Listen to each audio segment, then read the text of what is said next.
To the cave. Welcome to the show. The beer is cold and it's time to go.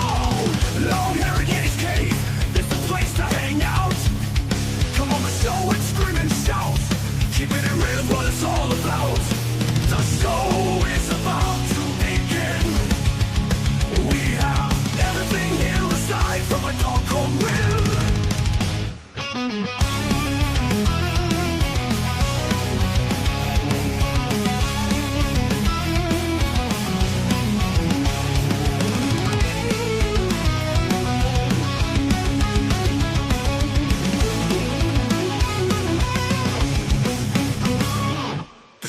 About to begin, we have everything here aside from a dog called Win.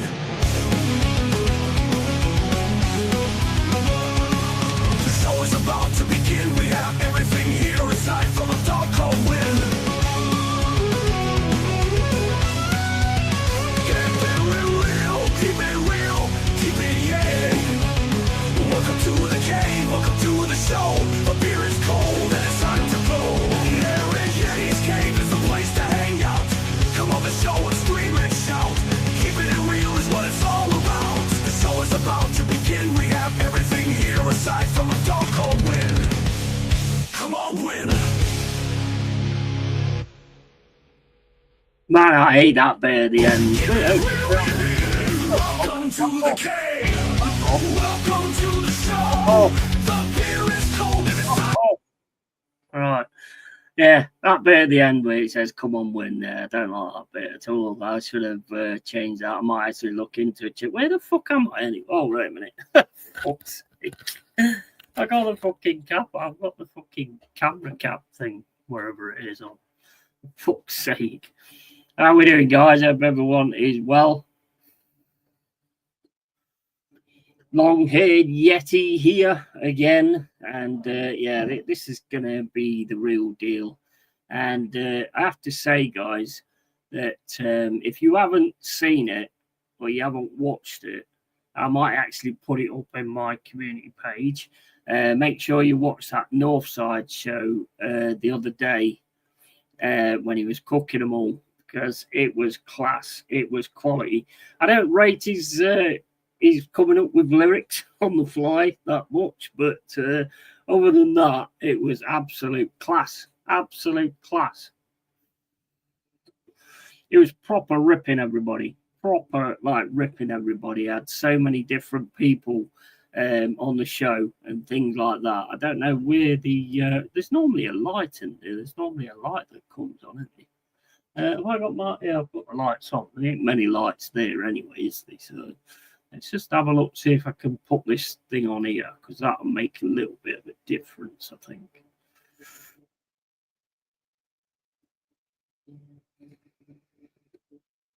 There you go. Actually, that makes it look fucking worse, doesn't it? That does. Yeah, not good. Not good. Not good. Right, how you doing, Carl, mate? You all right, pal? You all right, buddy? Yeah, he was absolutely tearing into the Top Gooners the other day. Absolutely tearing into them. And it was hilarious, because the crazy thing for me, and I said it in the chat, and I think I sent a super chat in as well, I can't remember. But basically, the crazy thing for me is the fact that they're all like say, "Oh, we haven't got the players and all this, that, and the other." It's not the players. It's not the players, mate. It's not the players. It's the tactics. It's got nothing to do with the players.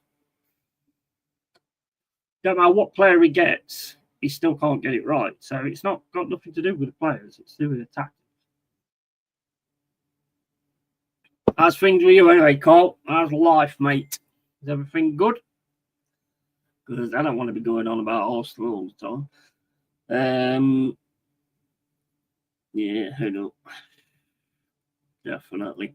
Have you seen the new Forest shirt as well? Oh, mate, it's beautiful.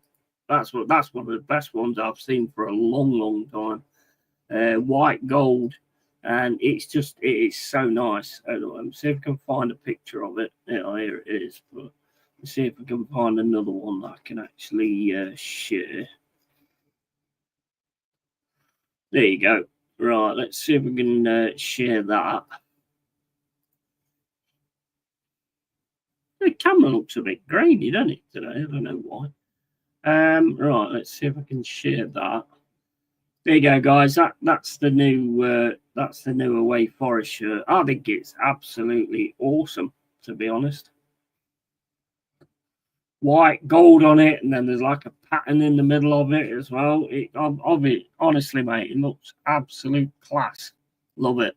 Fucking love it. I'm tempted. I'll pay 80 quid, but I'm tempted. I must admit, but I definitely ain't paying that kind of money. Yeah, bro, all good, busy. But what's new? Who was destroying them Arsenal fans? Northside, mate. And I tell you what, it was proper on point. He was absolutely on point, like coming up with these different like songs and stuff, and adding the lyrics to Phase 6 and all that kind of stuff. And it was just absolutely fucking awesome. I have to give respect where it's due, and it was absolutely awesome. But it's amazing. Some of these people that's supposed to be influencers that influence other people, yeah, and basically they ain't got a clue what they're talking about. It's got nothing to fucking do with tactics. It's to do with the fact that they're all back from doing what they're supposed to do. That's where the problem is. Okay, he does spit truths about Arsenal, to be fair. Oh, 100%. 100%. He was proper laying the smackdown. Basically, that is the best way I could put it. He was absolutely laying the smackdown. Everybody that came on, just different people. There's one guy that kept saying broski all the time. He just kept saying broski all the time, and he was proper ripping him. It was funny as fuck. He just had their clips on, you know, of saying certain things and all that lot. And they're all now saying it's the tactics, even though all you lot have been saying that for ages, as well as I have. And now they're finally starting to get the gist of the problem here.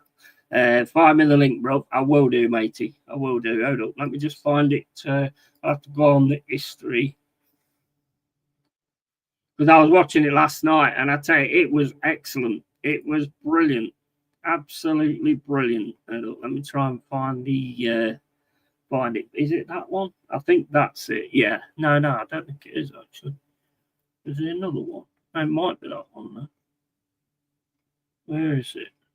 Yeah, it must be that one. It's got to be that one. Yeah, it's this one. Yeah. We have five burner boys to unleash. 5 burner boys to unleash. What the hell? Let me just turn this down. I mean, what does that even mean? We've got 5 burner boys to release. I mean, what the fucking? Oh my fucking days! Right, I'll drop it in your chat, bro. But it is brilliant. It's about what 1.5 hours, 2 hours, or whatever. But he does proper. He proper goes in and he proper cooks the shit out of them. And you can see, you know, that they're going back on their word and all that kind of stuff. You know, you've got certain ones of them that are just statisticians. Oh, well, we did it this 32% of the time, and we did that 30% of the time. The fuck does that matter? the fuck does any of that matter? Just honestly, just ridiculous. But he did not lay back, mate. He did not lay back. He just went into them, every single one of them, and he's going to be doing even more of it as well. So I'll definitely be catching that up because it's just so good. What everybody's been saying, now they're starting to say, they're starting to say shit like that as well. To the real deal, I meant. Oh, right, okay. I thought you meant the fucking Northside video. Oh, well, the Northside video's in your fucking chat, mate. Yeah, jump on, bro. Jump on. Big up, Tony. Neary, how you doing, bro? Hope you're well, matey. Fucking hell, that was a major one, that was. I was actually thinking, what, you're going to watch that while I'm on it, yeah? I completely lost the plot there, bro. The link is there, matey. Hey, Tony, bro, and can you do it on Insta? Sorry, bro. Yeah, of course I can. Hold up. Let me try and get it on Insta instead. There you go. It's in Insta now, mate. But yeah, big up Pepsi. All right, matey. Saw all those pricks outside the stadium Wednesday night kissing AFTV ass. Absolute crap performance and a waste of money. Evening, by the way. I do, matey. You tell it how it is, as always. And Anthony Herbert, same. Yeah, can I have the link to Northside? Absolutely, mate. Of course you can. Of course you can. But it is a quality show, mate. It's quality. Absolute class. But yeah, there was a few of them. I mean, there was one guy, he was having an interview with AFTV, and you could see him searching for positives. And all he could come up with was, we've got Jokeres, but he didn't get any passes to him. So then that becomes a negative then, don't it? So it's like, it was insane. Oh, it was madness. How you doing, bro? You all right? Hey, pal, how are you, man? You all good? I'm Sam, matey. Absolutely. Audio okay? Is the audio all right? Because these are new headphones. Yeah, absolutely fine. I just dropped it down a little bit, but I'll probably put the headphones on in a bit anyway. Grand, mate, honestly, it's proper worth watching. He sings and all sorts. Well, I mean, I wouldn't rate that part of it, but you know, he tries. He tries, bless him. He does. No, he's really good. To be fair to Northside, he does fit true to bar. So like he's very good at debating as well. Like it's very hard to catch him out with anything, and he kind of keeps it real with any points that he makes too. I absolutely give him respect on that. Yeah. So what was he was on stream with a load of like top gooners, was it? Or no, he had the clips up. Right. Them on TikTok, like showing the training and how good Madueke is, because in training he can run round and then just smash it in the top corner. So he's the answer to everything, basically. Yep. Yeah, mate. Yeah. We're saved, lad. We're saved. We're gonna have a firing season ahead. Like, nah, it's. Have you you've been watching your preseason games. I haven't watched much of ours, lad. I only watched a few highlights, and to be honest with you, it's not very inspiring. Yeah, but I don't put too much. I really even for good or for bad, I don't put too much thought into preseason anyway. It is what it is. No. But still, it's not good to see us doing horribly, which we are. Yeah. It is what it is. It is what it is. Well, I think this was one of his main points, to be honest, because they're all sort of sat there watching they're watching the game on AFTV and stuff like that, and they're going, "Go on, and then at the same point saying that the friendly don't matter." Yeah, exactly. It's like when you're playing a cup, innit? And you got a cup game and you've got Crew or something, you go, "Oh, we'll bat at Crew," but then as soon as Crew beat you, it's like. It's only cups anyway. Yeah, exactly. It's beneath us anyway. Yeah, it's just pure copium, mate. You know, and if we would have smashed Villarreal there, say, like they would have been given it large. You know, they would have been there doing their fucking borderline borderline rap clip videos, you know, or hyping up whoever scored or whoever assisted or whoever pre-cum assisted. Like, you know, it's just that's what these people do, mate. They have no integrity. They have absolutely no soul and integrity. It's there for money, you know. They're there for money. They just show they're fake every time. I mean, I'm going to turn off this background because the flashing must be fucking horrific for the viewers. So hold on, I just want to turn off this. This is not my real house behind me. You know. Did you flash? Did you flash on stream? I'm not that drunk, mate. I'm not that drunk. Here we are. Here we are. Right. No, because it keeps flickering. I can see myself flickering like I'm fucking moving. Yeah, like that. it bleeds in, don't it? Yeah. Like I had with a green screen, it was like bleeding in. It's horrible. So I couldn't get it's horrible. It's so distracting. When like I'm looking at you when I'm talking, but it's the corner of my eye keeps flickering. It's freaking me out. So yeah, I get it. I get it. I totally get it. It does annoy you. Yeah. Doesn't Big up Anthony, mate. This thing what I use is quite good actually. This NVIDIA broadcast. You don't need a green screen. It works fine anyway. There's none of that. Yeah. So, that's been looking. Yeah, that's you've been using that for a while too. It looks well, man. Like, you know, it doesn't. You know, there's no flickering or anything. Or it's great. No, absolutely not. Anthony says big up Carl. Pepsi says we are meant to have a strong defence, yet we were taken apart. Gyökeres was not getting the service at the other end. This is what I'm saying though. It don't matter what players you've got, you're still playing the same system. That's the problem. The problem is the system. It's got nothing to do with the players. It's to do with the system. If he's telling Odegaard to, they're terrified of losing the ball. They're terrified of losing the ball. There's only Saka that gets to run into the box and try and do something and possibly lose the ball. The rest of them aren't given that kind of freedom. And to me, if you can't see that, what are you doing talking about football anyway? Because you haven't got a fucking clue. You just want to protect this guy all the time, you know. Yeah. And it's like, you know, you can come up with any excuse. He didn't want Gyökeres anyway. He wanted Sesko. That's not the point. You've got Gyökeres. So, he got nothing. And another thing I noticed in the game as well, everybody else is in his spaces. Yeah. When it comes to like when the ball comes into the box, everybody's in the spaces that he should be in. You know, trying to get on the end of it. And they were trying. And they were trying to like.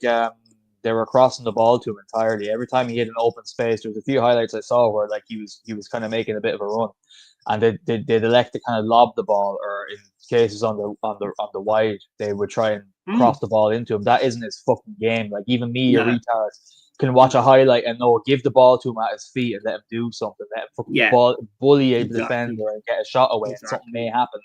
But, you know, this, again, like I was saying to you before, I think I said it more to you privately, not maybe on stream. Maybe it was on stream, I can't remember. But I said, it doesn't matter who we fucking sign. We could sign, you name a player, name any single fucking player right now. My excitement wouldn't be for right now. My excitement would be for whoever takes over, hopefully, in a few years. We could sign any top prospect, Lamine Yamal, fucking Pedri, fucking Isaac, any of those big fucking massive names, and I don't care right now. Like I just don't give a fuck because I have no faith in the. I don't have no faith in the first goal that you conceded was shocking. It was fucking shocking. I mean, Pepsi was there. I think you was there when he made a good point there as well. He made a good point. Like, you know, we're supposed to be impenetrable, but yet like we fall apart under pressure still. Like. So what are we? We can't really attack very fluidly, and we can't really defend very properly either. And we've degraded we've downgraded. We have degraded, but we've also downgraded our midfield as well. People think this window is like a 9 out of 10 already. It is not. It is absolutely not a 9 out of 10. We've only improved. We've really only improved, like for sure on paper, one position really. Zubimendi over Partey is we don't know yet. It's not a guarantee, and he looks very, very panicky under pressure. Gyökeres as a proper striker and being, you know, tactics being played to his strengths is for sure an upgrade. But again, it probably won't even be an upgrade given how this manager plays. He probably end up benching him like a quarter way in. season. It wouldn't surprise me if he even does start. So, well, I mean, if you listen to the excuses of like Robbie fucking, to me, every time that guy talked, he just, well, I only watched it because it was on the north side what he was doing. Yeah, but I mean, he's going. What people don't understand, because people are so stupid, he's not been playing over there. He's not been training. Do you think that footballers, when they're in the middle of a transfer and they're not training with their team, sit on the sofa eating fucking KFC? part of the whole, they still keep training. They still keep training themselves. Exactly, and part of the whole, I remember this bullshit saga that drags on for months and months and months was that Fabrizio and all these, in the know twats were basically saying that Gyökeres is training like a maniac in his own private facilities. So that argument's fucking nullified, isn't it? Well, yeah. And the same people were retweeting that day in, day out, showing how committed he is to joining us, and now they're using that as an excuse. Yeah, you never win, mate. You wonder why I'm fucking so depressed? Why am I so depressed? It's ridiculous, man. It's getting absolute crap. I love this summer, mate. I love this no football because I stayed away from most of the transfer news. So I was having fun. It's getting close to the season now. You can see me. I'm getting more depressed as it's getting closer. Because I can't not watch it. I can't not watch it. So. Mate, there might be an actual bonus to this season because it might see the end of it. Well, that's the trophy I'm hoping to win this season, mate, because it's the only realistic one, It's the only fucking realistic one we have is getting rid of that piece of fucking shit. I'm so tired of him. It's not even that I'm angry anymore yet. I'm just so exhausted.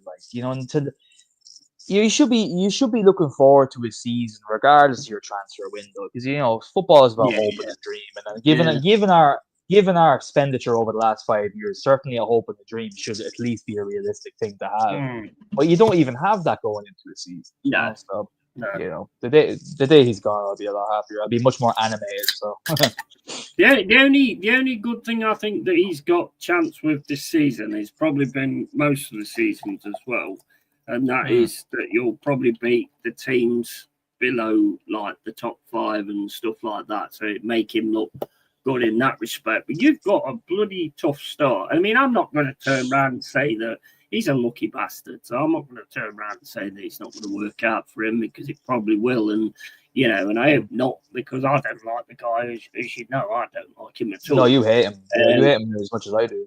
Oh, I can't stand him. I'm not bothered about Arsenal. I'm not bothered about Arsenal. I don't have any hate for Arsenal.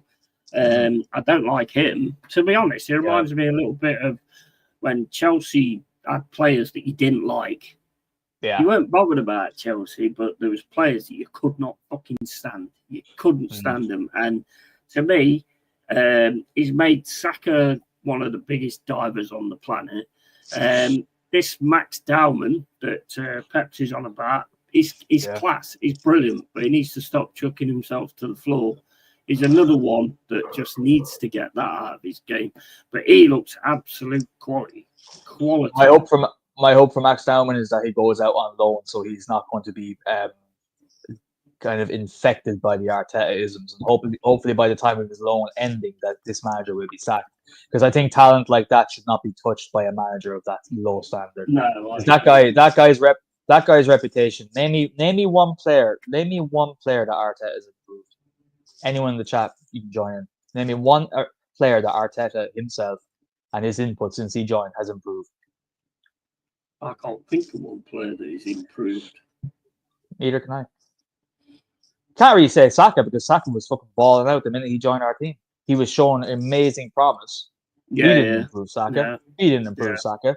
Saliba was a class piece of talent from Santa Gen. Well, one year he was looking decent, and then all of a sudden you benched him and didn't have him on. Yeah, and that's again natural ability in my opinion. So that guy is just he's a talent killer. That's his new name, the talent killer, mate. Yeah, so I hope Max Dowman go out on loan, matey, for a year. Go out on loan for a year and have some fun out somewhere else, and then come back when this guy is gone, please. Yeah, that's what I'm hoping for, mate. Well, at the minute, Dowman looks like his trump card.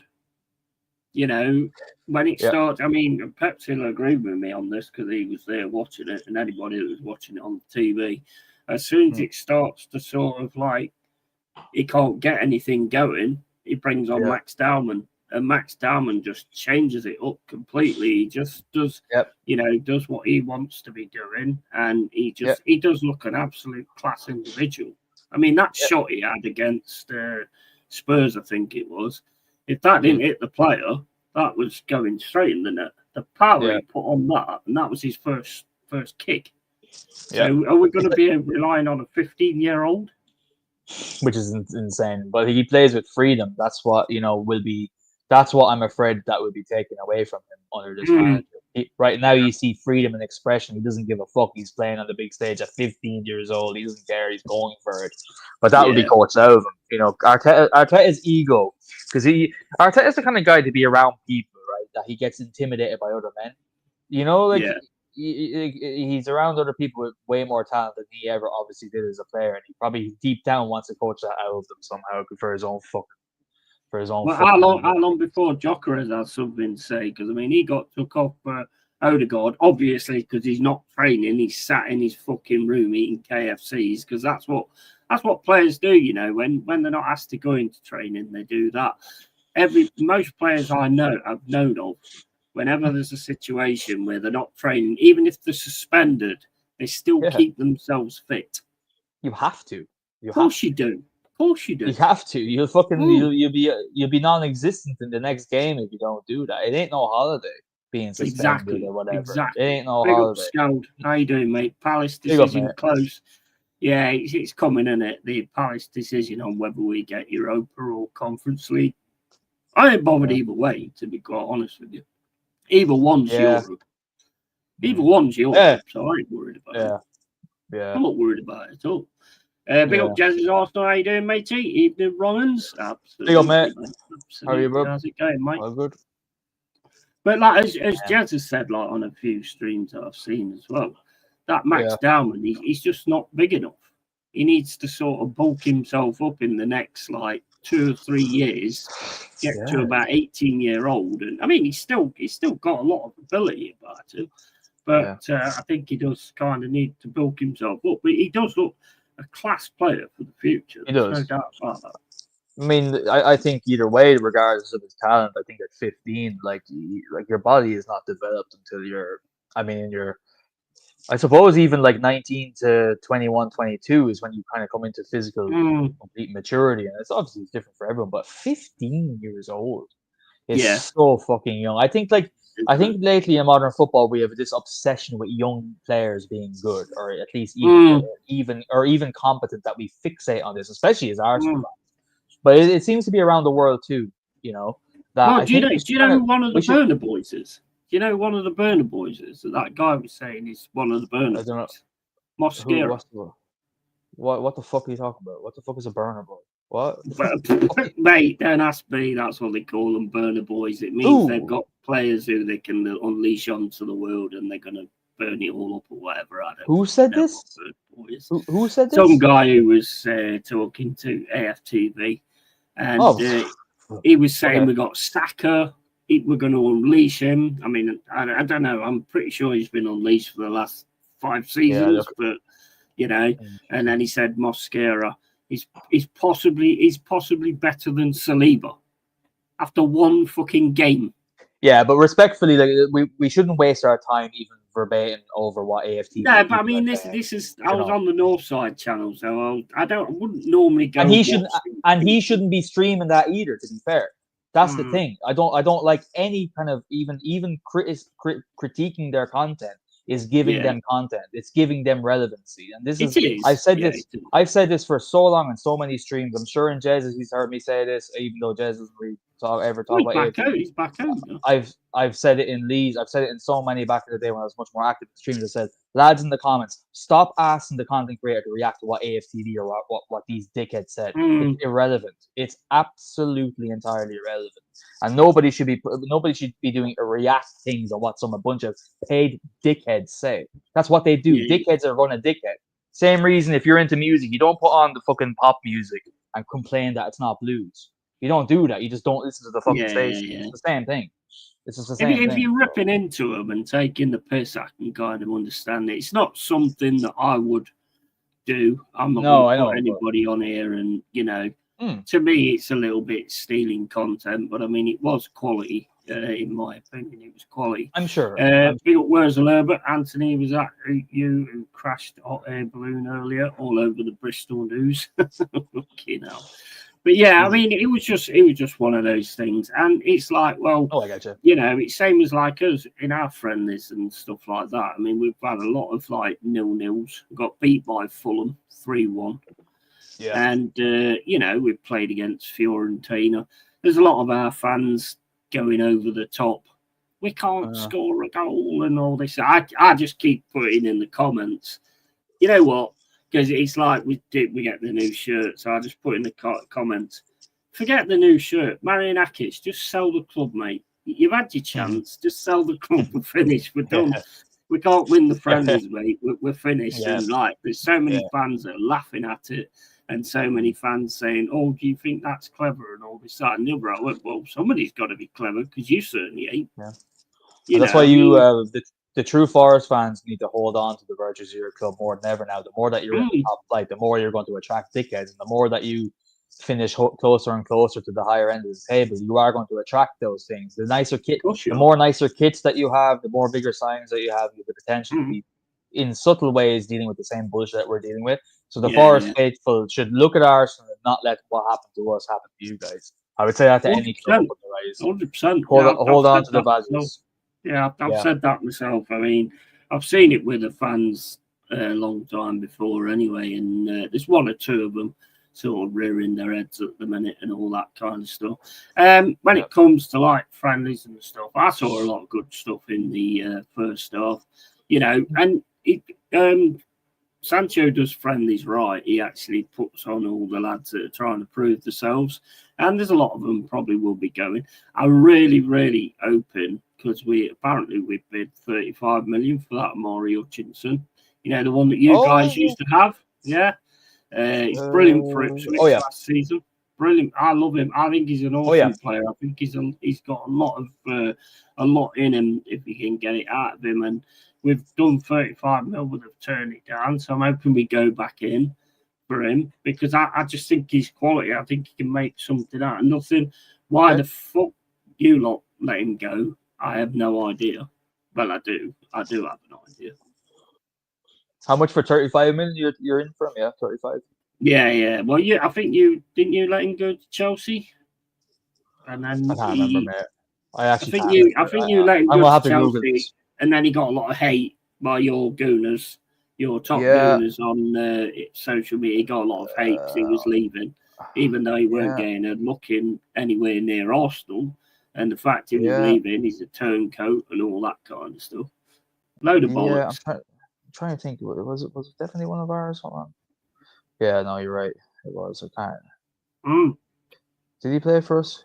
I can't even remember. He went to Chelsea. I think he might have had one game. Jez will probably tell you better. But yes. If he's just got back, then he's probably a little bit tired. So Jez will probably tell you better. But I think he played one game, and then he. I think so. If I don't know, but then he ended up going to Chelsea. It was only a brief stint at the club. Yeah, it was a brief stint, and then he was flogged off. But he's done well. See, I don't really watch as much football as you guys do anymore. He did well at Ipswich last season, did he? Oh, he was different class, mate. He was. He made a lot of things happen. He scored a lot of good, like long range shots as well. You know, not like going into the box and getting your left foot on it, like outside of the box. Very quality, gifted player. So I'm hoping that we managed to get him. Pepsi says that Balloon hit a primary school looking at the summer holidays. Did it really? I ain't even heard nothing of that. I ain't even heard nothing of that, mate. Scouters, so are we channeling Real Madrid or Spurs with that new kit? Yeah, no, it is. Swansea as well. I think Swansea have one like that as well. That's true. Yes, that's exactly right. Swansea did indeed. Yeah, very good show. I like it. That's one of the favourite ones I've seen for a while. To be honest, that is really, really nice. I like the home one as well. To be honest. Yeah, I just love the classic home colours. I don't pay much attention to the rest. You know, the home one, that is pretty much that is the classic colours, but also it's got like it's got sort of a route back to the championship, so it's like Nice. a bit retro-ish as well. You know, it's Yeah. nice. It is nice. I'm not paying £80 for a fucking shirt though. Sorry. So they've gone up now for your club as well. They're on high now, are they? Because I remember you saying they used to be like much cheaper than the rest, weren't they? Because 80 is pretty premium now, no? I think it's about 70 or 80. I could be Yeah. wrong. Let's have a look. That's cheap. I think that's cheaper than Arsenal anyway. I think that new kit that everyone's going crazy about, the third kit, I think that's going for like £100 now because it got good hype. Hilarious. £100+ I think. Yeah, let's have a look. For something that was made in a sweatshop by your unpaid child. Great, thanks, lads. It's £75 it is. Yeah. Pull up how much Arsenal's third kit costs. I think it's over 100. So The one that's I'm colorblind, but it's like a whitish, pinkish color. I don't think I've seen that. It has the retro Adidas logo and just the cannon on the badge. Shop. How much is it? £85. Oh, is it? Mm. Oh, okay. Maybe I'm talking bollocks. My apologies. So 10 or more basically than the one that we've got. The blue one that you've got, I don't mind the blue one. The blue one looks all right. The away shirt. Yeah. They've gone for the lightning type of thing, which I Where quite like that. Where the fuck did I get £110? The first shirt looks exactly the same as the one that they did last season, to be honest. It was in the chat, mate. I don't know how to pin it, bro. No. I said no. Oh, sorry. No, you're talking to me. No, I was talking to Jersey. So apologies. What the north side? What the north side show? that was funny. Because I was loading up my computer and I was waiting, and I went into Instagram and I was like, "What the fuck is this?" Like, I know, yeah. Well, we was talking about the north side show, weren't we? So he said, yeah. And I was thinking, is he going to watch that one? I'm like, Scout says the up close detail looks good. Yeah, I can't tell what it is. You know what the actual pattern is or anything. What is it? Is it anything to do with Nottingham or anything? I don't know. I can't tell what it is, to be honest. Yeah, our links there, Jez. I have 3 Arsenal shirts I ordered off AliExpress for £18 have been shipped, so looking forward to seeing quality. Yeah, absolutely. Don't pay full money, mate. It's fucking insane. How you doing, Jezza? You all right, mate? Hey, Jez. Hang on, mate. Full of curtains. Hang on. Yeah, you look a bit more brighter than you normally do. Well, I haven't got the green screen set up. So yeah, you can see it. Yeah, you can tell. Yeah. Couldn't be bothered. I'm knackered. Proper knackered. Were you just back from France, Jez? Is it? Only now? No, we were due to leave Wednesday next week. Yeah. I had a message. I've got an appointment, emergency appointment on Wednesday.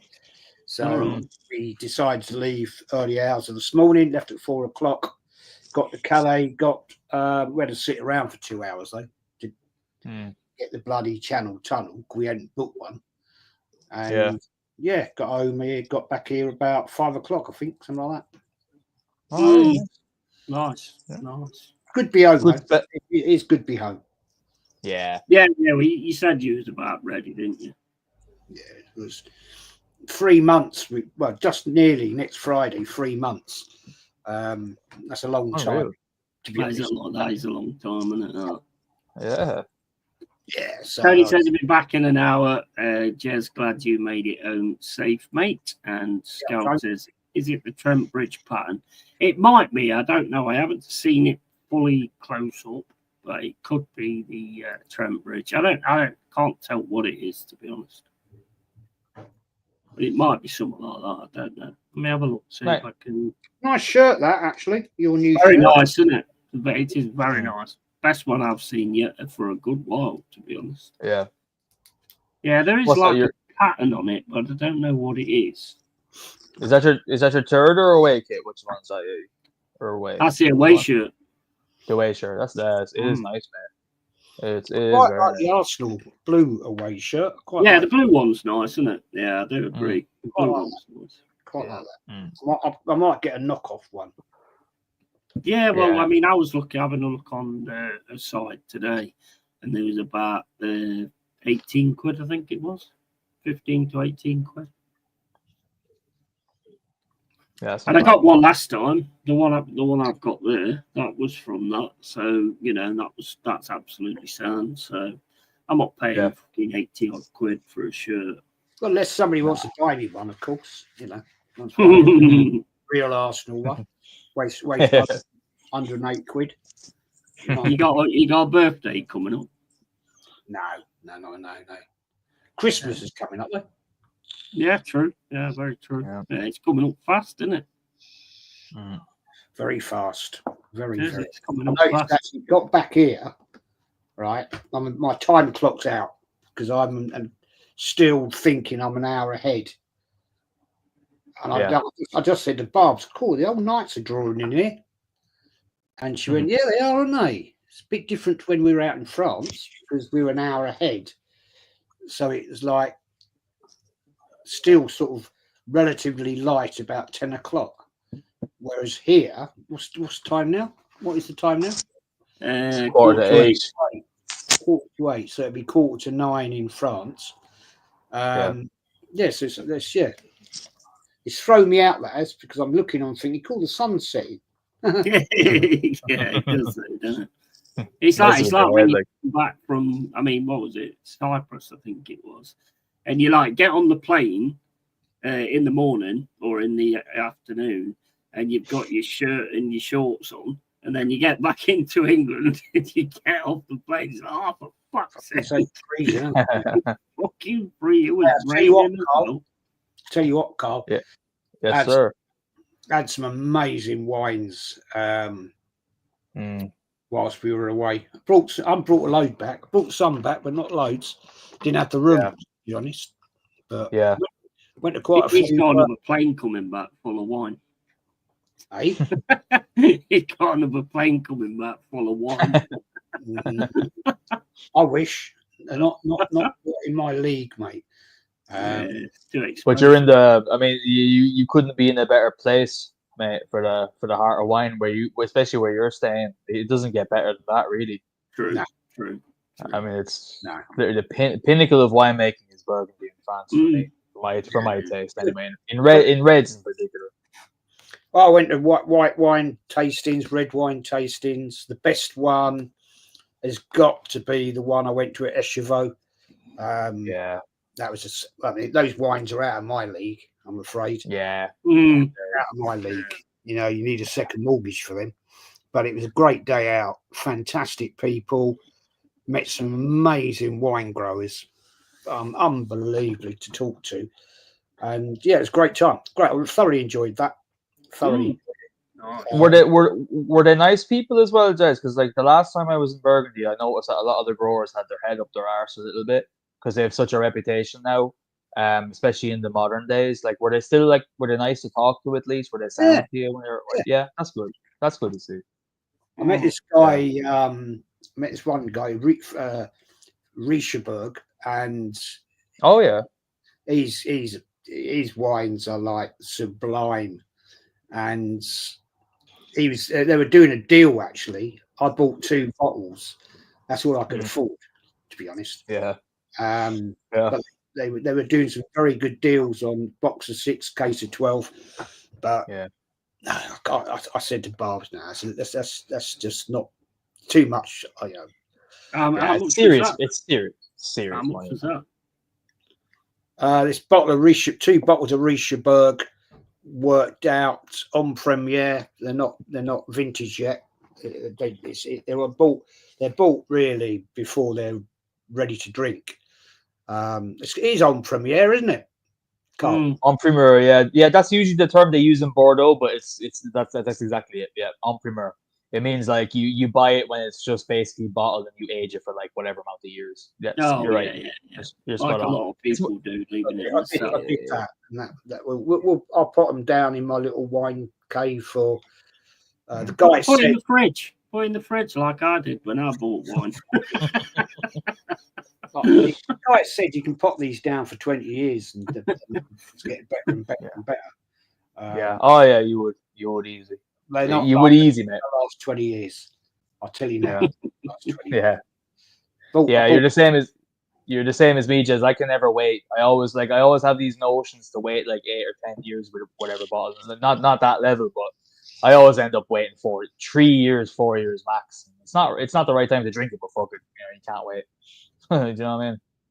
Man, if I buy something, I'm drinking the fucker. I'm not waiting 10 years. You know.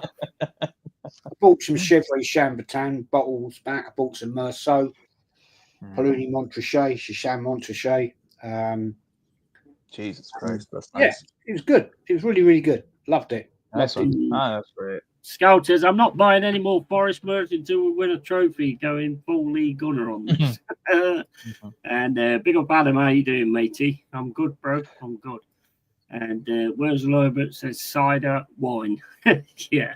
I mean, it was funny because Jez said like, "Oh, you want to try and get some wine instead?" So I ordered this Black Pirate or whatever it's called because I wanted like a black currant mead type thing. Well, I didn't. I just wanted black currant. And I went on the stream with Jez and I went, "Oh yeah, what do you reckon of that? Yeah, it's all right. Yeah." I put it in the fridge and he was like, "What? You put it in the fridge?" Well, that just shows what I know about wine, doesn't it? Oh, but to be fair, some you can serve chilled, even reds. Like some reds are desirable slightly chilled, like like low tannin games and stuff. But yeah, as a general rule, you're better off keeping it cool room temperature, but not warm though. I don't like people who drink their red wine fucking borderline warm. That's not the way it's supposed to be. Room temperature. The whole term.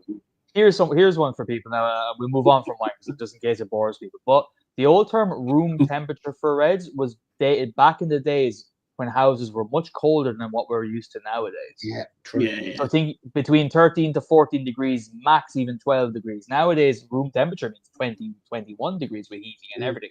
That's not how red wine should be served, in my humble opinion. I totally agree with that because whilst we were out there, we've had temperatures 35, 37. That's no good for red wine. It's horrible. Way too hot. It just tastes shit. So I have got a wine chiller out there, and I was putting red wine in the wine chiller to keep it down to about 12, something like that. Because you can't drink it at 30. If it's 35, 37, it turns it. It's awful. So and all you taste is the alcohol anyway. At that temperature. It just amplifies the alcohol. You don't taste any of the fruit. You don't taste any of the subtle oak aging or anything. What's the point? It's horrible. It's almost like you're drinking at that stage, isn't it? Anyway, I'm back on the good old faithful, mate. The old yellowtail. There you go. Yellowtail, yeah. Back to our world. Back to our world, Jez. Yeah, back to normal, mate. Back to normal. So I probably didn't get the best out of the one I had, but to me, wine will taste the same anyway. See, I'd send you some Yeti, but the problem is, like, I'm in Ireland, so like you'll have to accept customs charges even on a gift for wine. It's ridiculous. Like, if I wanted to send something to you with DPD, because I've had this issue recently with UK customers trying to sell them things, like they have to accept the customs charge, and they're ringing us going, "What's going on?" It's like, hey, it's not my government. It's not going to us, Yeah, true. So I could chance it, but if I go to Liverpool, can you throw it over? That's quite close, isn't it? So, just lob it at you.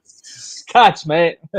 I tell you, actually, I've got a better idea. Yeah, I'll go to Liverpool and send it over on one of the boats.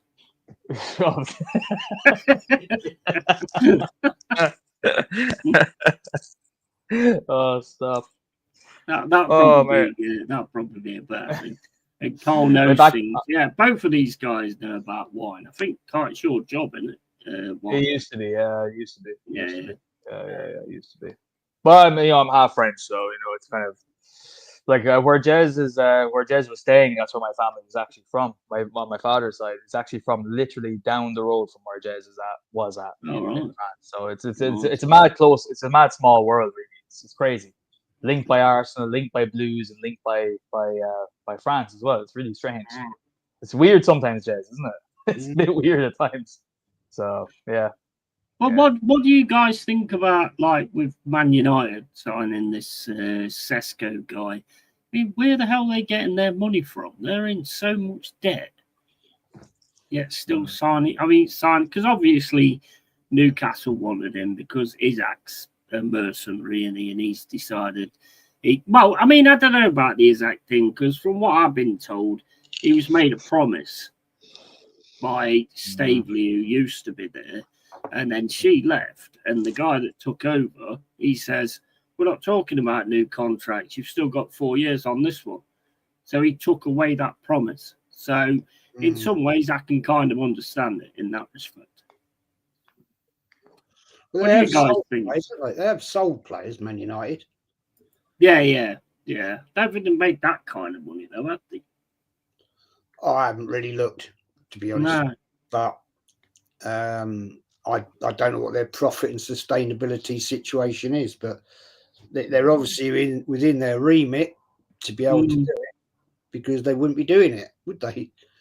You know, so do you think it's like a and if things work out, we can pay for this, and if it don't, it won't, sort of thing? Because I think a lot of the teams that are top 5, classed as top 5, get away with fucking murder when it comes to, like, signing players and stuff like that. And they go to the say smaller teams or whatever you want to call it, or the teams below, and they, like with Raya, we'll give you this, but we'll give it you in installments and stuff like that, which I think is bang out of order, to be quite honest with you, because the teams are losing a good player and they're not getting the full money for it. I think it's a bit shit. I mean, you've got the Morgan Gibbs White situation with Tottenham, you know, and they're stupid enough to hit that release clause straight away. But they didn't have the money fully either. And something happened there. There was some skullduggery going on there. That's why they all of a sudden pulled away from it, in my opinion. Don't know. Yeah. To be honest, don't know. But if they get that Sesko, it's going to be interesting, isn't it? Mm-hmm. If Liverpool do get Isaac, oh dear. Yeah. We may as well pick up a different hobby, guys, if that's the case. If Liverpool get Isaac, pick up a different hobby for the year. There's no point putting it or something. I'll take up. I'd even take it up myself, mate. But it's, you know, the problem with it is, though, right? If you think about it, it's going to give an excuse again, you know, for the idiot Arteta, because it's like, they was too strong for us or whatever. I mean, Jez, what do you think is? I mean, because you watched that Villarreal game, and I've seen a lot of people saying that the problem is we ain't got the players. My personal opinion is the fucking tactics. It's got nothing to do with the players. I've said that. But this manager Arteta, he's absolutely no knowledge of tactics. I said 3-4 weeks ago when we were out in Asia, Singapore, try a 4-4-2. Yeah. Because this is the time to try it. Because last season there's way too many games. We were 1-0 up, looking good, when we get overrun in the midfield. Because this manager doesn't have the tactical nous to see what is happening. And then all of a sudden you're 1-1, and he again doesn't change it up to go back. He brings on defensive players. Yeah. You ain't going to win leagues or Europe or Champion Leagues doing that. No. Not a cat and hell's chance. And they all do exactly the same. And now the thing is, I watched the other night that game against whatever they were. I can't remember the fucking name of them now. It was quite clear in that we were being overrun. Villarreal. Skelly being played out of position, caught out by Pepe. Big up to Pepe as well. I thought absolutely. I thought the Arsenal fans was a bloody shit show. So much for classy Arsenal, eh? So much for classy Arsenal. And at the end of the day, once again, we see this manager didn't know what to do. No. Unbelievable. And then people making out, you know, this oh, we're going to win the league. We're going to do that Eagle clown you were talking about. I don't know if you've seen it. I watched it on playback on Dan Potts's. Dear oh No. God. No. What planet is this guy on? No. Yeah. Arteta is better than Wenger. What? Arteta is. He said it. Go and watch it. Arteta. Nah, you're lying. Please tell me you're lying, Jez. Wait, go and watch it. And Dan It's just for reaction, isn't it? That guy's just it's reaction. got to be done for likes and But views and all that bullshit. Arteta is better than Wenger. And he was getting absolutely berated in the chat on Dan Potts's. Mm. And it's such a shame because Dan's contacted me. He says, Jez, can you do a show tonight? I said, unfortunately, mate, I cannot. It's my daughter's 35th because both my daughters came out. And I said, we're going out for a dinner. I wish now I could have gone on there because gee, God Almighty, seriously. It gets to a point where it gets obvious, don't it? It just gets to a point where it gets obvious exactly what he's doing. Like he turned around and say that Runnison was better than Seaman, you know, and stuff like that. And he said things about Henry and Odegaard being better than Henry and all that kind of. I mean, what an absolute fucking joker. And this goes back to the issue that I was talking to you about earlier about like anybody like reacting to AFTV, this, that, and the other, anyone bringing on people like that who are clearly, like you said, Jez, are making these outlandish statements to garner reaction in the chat, get likes, and get beef with this person versus that person. Yeah. I'm sorry, but that's what that guy does. Dan Potts, his own opinions, I can respect him for what I've seen. But your ethos as a channel, I don't rate at all. I really don't, because you're giving the wrong things platform. Look, as I've said to you, I've said it in your chats, both of your chats, countless times. I've said it in other chats too. I said the biggest thing with us, I think good opinion fans should do is stick to our own, voice your own opinion, and make ourselves our own identity. Because the problem is those other guys have enough representation already. They don't need to be hopping over here. They have enough. They have the biggest Arsenal platform there to go. Very true. Very AFTV. true. So I get I've had arguments back to me saying that, but it's about bringing on other opinions. That's a cop out, because it's not about that. If that was truly what it was for, that's fair enough. But then you wouldn't be titling your fucking clips and videos in the manner that you do. Saying he's fishing. The biggest reaction I've ever seen in my entire life. I'm gonna spaz out. No, stop it. Because the whole point of being a content creator for Arsenal on this side of things, on our side of things, is that you want the club to do better, and you're going out there starting a channel to voice opinions to better the standard of the fan base. If you can make some money on the side, great, and I hope you do. But at the same time, that should be the main mission. Do you know what I'm saying? Yeah. So these men are just they're one foot in, one foot out. He's fishing at the end of the day, and the Gooner says, "Time to stop giving that clan ego the option in the publicity." There you go. The one that started it was Lee Gunner, to be fair. He was the one that started having him on his channel and probably built his channel based on from that point. And I think, if I remember right, you said something at the time, Cole. I think you said it was on the fucking channel. It was, I said it at the start too, which was fine. How I think their interactions came alight was when because I seen a clip of this. I don't know whose stream this was. It was neither you guys nor Lee's stream. There was a bunch of lads on a random stream about 5 or 6 years ago, and they were all talking shit about Lee Gunner, and Lee just hopped on and just destroyed them. I think that's Do you remember, Jez? Do you remember that Sonny guy from AFTV years ago? Was he on AFTV? He's a kind of a short, bald guy. He was like throwing abuse at Lee. Anyway, Lee came in. I remember. Yeah. Lee came in and schooled him, destroyed them all. Yeah. This was years ago, and then he started having him on his channel, destroying him there at the start. This is again going, let's say, 4 years ago, and then since they've been to the last time I saw him, they've been having a good rapport, being on regular shows with each other or whatever, and they're almost, I'd say, friends, really, which I had to voice my opinion on. I was like, come on, man, it's devaluing the whole thing. I love Lee to bits. I rate his Arsenal opinions more than most, regardless of what people say. I think what he says about the club is right in terms of what his ambitions are anyway. But I think you're doing a lot of harm by bringing guys like that who are on there. And I wouldn't mind if it was somebody. And I'll shut the fuck up now because I've been talking for many minutes, and I apologize. But I wouldn't mind if someone was Arteta in, and that's truly what they believe, and they weren't doing it to try and garner reaction. Yeah, but it's obvious, isn't it? Yeah. It's so obvious, like you said. You said it's so blatantly obvious. So I think it's doing more harm than good. The thing about YouTube though is love and hate is equally as powerful. If people don't like you, it's powerful.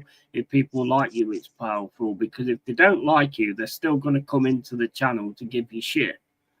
If they like you, they're going to come into the channel to give you praise. So you've got that. And I think a lot of people sort of really, he's the worst for going for it, to be honest. I mean, he's the kind of guy who turn around and say, I don't know, Saliba's, what did that guy say the other day? Gabriel Magalhaes is today's Tony Adams. Oh God, yeah.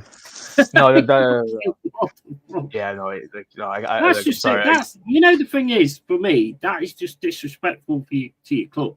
That's like me saying Nuno is better than Clough. It's just just disrespectful for your club. Literally no difference in what you do. Exactly. Christian. No difference. It's Christian that said that. It's disgusting. It is absolutely disgusting. That guy was an absolute bellend who got 5 burners waiting to take the Premier League. He knows nothing about Arsenal. He knows nothing about football. Egal knows nothing about Arsenal. He knows nothing about football. He's just doing this to get... Look, these people, all they want is the big gig, right? Yeah, exactly. They want to try and make themselves out to be journos. They're never going to make it. Right? DJ Crane and stuff. Go and find something else to do. You're never going to be a big sports writer in some big paper. Well, you're never going to get on Sky Sports, right? Your claim to fame may be getting an AFTV, which means absolutely nothing. You're not going to get press conferences at Arsenal. So what are you doing it for? Yeah. Selling your soul. That's all they're doing, selling their soul. They think they're going to get the big gig. There's a lot of, also, sorry to say it, there's a lot of new YouTubers in the last year that are doing exactly the same. Oh, yeah. They're coming out. They're coming out the fucking leads, aren't they? Yeah. You know who I'm talking about. Oh, I know absolutely who you're talking about. And you're not going to get the big gig, right? So shut it up. Stick to what you know. Because some of these YouTubers I'm talking about do know their shit, and they're good quality content creators. Stick to your beliefs. Yeah. Otherwise, you will lose all credibility. And the problem is you don't know that. I think the biggest problem is, Jez, is you don't. And the thing is, they still get people following them to like say the next stupid thing. Oh, I just want to watch this guy say the next stupid thing. So you can get somewhere by being a complete and utter prick. I mean, some of them that talk football haven't got a fucking clue. They haven't got a fucking clue. They were saying the other day, oh, it's because we ain't got the players. Fuck off, bro. It's the tactics. If you can't see that, then I don't know what you're fucking doing here, to be quite honest with you. Let me just cover some of this chat, Carl, before you carry on, bro. Yeah. Scout says Shearer's Forest finished 9th this season. I'll take that, mate. And a nice cup run. I'll take that. Money talked. It's all about the money. Egal is the guy sitting on the dunk tank, and Pops collects the revenue for a throw the ball. It's all Joe's for Egal is such a great guy. Piss off. Yeah, it is. And they put them on because they know they're going to get views based on putting them on. So they're as much the problem as what is, really. Big up to Stephanie as well. And big up to Yeti, Rossi and Jazza. These clowns will take any disrespect spoken about the club, but mention anything Arteta. And World War III breaks out. Yeah, and I just don't understand why They protect this guy. He's fucking garbage. Fucking Nuno's done better since he's come into the Premier League fucking 2 seasons. But Not going back to your better point, as in being second, but he's done Just- better. He's got belief, and he deserves going- the belief. sorry, just going back to your point there about some fans saying that we don't have the players. Well, if that is the case, then that is a sackable offence by everyone involved with the board of Arsenal, given the amount of money that we spend. Yeah, That alone, get out. Yeah. Get out. If we do not have the players now, according to your words, not yours, their words, yeah. then they must leave, and anyone who was involved in that, which Arteta was. So get out. I agree, but he's not. I mean, look, you can lose-lose. clearly see. You can clearly see as you get to the box. Yeah, like I said earlier, there's Saka that's got free reign to try and run through the box and possibly lose the ball.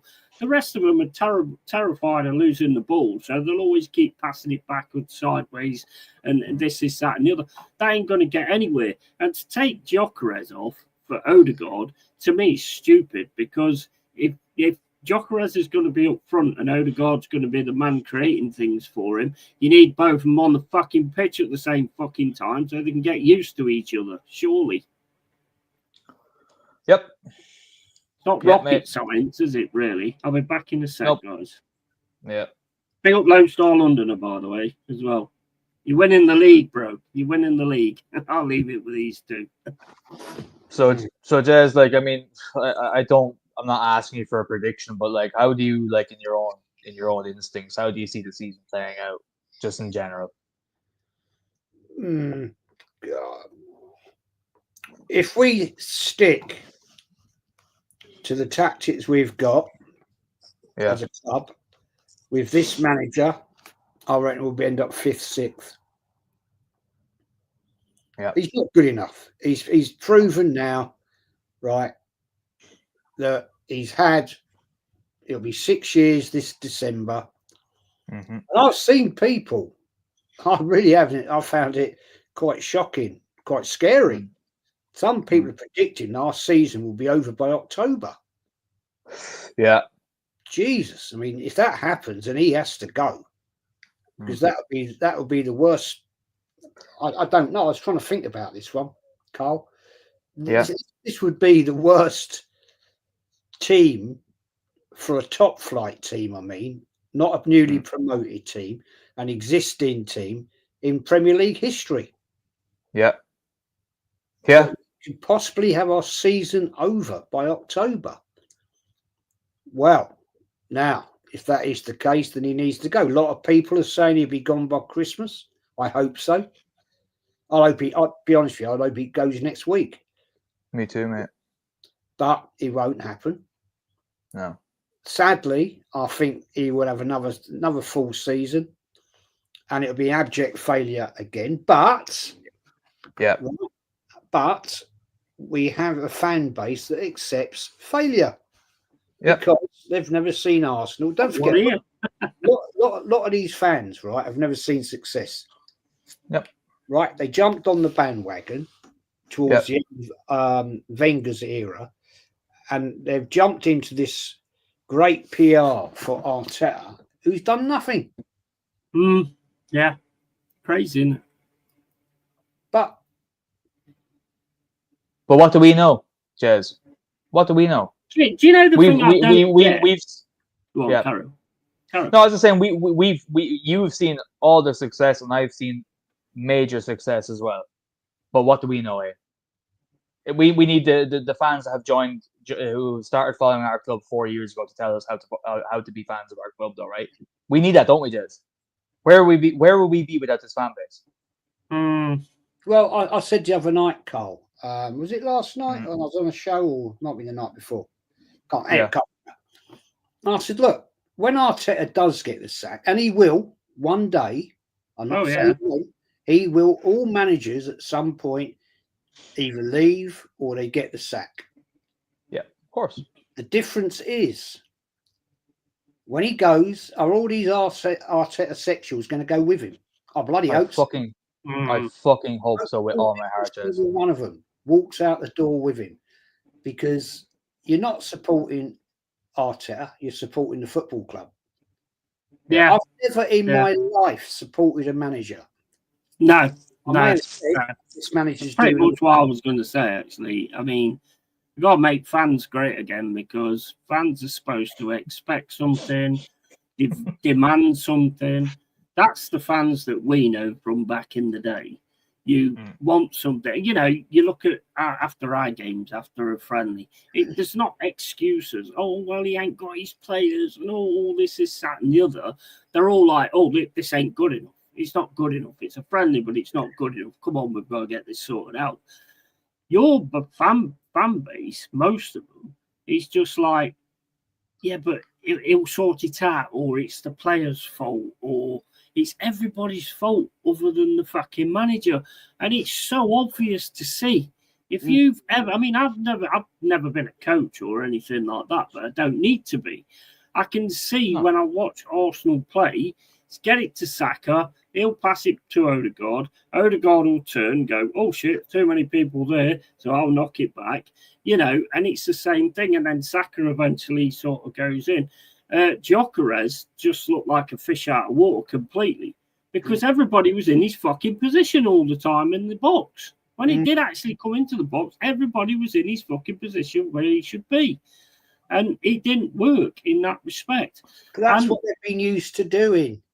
Yeah, Yes. Exactly. You've got a manager, right, that is saying to those players, right, Gyökeres, you're playing in this position. Yeah.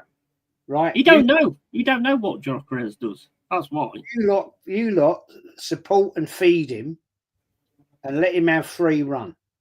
That's his job. His job is on free run to get into various different positions. You lot support him. No, you're right. What you said. Everybody was in his way because they're all there. Because that's been the tactic of Arteta for 2 seasons. Yeah. Yep. Every single one of them was in his way. And it's just like, I think you nailed it the other day, what you said. He wanted Sesko. He didn't want Gyökeres. Yeah. No. Yeah, he did. I don't think he's got no clue what Gyökeres does or anything like that. And come the first game against Man United, I wouldn't be surprised if you've seen a Sesko masterclass.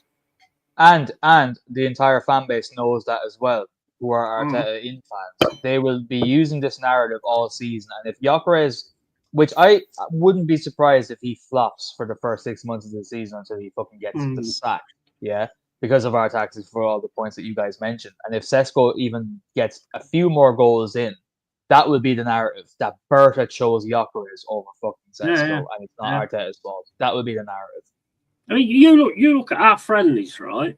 Our friendlies, we've been doing the 4-4-2, Jez. We've been doing the 4-4-2. We've tried the 4-4-2. We've done the 4-4-2 diamond. He's actually working on a plan B for when, you know, we've already got the other one like sorted out with a 4-2-3-1 or whatever. We use Woods as the pinnacle, as the main point at the front. Yeah, that's what you need to be doing with Gyökeres, because he's capable of giving assists and he's capable of scoring. I can see that. You can see that. I don't think Arteta knows fuck all about this guy, and there could be a fallout at some point. Oh, guaranteed. Gyökeres has got a bit. He's got a bit of arrogance about him. Arteta don't like that. I mean, as Lone Star's comment there, it's quite right. We surrendered the title in November last season. So if we surrender it in October this season, then he's got to go. He has to go. What's it going to be next season? Oh, we surrender it in September. Oh, that's right then. Yeah, fine. Yeah. That's fine.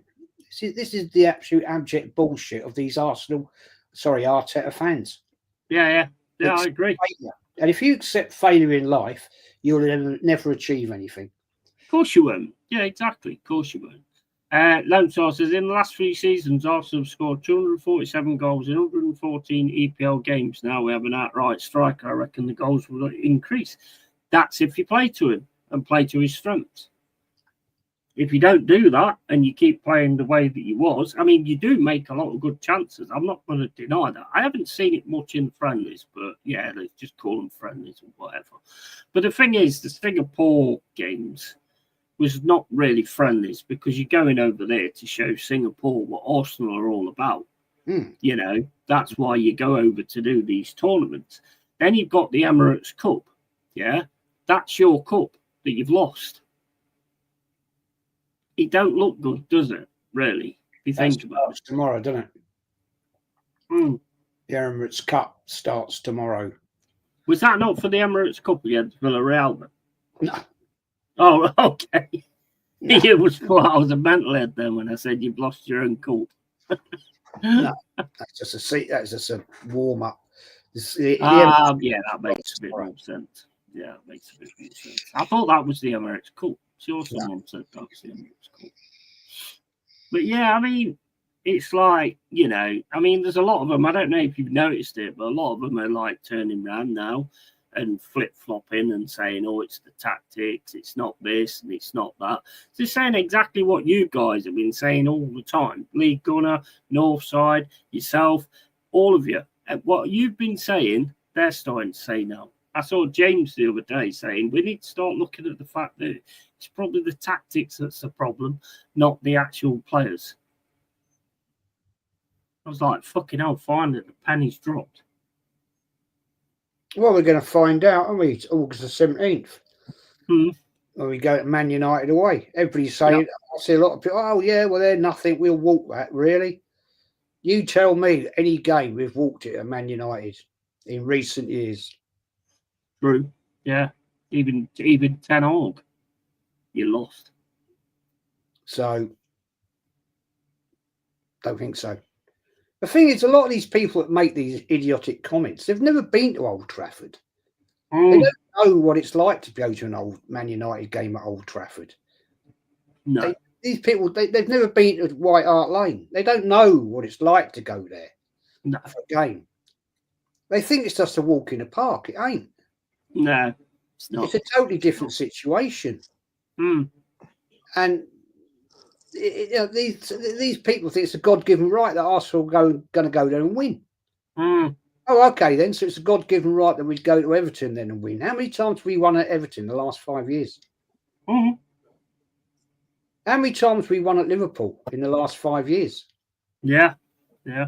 Right? We got Leeds United away. That's never an easy day out at Ellen Road. No. It is a bit of a fortress. Now I know they're newly promoted. So they're going to be a different fish because they want to prove themselves again. Of course they do. Of course. So these people talk absolute bollocks.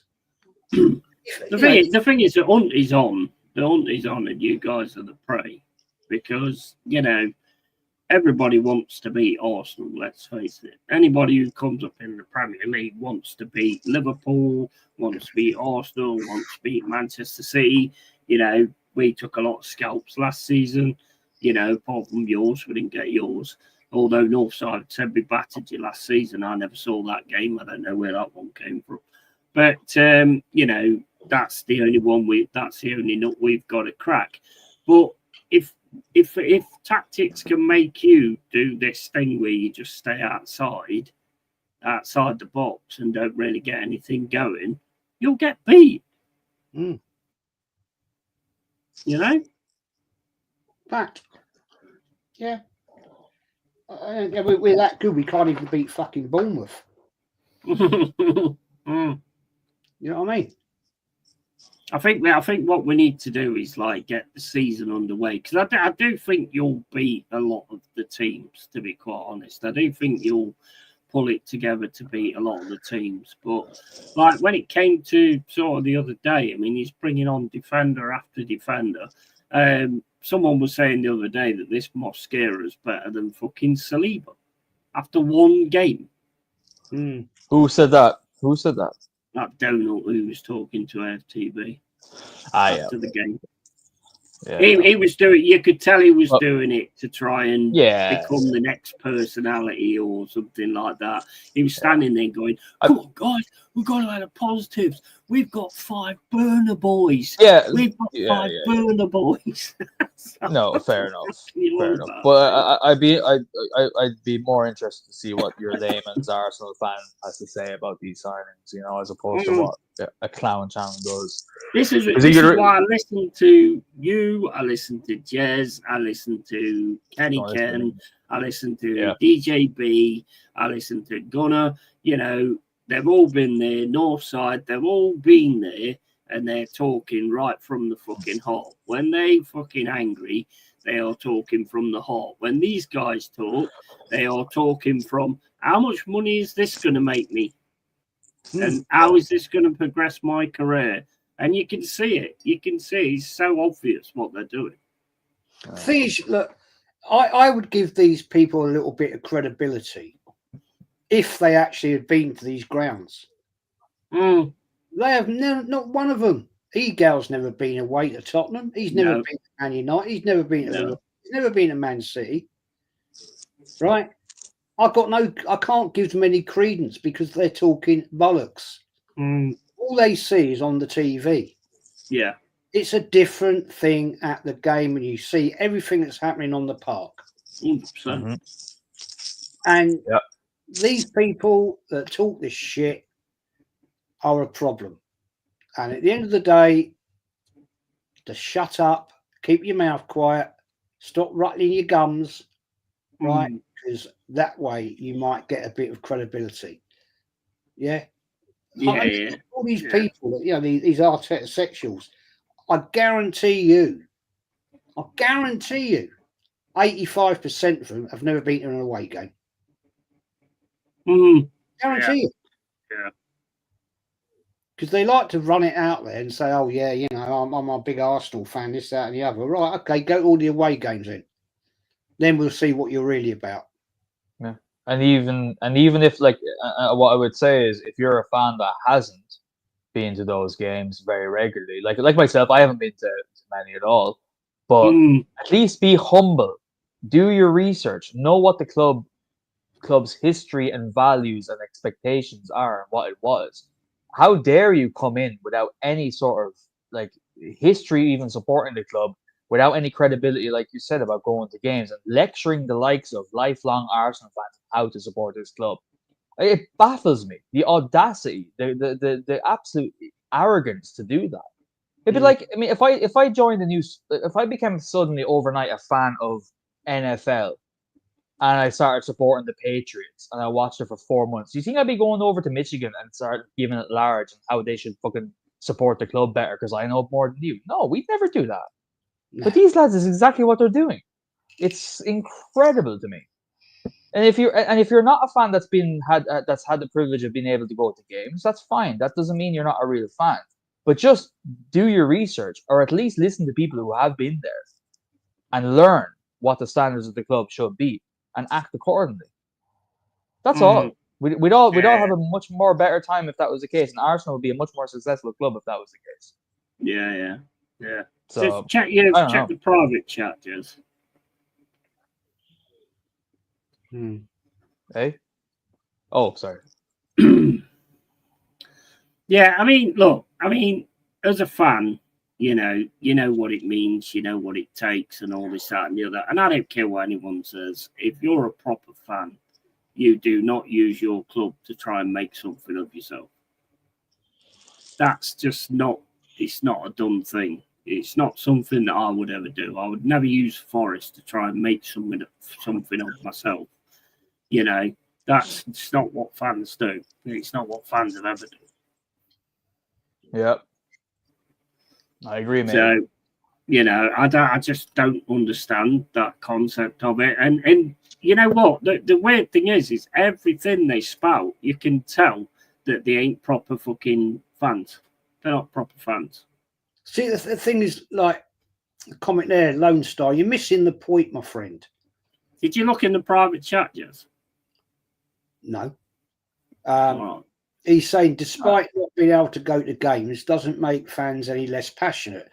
Everyone has an opinion. It's just that. Fair enough, yeah. I'm talking about these people that open their mouths. I'm talking about reasonable sized YouTubers that open their mouths, talk bollocks, tell other fans how to support the club. Now, these people we're talking about can go to games. They live in the bloody UK, but they don't go because A, they're either too scared to go, right? They're frightened of getting punched up, or they can't be asked. Yeah. Yet they'll sit at home and then dictate to other fans that do go or have been going for years or have been in past years, but they're trying to tell them how to support the club. Oh, you got to support Arteta. No, I never support a manager. No. I support the club. That badge that's sat right behind me. That's who I support. Well, I mean, the thing is, managers leave, players leave, owners leave. So the only thing that you can support is the actual fucking club, because the club ain't going nowhere. Unless you're Morecambe, of course, because they've just gone. But, you know, that's who you support. They're the only players. They're the only people to support. Fact. Yeah. Yep. But, you know, this is the thing. Check your Instagram, Jez. This is the thing, though, guys. You know, the problem is that, like, you know, you get into... You're not able to have... I wouldn't even say debates. You can't even have a differences of opinion anymore, because people just are so rooted now into their opinion that they've chosen maybe 5-6 years ago, and they will not budge out of pride. And that there's no repercussion for doing so either, being that stubborn and silly that life rewards you anyway. Is that half the time when you're talking, this is why I don't engage. You know, I don't engage. You know, sometimes you tell me about things you hear and this, that, and the other, what some of our fan base is saying. I don't engage anymore because there's no point. You could drop the most brilliant point and you put effort into it. It goes over their heads, mate. It just flies over because they're not going to listen. They're married to their opinions in unfortunately a very bad way without doing any research. So it's a losing battle. They're actually married to their bank balance. Well, the content creators, yes. My biggest thing is it's one thing if you're a content creator. At least I can understand. At least I can understand why you're doing this, selling your soul for money. At least that somewhat makes sense, as wrong as it is. But for me, it's when people who are just who are fans on Twitter, fans on YouTube, fans online that have no fucking stake to be fucking spouting this nonsense, are doing it no matter what facts they hear, no matter what opinions they hear. It's beyond me. But anyway, do you want to talk about Forest, mate? You know, this is getting me depressed, dude. Do you want to talk about Forest? Mate, at the end of the day, like, you know, at the end of the day, what we're doing at the minute, I'm good with it. I'm happy with it. I'm happy with what I'm happy for you, mate. Yeah, we're doing some good stuff. I'm hoping we can get this Amari Hutchinson, and I'd love it if, like, when we go to the Emirates, which is I think it's been brought forward. I can't remember the date now. I'd love it if we got Amari Hutchinson and it was 0-0. And then we managed to score a goal and it was Amari Hutchinson who scored it. Because obviously he was your ex-player. Did you look at Instagram, Jez? When, mate? When you talk about? Just have a look at your Instagram or the private chat on here.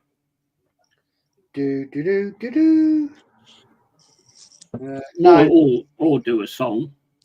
No. Okay. Yeah. Look. Let me just quantify that. I have no problem. Right. Nothing to do with me. Nothing to do with me.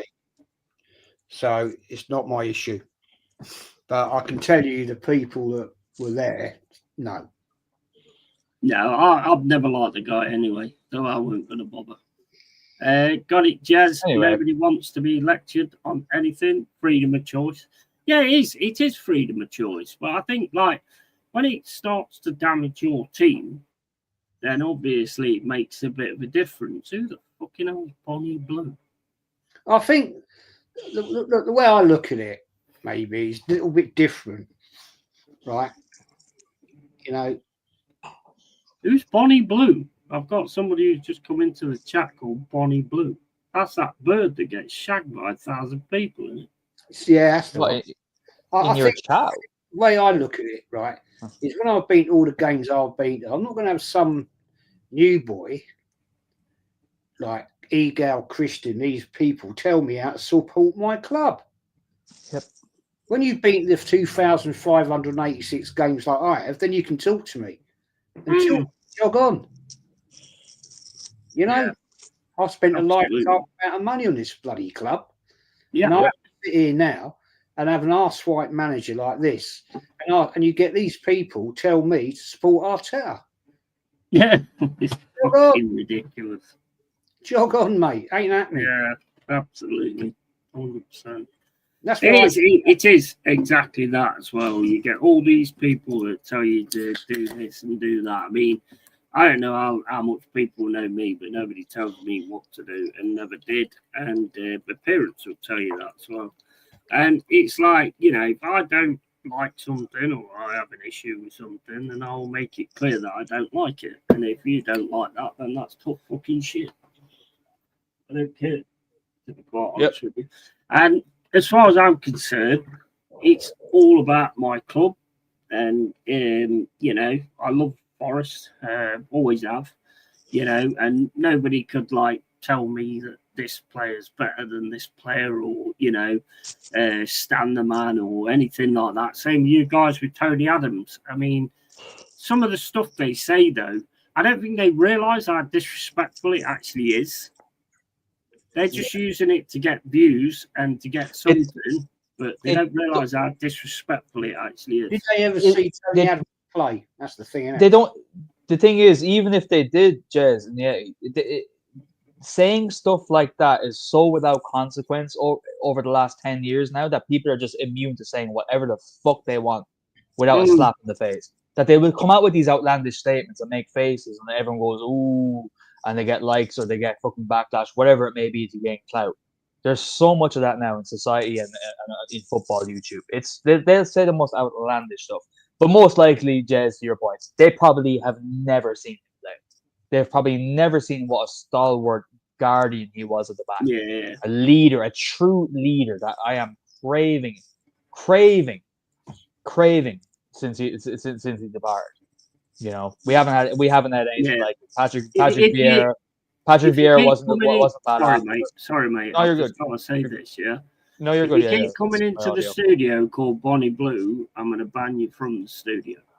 Where is this, man? I don't see it coming. It comes when you start a stream. It comes up at the bottom and jumps in. Okay. And it keeps coming up as Bonnie Blue, and I just keep kicking it. But if you keep whoever it is, make sure you let me know who you are, because if you keep doing it, I'll ban you from the studio. I haven't seen that. Have your proper name as who you are, and have your camera on as well, because I ain't just letting anybody in with no pigeon chests. So that ain't happening. So. I'm surprised she's coming in because there's not 1,000 men watching. Exactly. Yeah, I don't know. She must have downsized. She must have made some damage. She has to scale down a bit. You know what I mean? Take it a bit easier. You know what I mean? Oh fuck. It's somebody who's going back in the chat and seeing that the link's in the chat. Oh yeah. I don't know how to pin it. I don't know how to pin it. But is Mama away? I haven't seen her for a while. She's not very well, mate. I did actually invite her on, but she's not very well, so she's not able to sort of be on cam at the minute. Said she'd be in the chat, but I ain't seen it yet. But she said I'll tell you afterwards anyway. But you know, said she's not very well, so she won't be able to be on. It would have been interesting to have the Newcastle conversation because of it. I mean, what's happening with them? I mean, that is just ridiculous, isn't it? What's going on with them? Crazy. But they're so limited, like by ESR, aren't they? Is this like would be the main reason why all this is going on? Look, guys, when it comes to like the legal terms of financial play in football, I am lost now at this stage because it doesn't make any sense to me. But would that be the main reason? Because I know their owners are mega rich billionaires, but they're not allowed to exercise that fight that strength that they have because of ESR base. Ultimately, does it come down to that or no? Yeah, I don't know, because I mean I can only go from like what I've heard, and from what I've heard, they don't want to be anywhere near Isaac at the minute because of what Isaac's done and all that kind of stuff. They don't want him anywhere near him, and he's not training with them. But believe it or not, he's still training though. He's not sat in his own on the sofa eating KFC, like Robbie believes everybody does when they're in the middle of a transfer thing. But it's like there's like a major issue there, and they want him gone. But then it's like when he goes, because they've got Champions League, that's the last thing they need. If Man United get Sesko, then I would imagine they'll get Wissa. They're linked to Colo. I seen today that they're linked to Colo Wani from I believe PSG. I've seen loads. I've seen loads of linked to Ollie Watkins. This dude. Yeah. I don't know what his name is, but there's another one. It's like they're really sort of go full out to try and get someone to replace Isaac. But then again, we say that, but we don't even know if that's even the case. Like, I wouldn't be surprised if Isaac doesn't even leave. We don't know what's the case. Do you know what I mean? This is the thing. Like this is the difference between us, though, and all these other people that just go. Because I always say apparently, and this is what I've heard, and all that kind of stuff. I don't make that's it why factual or anything. That's why I said it. That's why. Look at Morgan Gibbs White. Everybody thought he was going, and all of a sudden it becomes like he gets paid more money with a gun to his head, obviously. His missus' horse's head on his front door, and he thought, I think I'll probably better stay. It's probably that Christopher Haywood chap. It's Pete Haywood, mate, but it could be. It could be. I've got a feeling it was Anthony, but if it is, then he needs to let me know. Rumour has it she's after legendary YouTubers and a hairy Yeti. Bro, I ain't doing it. Not after there's 1,000 members in it. That sounds like my ex. That'd be like sticking a worm up Dartford Tunnel now. You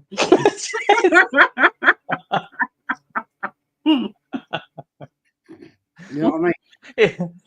I was going to make it that's like a worm discovering Tottenham's trophy case, but they fucking won a trophy last season, so I can't the joke much. But mate, I reckon you basically if you're going to go anywhere near that, you need to send the canary in first.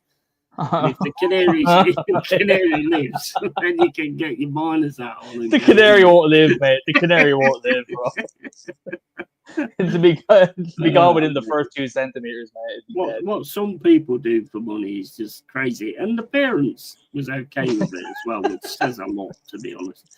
Same thing happens with music. The new guy will think a certain band is great until a long-time listener educates them on history, giving them a broader lineage perspective. Yeah, but I mean, you look at music nowadays. I mean, we were saying this the other day. Where's all the bands? Where are they all for the future? Where's the Led Zeppelins? Where's the AC/DCs? Where's the fucking Ozzy Osbournes? Where's the Iron Maiden? Where's all those bands now? That's going to be there in the future. Could you see any, Jazz? Because I can't. No, I think that genre's gone, mate. Sadly, I mean, you've got some great blues guitarists. You've got Joe Bonamassa, people like that out there. Fantastic players. But they're niche, aren't they? They're niche though. They are. Yeah. These bands was everybody likes them. You know, you're not going to get the likes of Zeppelin, Thin Lizzy, AC/DC, those ilk. You're not going to see that lot anymore. That genre is gone now. It's a great shame. I've said this to you before. When you got these talent shows, you know, Simon Cowell does, you might get the odd rock musician, rock band. They never win. It's always a girl or a bloke or a boy band or a girl band, because that's what people want now, and that's what sells music. And unfortunately, very talented musicians, of which there are a lot around. There's a young lad that I've watched on YouTube, and he was actually on Britain's Got Talent this year. Very amazing young kid. He was taught he currently is by his grandfather. Unbelievable talent. He will make it. Yeah. He will make it out there, but he's not going to be a household name, sadly, because that's not the genre people want now. You're not going to get Pink Floyd or anything like that, a Tangerine Dream, type bands, they're never going to come back. And Scald has nailed it in the comments, by the way. He's absolutely. I'm just reading this word a little bit. There's a few babe station girls around Bristol. Had a good stuffing. Yeah, well, I think Anthony's had a good stuffing as well, hasn't he? The conditions to make those kind of bands don't exist anymore. No, you're right. You're absolutely and right. nor is the public to receive it with the same level of grandeur that we did back in the day. You know, not that I'm that old, but like nowadays we are so oversaturated with technology. We all have brain rot, whether we like to admit it or not. The thing is, you don't have to be different nowadays either. Back in that day, they came up with something that was different that worked.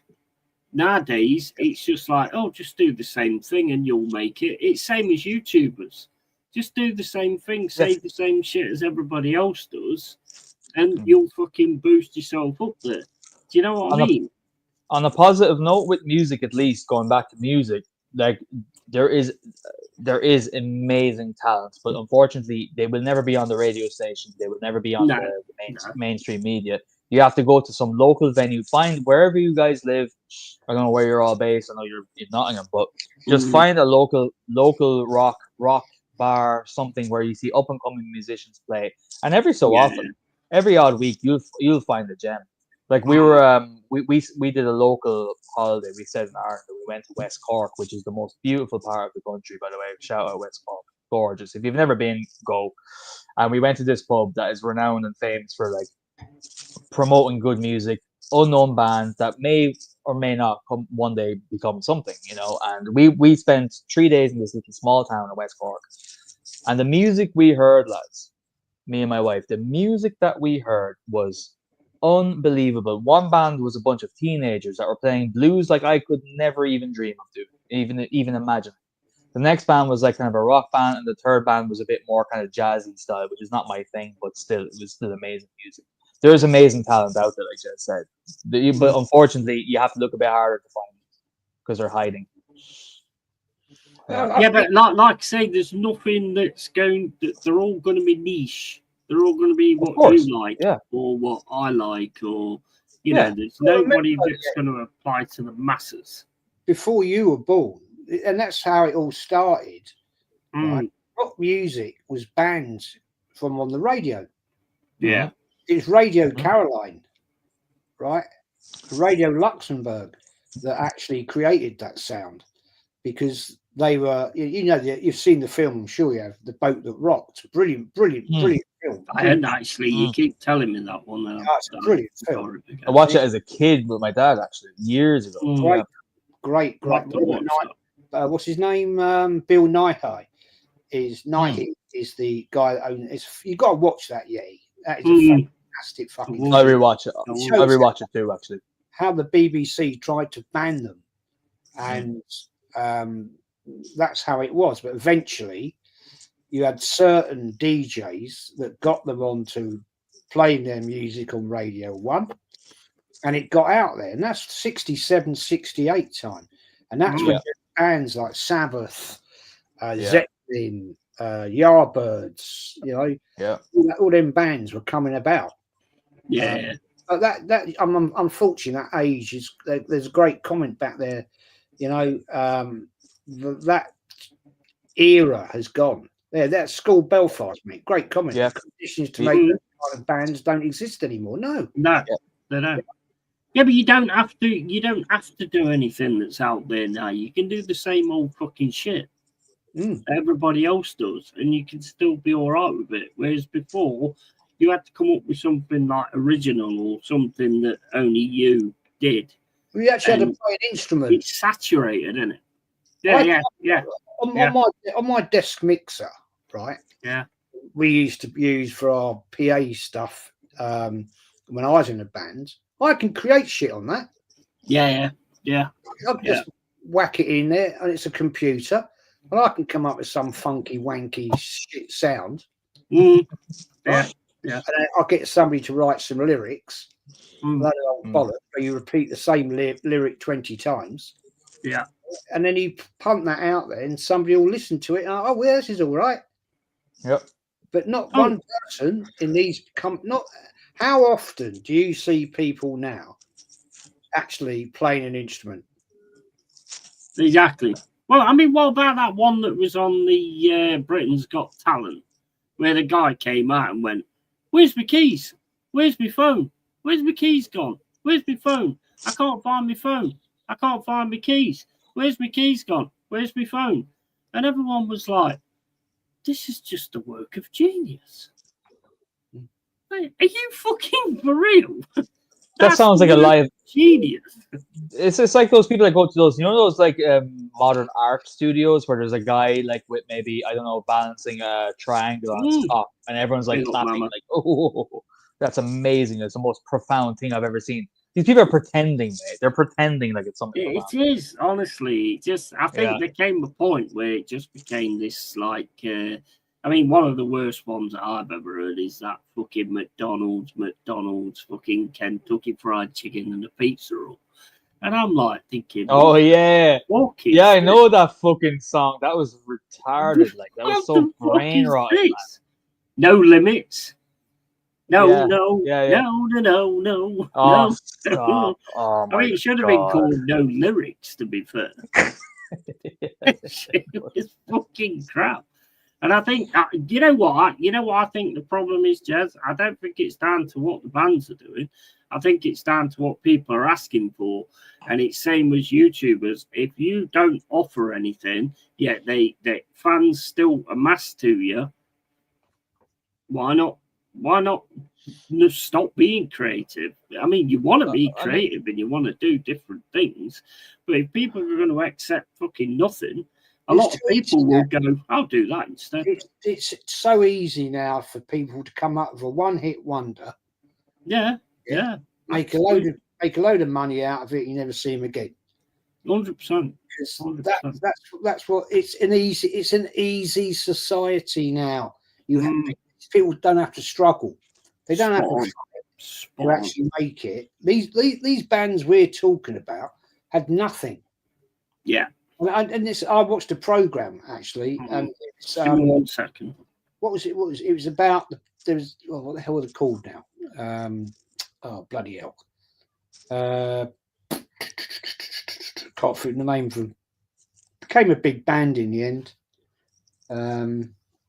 Oh God, I can't remember. Anyway, and they were talking about when they used to be travelling up and down around the UK, small bands in the back of transit vans and vans like that, sleeping on the amplifiers. One night they'd be in London, next night they'd be in Sheffield, next night they'd be in Newcastle, then they'd be in Liverpool, then they'd be in Cardiff, then they'd be in Bournemouth, right?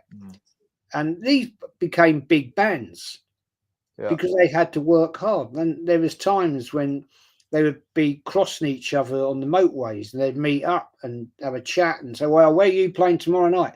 "Oh, we're at the so-and-so in wherever." You know what I mean? And they were playing small venues. They weren't playing big venues. They're playing like 100 people pubs. Yep. And they got through. The sounds got out. Eventually, they'd get a tape that would go to Vertigo Records or Atlantic Records or something like that. And they get one of their people come and watch them and say, "Yeah, come in, give us a tape. We'll get you in the studio for a couple of days and let's see what you got." Yep. And I mean, like, yeah, exactly. I mean, like, no, because all that grind and passion back in the day, like, I know it's not a cop out for today's society, but I do have a bit of sympathy because I know a lot of people in my generation and younger especially are in this boat, especially in Ireland, and it's the exact same in England. Is that you could earn yourself £50 back in the day and kind of survive barely for a week, right? Just barely. It'd be rough, but you could do it by playing a gig. Nowadays, like, you wouldn't have a place to stay. You wouldn't have anything else.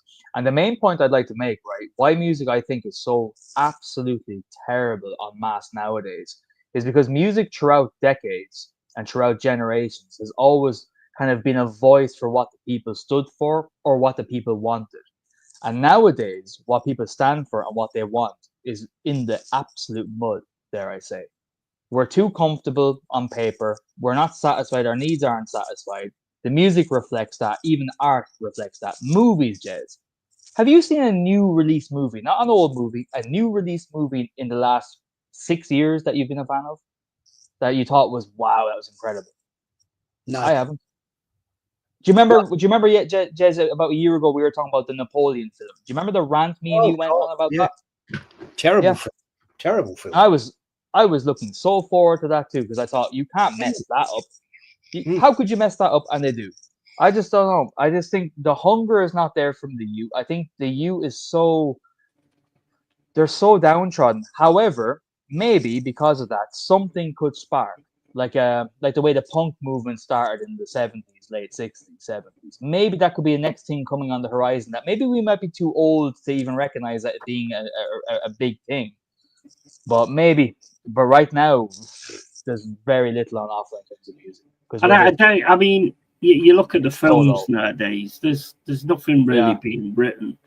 They're like doing reruns of different films, and to me, there's classics out there that have sort of had their time and all that. Still brilliant films, but to me, you look at those kind of movies like D-Day and all that kind of stuff, and try and remake them. Even though I think you'd have an odd job on doing it.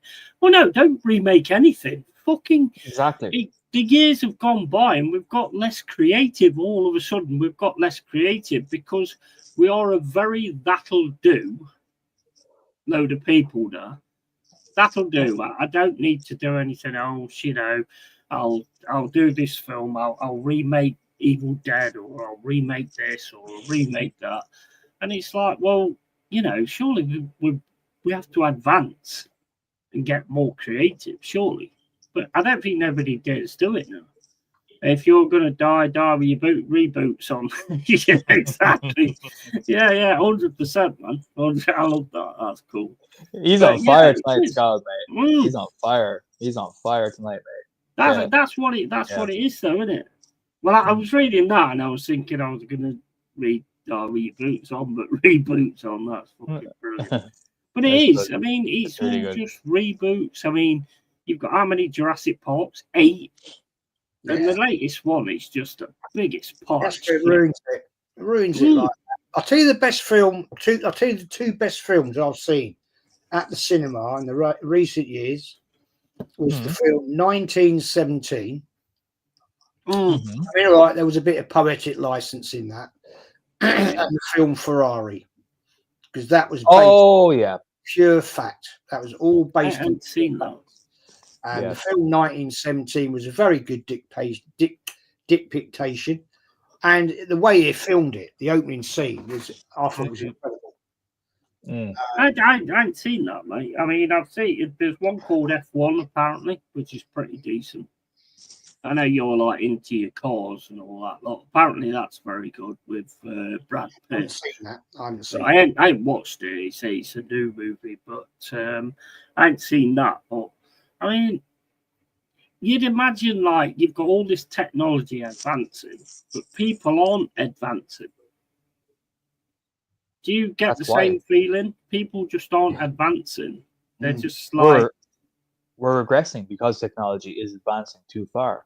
We become numb. Yeah. We don't. Like I said to Jez there earlier about music. I was saying like we don't have to try for any sort of enjoyment anymore. There's people that wake up in the morning and they just pick up their phone and they hop from app to app to app to get a little small hit of dopamine from whatever reels, from whatever tweets, from whatever comments or likes that they get, and that's their life.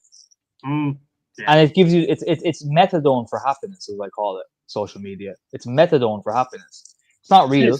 It's not the same. It's not the same. It's not the same as going out and catching a fish. Going out and catching a fish after trying for 3 hours, there's no feeling like it. No. If you're a hunter, the same thing. If you're someone who works hard, if you build things, if you tend the garden, if you train dogs, if you do anything, that reward will hit you like nothing else. But those other little kind of little semblances of that is only like as I said, a methadone effect. It's an imitation, and it's enough to keep you satiated. It's a bit like tofu. It's like eating tofu, and you don't eat meat, but you eat tofu all day. It gets you by, but it's not quite the same. Yeah. I agree. I might be getting a new dog. No Yeah, way! you What are you get a new getting? doggy? Hmm? Tell me, Jez. Tell me. Go, go, What go, you go. getting? Well, I'm just trying to finally convince the wife about it. Yeah, I'm looking to get another German Shepherd. Mm. Yeah. Oh. The people we bought my original one from, they're still breeding. Okay. I haven't contacted them What yet, they or the dogs? the dogs. And yeah, I just said to Barb's, it'd be nice to get enough one. It'd be nice, you know, because I'm retired. I can take him out for long walks in the day and everything like that. I love it, mate. So she's not overly convinced at the moment. I think that would be brilliant for you to just sort of Yeah. like get away and just, take the dog for a walk and all that kind Yeah. of stuff. We've got I beautiful do, mate. countryside here. Beautiful countryside. Mm. Well, a lot of it's been built on, sadly, but still, the river walk's beautiful to go down there. Mm. And Watch out for the boars. the what? The boars. Oh, fuck that thing. Jesus. Never saw it again. Yeah, that thing scared the shit out of me. Mm. It's massive, that I thing. can imagine. And it was sort of dark. Yeah. All I've seen Razorback, mate. So all I see is two eyes looking at me. I thought, what the fuck is that thing? And Mm. it started snorting, snuffling around in the dirt. I thought, geez, that's a boar. Wow. And it was massive. It was huge. They get big, those boars. They get really They big. do. Oh, it's massive, this thing. And I Yeah. thought, this is only going to go one way, and I'm not going to win. So I just backed it off. I thought, well, see you later, mate. Good luck. Yeah. Yeah. Leave Right decision made. Yeah. I never mean, saw- DJ Craig says, but then I remember it's $25 a ticket and wait till it's on the streaming website. Yeah, exactly. And most of it, I mean, that new War of the Worlds on Amazon. What an absolute joke that is. That is, I mean, Wasn't that- War of the Worlds is one of my favorite albums ever. And I would love to see him like make a film that's just based on the album. Not put in today's times. The Tom Cruise one was all right, but put into the time of when it was made. 1973, I think it was. Richard Burton, David Essex, Phil Lynott. Just an amazing cast.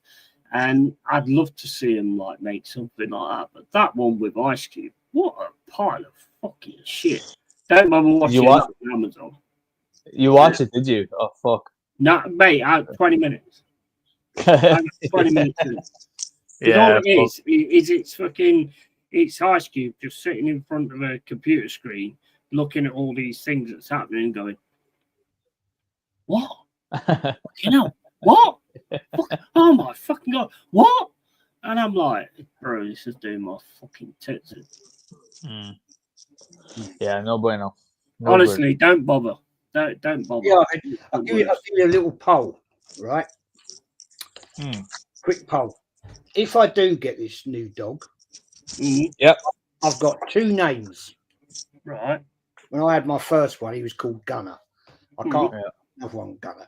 So I said to Barbs, I said, I've got two names, right? And she went, yeah, what are they? I said, George or Highbury. And she went, well, I like George. And I said, George is good. After George. Yeah, George. I said, but I actually quite like Highbury. That's a very unusual name, isn't it? What do you guys think? Highbury for me. Highbury. George for me. It's a dog. George. Mama, what do you think? George or Highbury? George or Highbury? How do you set like a poll in the chat? George or Highbury? Anybody in the chat? Give me a few. Give me a point. I like Highbury though. I like Highbury the most. The thing is though, shouting Highbury. That's what we should be doing. That's what we should have been doing when we locked it down. We should be, when he runs away, we should be shouting across the pond. Come back, Highbury, please. You know what I mean? Where do you live, Jazz? Is it close to Brighton? Don't say that. Or somewhere? I can't remember where it is. Well, don't actually. I'm not de-doxing you. Don't actually say exactly where you live. I mean, I'm not asking you that. No, I think Scald has a perfect name for the dog, Jez. Yeah, he put up the comment that Scald just put up. That's the perfect name for the dog.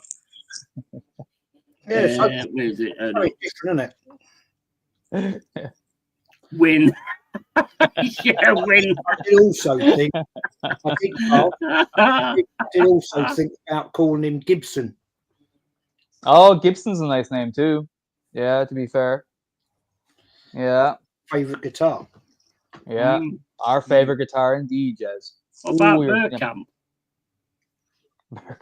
Burkamp. That's not a bad one, actually. Dennis. Just Dennis. Yeah, just Dennis. Henri. I like Highbury too, mate. Yep. Because it's like so unusual, isn't it? Well, I'll tell you one thing, Henri, Jez. you can keep up with your French thing, can't you? Henri. No. No, What about Guna? No, never. Yeah. No. Yeah. You said yeah. You said yeah, then you went no. Okay, no. That's only reserved for fighting dogs. Yeah. Highbury. Yeah, I mean, I don't know. I mean, I'm not. I don't know. It just sounds a bit too much to me. Most importantly, Jez, if you do decide to get a little German Shepherd puppy, you have to do a stream featuring him for at least 2 hours so we can all just gush over that little chap. Yeah. Well, I've got to convince my wife yet. I've got to convince her. I mean, she loved him, Gunner, but she said the trouble is, it's different. We got 2 cats, right? But whilst we've been away, a neighbour's been feeding them. It's not a problem. But with a dog, it's totally different, isn't it? Because you've got to. I don't like kennels. No. They should have kept sitting on it and the Guna. Sorry, mate, but there are a lot of dog-friendly hotels now, and you can get a dog passport to go over to France. So anyway, we're going to look into it. Yeah, keep us updated, though. I'd be interested in that. Yeah, absolutely, 100%. Yeah, I just fancied it. I thought, you know, I've got loads of time on my hands. What about Zeppelin? Sorry, Zeppelin. Can't hear you. Zeppelin.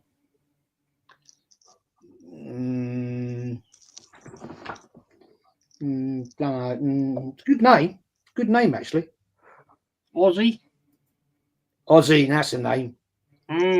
My sister's got a dog called Ziggy Stardust. Nice one. Beautiful golden Labrador. Ozzy, that's not a bad shout actually. Ozzy. Yeah, absolutely. Yeah, that's not a bad shout actually. I don't know. We'll see. Nice. Mama, what do you think about getting another German Shepherd and calling it Highbury? What do you think? I want your opinion. You're a dog lady. Yeah, let's get Mama's opinion. American Bulldog called Lemmy. Fucking brilliant. Awesome. That's nice. Anyway, we'll see. May not happen yet. I hope you do. Yeah, it'd be good for you, mate. You could do with that, just to chill yourself out. And... The thing is, you know, I'm 64 now, and I just spend half my time doing fuck all. Yeah. You know, I go fishing every now and again and everything, but I just thought I used to love walking him out there. We used to go for like 3 hours, disappear. I'd put him in the back of the car and we go down the forest. And my grandson used to love it. I used to tell him we're going hunting for dinosaurs. You know what I mean? Mm-hmm. And I used to pick up these out the streams. I used to pick up these little rocks. I said, "Look, that's a dinosaur tooth. Look at that, it's a dinosaur tooth." And he used to take him home and show his mum and go, "Look, Mum, I've got a dinosaur tooth." And she'd look at me and like shake her head, like, "You idiot." He used to have them all over his windowsill, all these sort of like bits of rock, which he thought were dinosaur teeth. Good fun, isn't it? I think that'd be great for you, to be honest, to get another German Shepherd. The only thing with it is, like say, is when you say you went to France, it's kind of, have you got someone to leave the dog with or whatever? No, you can get a dog passport, can't you? Can you? Yeah, of course you can. Fucking hell, I struggled to get a fucking human passport. Yeah, you have to finally got one. No, you go to your vet. They don't make Yeti passports just yet, man. You go to your vet, you get a health check and all the inoculations, and you can get a dog passport now. Take them abroad. Yeah, you can. I didn't know that. Did you sort everything out at France before you came back? Did you get everything sorted out? Yeah, no, it's all good. Yeah, it's all good, man. It's all good. Yeah, well, the idea was we were going to leave Wednesday, but then I've got notification that they want to see me this week on Wednesday, so we had to hightail it out today. Yeah, I get that. And that was it, really. So we shared the driving. The only thing is, I'll have to complain is we hadn't booked the Channel Tunnel because it was a bit of a quick one, right? But then you get they send you away, and then you have to come back at a certain time. Then you get through the gate and to get your ticket, and then you have to wait another ponce about for another hour and a half to get on the bloody Channel Tunnel. And what annoyed me, right, it wasn't even busy. It wasn't like peak season coming when people come back at the end of August. It was relatively slack. And I thought, I'm sure you can do better than this.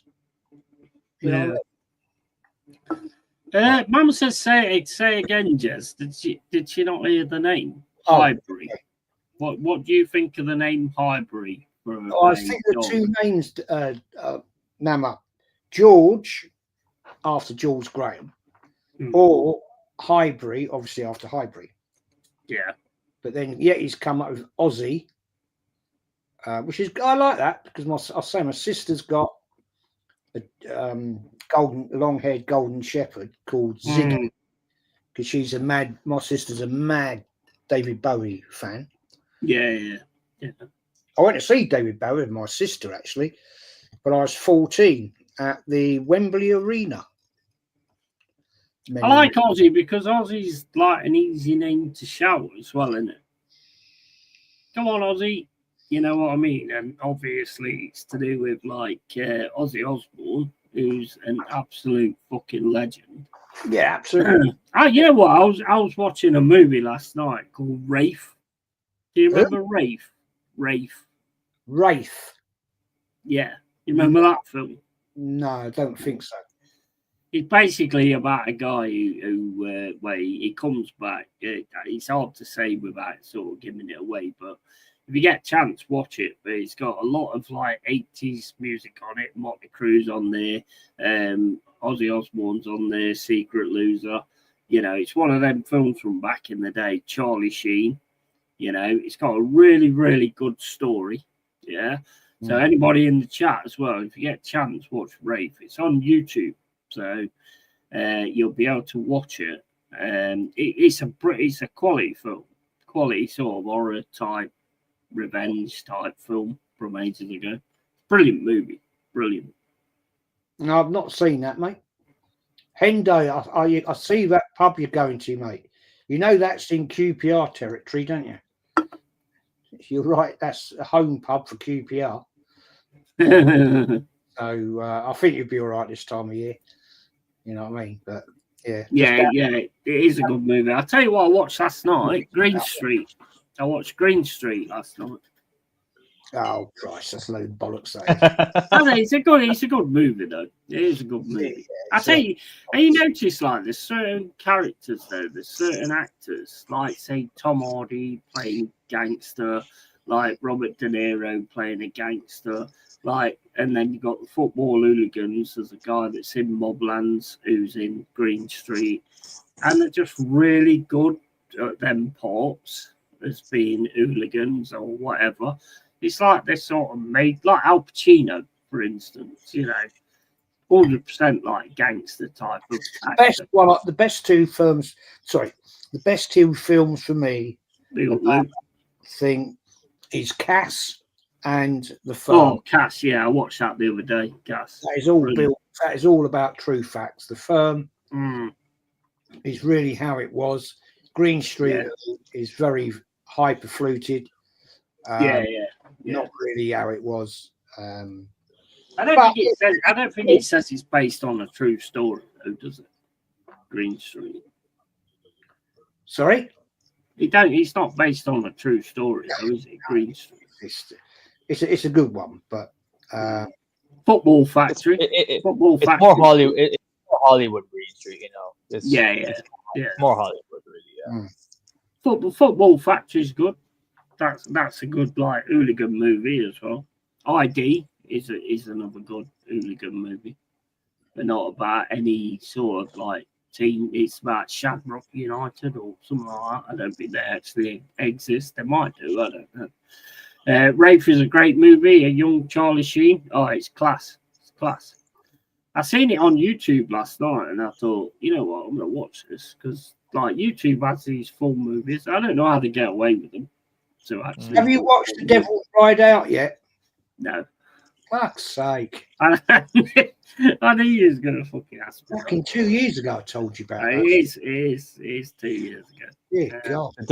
The Devil Rides Out. Is that what it is? Do you know what? I'll watch it, James. How about that? I'll watch it. Brilliant. The Devil Rides Out. Brilliant film.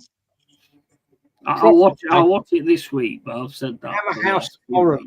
So, Yeah. Hammer House of Horror film. It's a bit of that. It's a bit stilted, and it's a bit. Jesus. But it's good. I like it. I think it's a great film. That looks like the Rothschilds family ball back in the old days. Very creepy. He's got. I mean, I watched like the first 4 to 5 to 10 minutes, and it was like it's definitely got that feel of the old, really good horror movies. So I don't know why I haven't actually sat and watched it, but obviously, if I'm doing reviews on like other things and stuff like that, I might do that one. I might watch that one and then do like a retro review as like a the honest thoughts and opinions. And if you're up for it, Jez, I'll have you on it as well. I ain't done that yet on the honest thoughts and opinions, but if you're up for it, then I'll do a video with us both sort of talking about it. And do afterwards. Yeah. No, Christopher Lee's in it as well. Holy shit. Oh yeah, there's a lot of like good players in it. Look, School of Belfast, he's got it. The Goat of Mendes, the devil himself. Yeah. Well done, mate. You know it. You know it. Great film it is. It's a proper old English classic horror movie from the early 70s. Yeah. Have you watched some of them old, like, the Hammer House of Horror, the old series? Have you watched some of them since? Because they're still good. They've still got that feeling about them. But obviously, the effects and shit. Yeah, I mean, there's one. It talks about films here, and he's 60 years old. Yeah, exactly. Like the werewolf looks like a fucking Care Bear. Yeah, I mean, it's. But I just love them for the fact that they're still work though. Films I watched growing up as a kid. Yeah. American Werewolf in London. Yeah, that's still a classic. That's a classic film. Still a classic. With Jenny, what's her name? Oh fucking hell! Don't Jenny Agatha. Jenny Agatha, yes it. Oh my days! I wasted some fucking toilet tissues on that one back in the day. Yeah, she was fit then. She was proper fit, mate. Proper fit. I'm enjoying movies from 80s and 90s, such as The Hidden. Yeah, Hidden, Dark Angel. I remember, I hadn't seen that for a while, but I remember that one. That one was good. Last Starfighter. Yeah, awesome. Good evening, Luke James. Yeah, big up Luke James. He's put on the Midnight Express to me, which I will watch at some point. But if you ask Jez, it'll be probably in about 6 years. Al Pacino, 83, and just had a new baby with his 29-year-old girlfriend. Hey, mate, whatever. And yeah, Jez, the Stuart Arms is in QPR territory. It's also the nearest pub to Dell's Hotel at the Kensington Hilton. Yeah, because he's coming over in September. Yes, the Goat Mendes, the devil himself, and well, that kid and the mother are set for life when Al pops his mortal coil, and better than CGI. Yeah, 100%. And I think the thing is with films now, they've got lazy. Because they've got the, you know, like back in the day, you watch like Alien or whatever like that. Alien's a classic film. But they had like normal light effects. You know, they used toilet rolls as the thing on the back, and you wouldn't have noticed it because they're just painted over it. And I think nowadays, because they've got the effects, the story suffers. And I said that ages ago. As soon as they've got the effects and you're not like wondering what's going on, the stories will suffer. Look at Predator. Predator is an absolute class film. First one, I liked it. Yeah. Absolute quality. Just normal effects, not CGI or anything like that. When there's real effects, like it is just inherently more believable to the human eye. It is. As opposed to some effects we cop out fakeness immediately, so it takes you out of the immersion. Whereas in the likes of Alien and Predators and all those old horrors, like, that's why I go back to those films all the time. I love the fact you said immersion. I love the fact you said immersion, because immersion for me is massively important in games, in films, anything. As soon as you take me out of that immersion, I'm done. I'm gone. I'm the same. Terrible acting or anything like that. No, I'm done. Yep. I'm totally the same, mate. Totally the same. But nowadays, with most things that come out, unfortunately, it's all technology. It's very and the worst thing is it's poor CGI as well. It's not just CGI. It's poor CGI. I don't know. To me, like, it doesn't look convincing ever at all in these new movies. You can cop it a mile away. So look at Pink Floyd, The Wall. Yeah, Pink Floyd, The Wall is absolute class. There's no CGI or anything like that. It's just obviously they use the cartoons and all that, but it's just perfect. Yeah, it's absolutely perfect. I went to see that at the Wembley Arena the night before the back stanchion collapsed. Fucking hell. Oh shit! I was there the night before. They were there for 7 months. That was December. Christ, December 1979. Wow. 78. Something like that. When The Wall came out, I got the album. I remember getting it for Christmas from my mum and dad. Oh, They released it, and I remember it was on. I remember seeing it on Top of the Pops. Yeah, that one, Leave the Kids Alone. That's it. Yeah. Another brick in the wall. Another brick in the wall. That's it.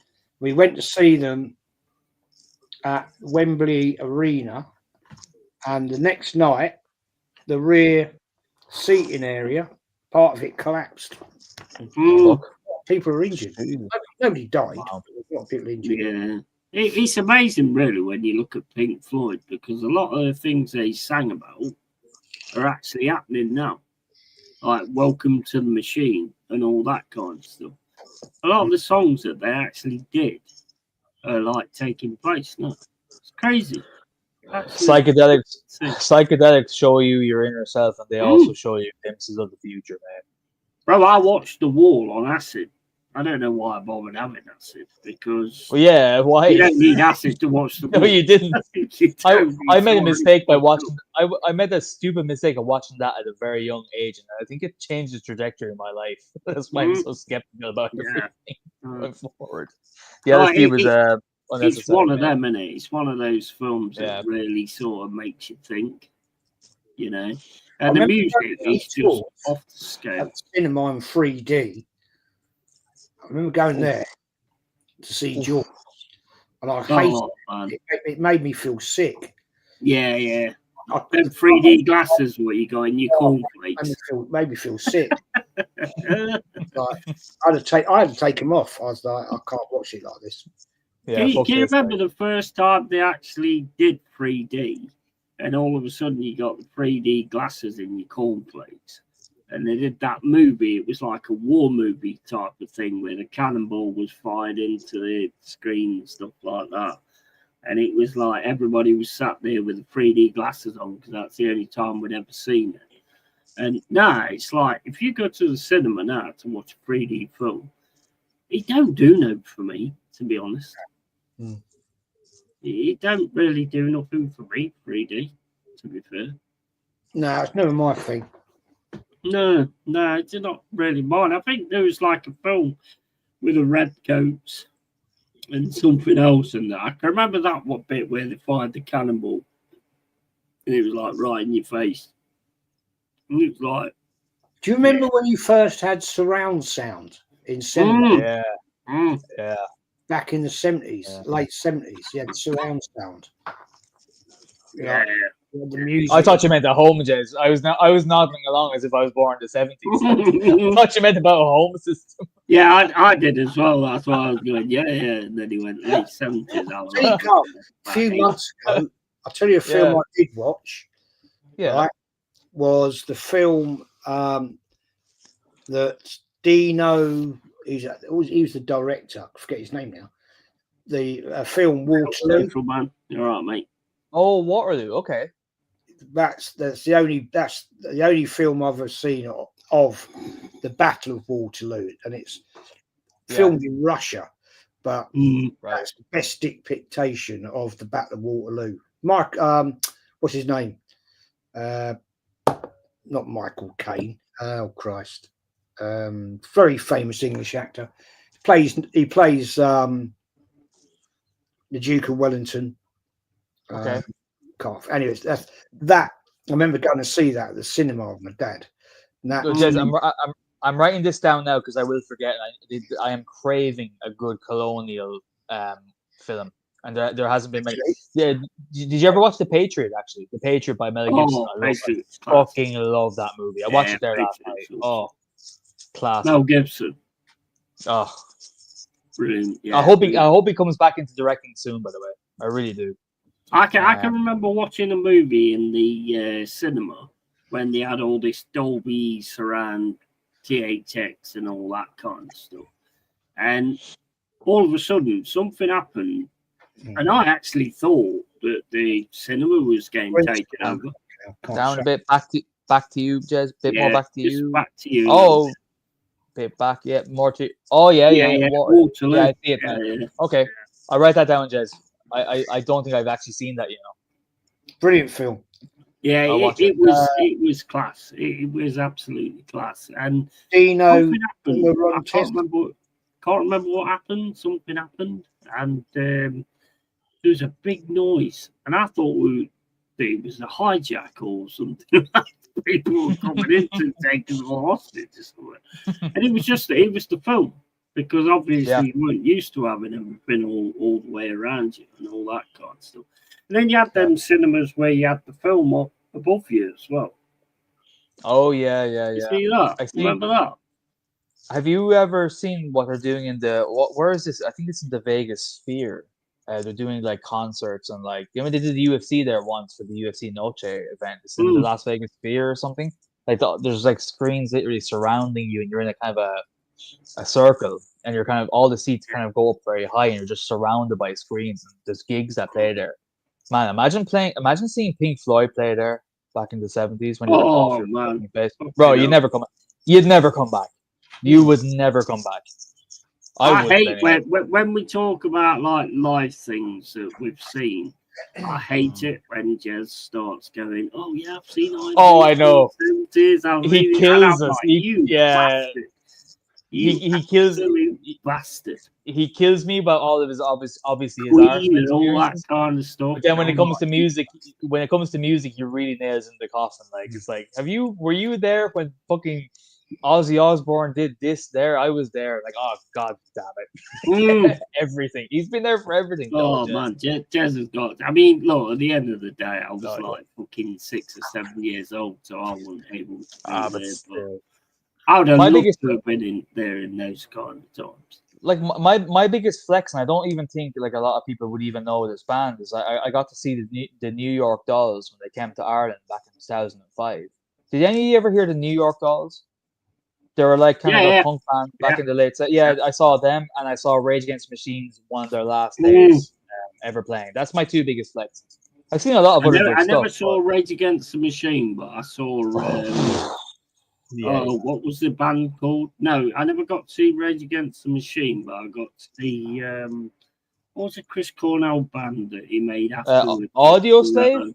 Yeah, Audio Slave. You saw them live? Them in Manchester. Yeah. They was fucking awesome. And they played Killing in the Name of as well. But even if they did, was absolutely phenomenal. Yeah, I've got Central Man here, and I need a piss, so I'll be back in a second. I've got a bounce. Central Man, mate. How you doing? Yeah, good. I have to hop soon. I have to hop soon as well, bro. You staying on for a bit, Jez, or what's right? Or are you heading now? I've got a bounce, man. Got to go. Big up the Central Man. Sorry, buddy. I've got to go. It's good. I'm good. Big up Cole. Big up the Yeti, and big up the chat. It's good to be back in England, and I will catch you all later. Take care. Right, mate. Cheers for being on, bro. Cheers. Get that puppy, Jez. Get that puppy. Get that puppy. Yeah. He was quick. He was quick, eh? He was quick. Right, I'll be back in a set. I need a pee. All right, dude. How are you, lad? How are you keeping? I'm good, bro. Yeah. You excited for the season coming, or how are you feeling? The season, I don't know until we play until next week, next Sunday. Yeah, are you optimistic or not really, or not? So I'm not really bothered, mate. Yeah, I know. I'm the same, buddy. You know, I'm the same. Even with the signs that we've made, I'm just, when you have a manager at the helm that you have no faith in, it's hard to get excited, isn't it? Yeah.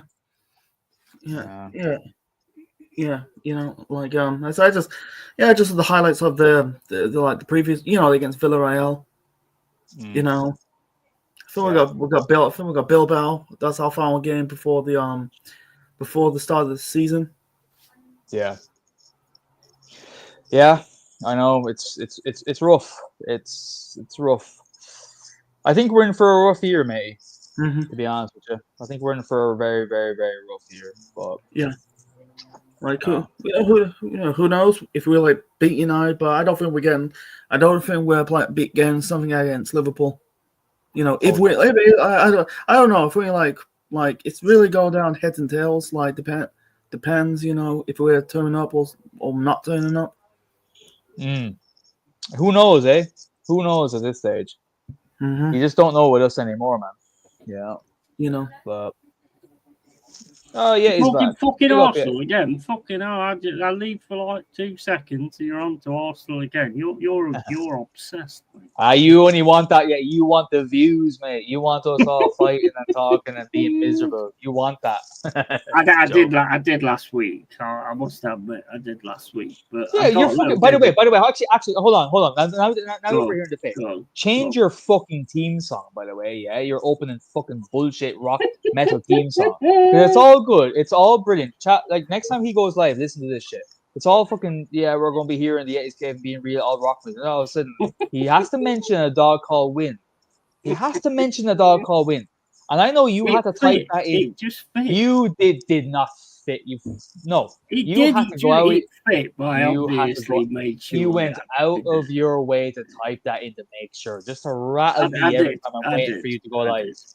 You did. But it fit into the lyrics. It fit into the lyrics. I'll make you a deal. I'll make you a deal to make it realistic, right? How about if we do win something, it won't be this season, so you'll have this for a long time, so enjoy it. If when we win our first legit trophy, you have to change lyrics. Yeah? Yeah. Maybe. 100%. Mate, I don't like the end of it. The end of the song when it goes, "Come on, win." I'm like, no. I don't like the fucking part where he says, "Yeah, we have a dog called Win." That's what pisses me off. How about fucking change that, bro? You knew what you were doing too. I don't think Central Man's heard it. So let's. LongHairedYeti'sCave, it's the place to hang out. Come on the show and scream and shout. Keeping it real is what it's all about. The show is about to begin. We have everything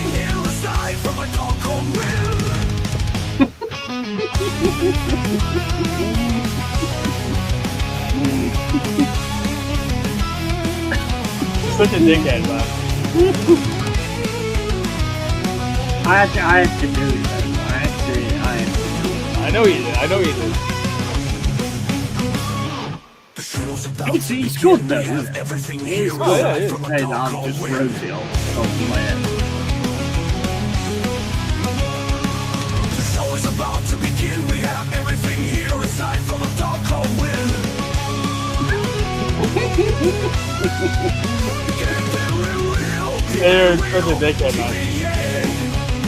Welcome to the cave, welcome to the show.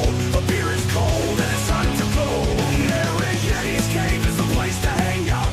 Come on the show and scream and shout. Keeping it real is what it's all about. The show is about to begin. We have everything here aside from a dog called Win. Come on, Win. I hate that bit at the end. You know what though? It is. I know it's going to start again. I know. Yeah, stop it. Yeah, it's alright. It's you know what? It's weirdly a banger of a tune though. It's actually all right. Like, you know? That one I did Oh, where it says that TJ, you don't have the answers. That is Oh, so right. catchy. It's unreal. Yeah. Have you heard It's that mad one though, where isn't it it? says like? Don't know. remember, mate. I don't remember. Yeah, let me. All right. No. No. If there's more digs, I can't. No, Fuck say off. it's not more man digs. called Jess, he's got a bald head. He likes eating bread and he loves Father Ted. He spends most of his life in bed. Arsenal history and more, yes, that's what he said. Now it's Jez's Arsenal, and he's making bread. TJ, you don't have the answers. TJ, you don't have the answers. Oh my god, dude. What the fuck, dude? Oh mate, I think that's so catchy. That It's one so is cool. catchy. Oh, bro, you'd hear that at 11 p.m. at night walking through Nashville, and some lad in pink cowboy boots and fucking pink cowboy hat playing that shit. Like, that's fucking mad, bro. Tony says, "Don't mind Yeti kicking me in the nuts," reminding me how much of a joke our club is. You know what? That's the thing, isn't it? You know, I'm a Forest fan. We've been in the Premier League for 3 seasons, and we're still taking the piss. No, fair, man. Fair. That was just proper, just rhyming shit. You know, I know a man called Jez. He's got a bald head. He loves Father Ted. It just honestly, that Sunni AI is just class. It's class. Yeah. How about Adolf for Jez, new German Shepherd? Oh yeah, that'd be an awesome one to be shouting, wouldn't it? Yeah, dude, shout it out. Yeah, I like that. Adolf. Yeah. 100%. Are you hearing background noise, or am I becoming schizophrenic? Or I can hear children. at my house? So you got children? No, it's not me. Central man. Huh? Do you have children there? Not really. So where's the children coming? Hold on, have I still got that playing? I hear people chatting, man. I hear people. You got chatting. people chatting in your house? No, it's not me. It's not me. Oh, What the hell's that then? I could hear somebody chatting in the background. It's definitely Freddie. Freddie. Oh, he only me out. Freddie don't speak. Yeah, Freddie don't speak English, bro. I don't know. There's 1 or 2 meows that definitely says, "Feed me, you motherfucker." 100%. Yeah.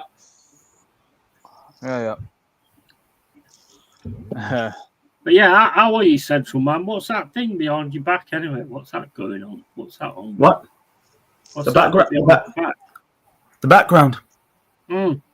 Oh yeah, it's just like it's just a local club. All right. that who you're supporting now then, because of Arteta? It's just like yeah, it's a not, you know, it's a part-timer club. It's only a part-timer club. That's like Arsenal at the minute, isn't it? You know. Yeah. So how are you, mate? Anyway, you're in. Yeah. It's just it's a local football team. So are you doing streams on this local football team then? No, right. Not really. It's So why you got it behind your head then?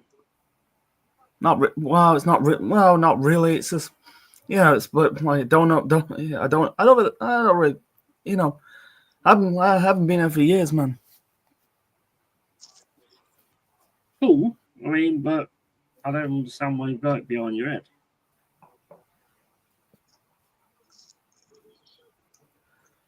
It's just like, I just like get used to that. I'm just, just like figure, I try to get used to the back, the green screen, the background. You got a green screen now. Yeah, the green stream, because I think it was 2 weeks ago. I think it was 3 weeks ago. I did like on my other channel, I did a live stream about the Lions, the British and Irish Lions game against Australia. Had the Lions coat of arms. Okay. All right. If you follow, it's the rugby team. I did like the rugby. Oh right. But is that what you're doing with your channel then, like rugby, and I know you do like WWE and all. Yeah, that that's on my new channel. Oh, you got a new channel. Have you got a new channel? Sorry, that went down. Yeah, it's Central Man Sports. Mm-hmm. So what's on Central Man Sports and advertise it? I really, the last time I did something on that channel was I did the rugby. The British and Irish Lions taking on Australia in the first test. Like, and how did it go? Did they win? They won. It would be Australia. It would be Australia. We'd be 2-1 in the series. That's shit. Australia, shit, man. That's shit. Okay. Because they're the next host of the next World Cup. I don't know. I don't really follow it, to be honest with you. Yeah. I'm not really that much into rugby. I know Cole is. I know Cole likes rugby, but I've never really been into rugby that much. I'm trying to do some football live streams, for the upcoming season. The last football stream I did was the Champions League final between PSG and Inter Milan. Oh yeah, what do you think of that? Yeah, it was good. PSG. PSG. They're just like, I thought it was gonna be a neck and neck game between PSG and Inter. But look at that PSG, man. They really walloped Inter Milan 5-0. Wow, that Luis Enrique, man. Straight after that, who beat them? Oh, Chelsea. Yeah, Chelsea. They beat them really easily as well. They're being really easy. I feel like this is Luis Enrique, man. Really well, to be fair. Yeah, I like this Due, that kid Due, Calafashile, was it Calafashile, Fabian Maurice, Vitinha, 40 Sheila. Yeah, he's quality. Yeah, they really they got rid of the star players. I feel like they went absolutely nowhere. Even though they won like domestic trophies, but they never they're trying to win the Champions League. They're trying to for the last ever since the Qatari bought the club. They're trying to build like a dream team with like Ibrahimovic, Cavani, Maria, Messi, Neymar, and Mbappe, but it didn't really. Yeah, it didn't really gel. And then when Enrique took over, they just not focus on signing the big names. They just focus on local talents, and it's paying off. They've got a young team as well. Which is going to come on. I mean, they're already doing good things. Yeah, it's focus on. Yeah, I feel like their youth project is better than Arsenal's youth project. Well, I'll be honest. I don't really think that's true, to be honest. I think there is a good Arsenal youth product there. Yeah, I just don't think there's a manager that takes advantage of it. Yeah, like it's like they got really got a good goalkeeper, that Donnarumma. You know, he's like he's like isn't he leaving now? Donnarumma. I don't think I he'll leave thought I PSG. read that he was leaving. I don't think he'll leave PSG. Like I think it's like I I'm think he'll sure stay. I read that he was leaving, but I mean that's just Right. social media. But I Like- mean, Cole, what do you think about Neymar? Because I've never rated him, bro. To be honest. Yeah, mic's up, bro. So what you asked me about Neymar, was it? Yeah, what's your thoughts on Neymar? Because I've never really rated the guy, to be honest. Yeah. Like I mean, I know he at Santos, he garnered a massive amount of eyes onto him. At Barca, he did kind of okay, but he was part of the wicked attack. Like he was grand when he went to PSG. He fell off the radar completely. But I don't know, man. I don't really give a fuck about Neymar. I'll be quite honest with you. You know, I'm very very focused on my own club. I don't. Do you know? Yeah, I said to you before. I'm not actually a football fan very much anymore. I'm only still watching this shit because for some sad reason I'm just. That's why he support Arsenal. No, it's not why I support Arsenal. It's why the reason I still watch a little bit of football, mate. Don't hey, I see what you're doing, but See what I did there. See what I I did. can't, mate. I'm on to you all the time. I always have my radar on. Yeah. No, but I mean, what do you think about like the? I know they're only friendlies. I get that they're only friendlies, but the thing is, in the friendlies, you've done exactly the same thing as what you did last season, as what you did the season before. There's no difference. There's no, even if you've got even the new players you've got, you're still doing the same thing. You asking me or Sancho? Me? Either one of you. Yeah, I touched on this already, so I'll let Sancho man go if you want. Yeah. Go on. You don't. Can you repeat the question? Oh, I fucking forgot the question now. I fucking said it fucking 2 minutes ago. But it's like, what did I say, Cole?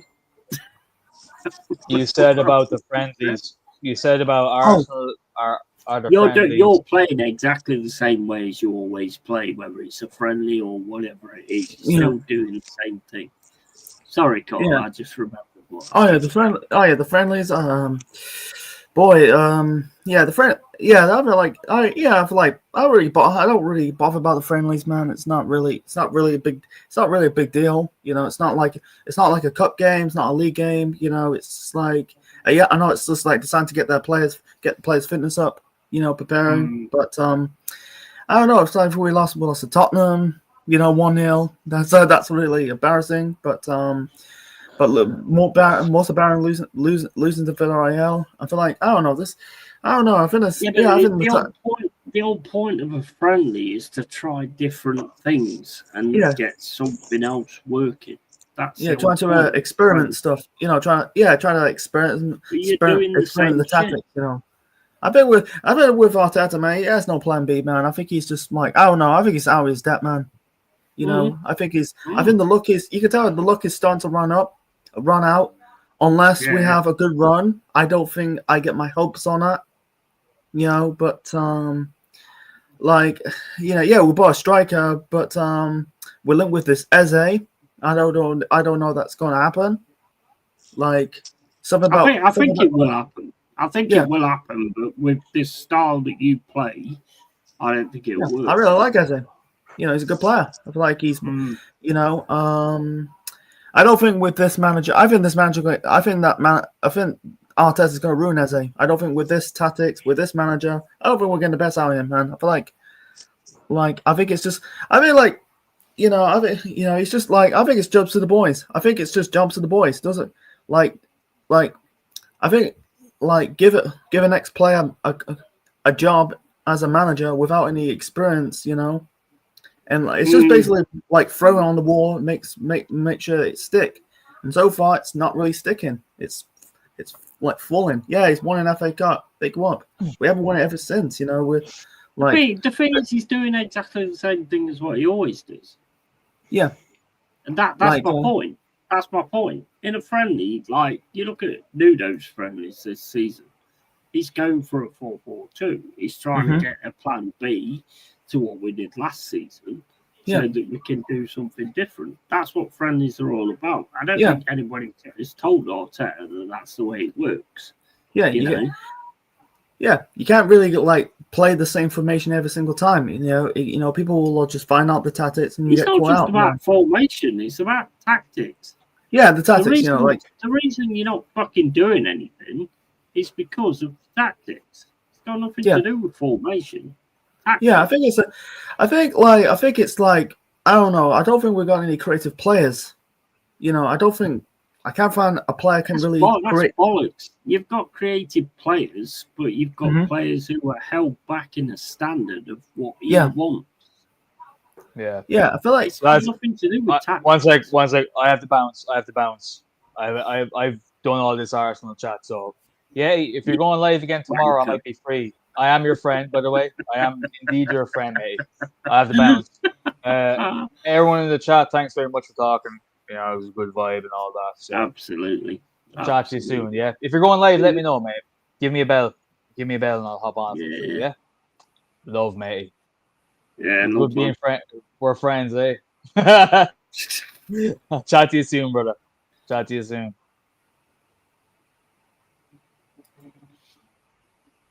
Yeah, I mean, look, at the end of the day, I mean, a lot of people are talking this, that, and the other about Arteta and like what's going on, all this, that, and the other. But it's clear to see to anybody that's got a fucking clue that it's the tactics that are the problem. It's not the players. I feel like, you know, I think it's this U-shaped football, man. It's not working. It's not really like, you know, it's just like it's just basically this playing out the back, you know, it's man, it's like sometimes playing on the back, sometimes it works, sometimes it doesn't work, you know. It's like I don't know. You know, that's the point, though, isn't it? If it don't work, you've got to fucking change it. Yeah, you got to change it. It's like you still keep doing the same thing where you just keep in the ball all the time outside the fucking box. Nobody dares do anything different because they might lose the fucking ball, you know. Yeah. So he has a set fucking standard and nothing else. There's nothing else there. There's no plan B. There's no nothing. There's no other. I mean, what do you do against Villarreal? I mean, you're losing, and he brings on 6 defenders. Mm-hmm. Or then he takes Gyökeres off for Odegaard, who you want to get Odegaard used to seeing where Gyökeres is and using his vision. This twat takes one of them off and then puts one of them on. It's garbage, bro. Honestly, I mean, I like it because I'm a Forest fan and I'm enjoying seeing you keep with this guy. Same as I said the other day. Keep hold of him. Give us a chance to build. You know, keep hold of him. Keep hold of him for 6, 7 seasons. Let him get into phase 6, phase 7, and all this, that, and the other. Just let him build up, and then we'll be fine. The one thing that bugs me, this whole phase thing, what's this phase thing? This is Marvel. I thought this is something from Marvel. This is not from football, man. It's like, I feel like it's the same. I think it's the same phases, man. Why is phase 2? Why is phase 3? We're still in the same. We're still in the same phase. We're still in phase 1. I don't think we're progressing phase after phase after phase. It's just we're stuck to the same phase for the last 5, 6 years. You know, it's not.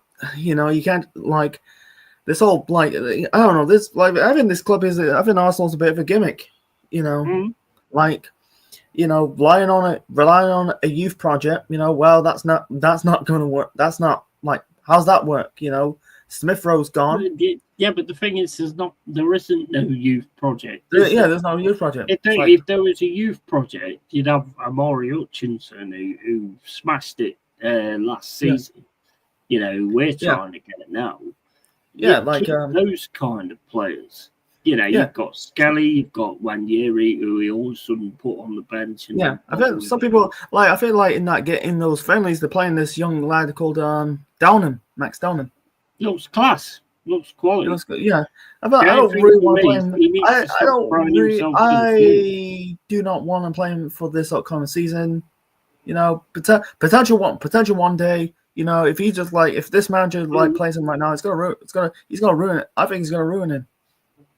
I think this manager could ruin fucking Messi if he got a chance. Man. Yeah, he's kind of true. You know, that's kind of true, man. You know, it's like Honestly, you know, this guy ain't got a clue. Yeah, no clue. And if you still think that this guy's got a clue, then to me, you're in cuckoo land. You know, I think it's just having hope in that manager is good. You know, he's been it's 5 years, one trophy. You know, ball of the title race twice. We got knocked out by Villarreal in the Europa League semi-finals 4 years ago. I think we lost to 2 League Cup semi-finals in 2022 to Liverpool, and then just last season to Newcastle, and then the Saints, and then last season we lost to PSG. You know, we bottled. You know, he fucked up the first leg. You know, playing not like first leg he's playing like Moreno as a midfielder. He played all right as as a striker. Didn't play he ain't good enough. He ain't good enough for Arsenal. Yeah, he ain't good enough. Moreno ain't good enough for Arsenal. Havertz ain't good enough for Arsenal. Yeah, we got to make Martinelli's not good enough for Arsenal. I think there's a lot of shit play. I think there's a lot of shit play. I think we've got a lot of shit players, man. Like I think I say Havertz. Yeah, I think he's not good enough, man. Yeah, I feel like I don't know why we spent what 65 million on him. He's not really, he's I don't know. I think the guy's nicking the living. He's not good enough playing for Chelsea. He's not good enough playing for us. He's not even good enough playing for his country. Yeah. You know, that's why German. That's like German football sucks. No disrespect for the Germans, you know. Name me a good German player right now. You could say Musiala and Wirtz. We don't know if Wirtz is going to smash it in the Premier League. Musiala, to be honest. Musiala. You know, I think he's injured. My injured is tibula, man. God, hope he wish him for like a speedy recovery.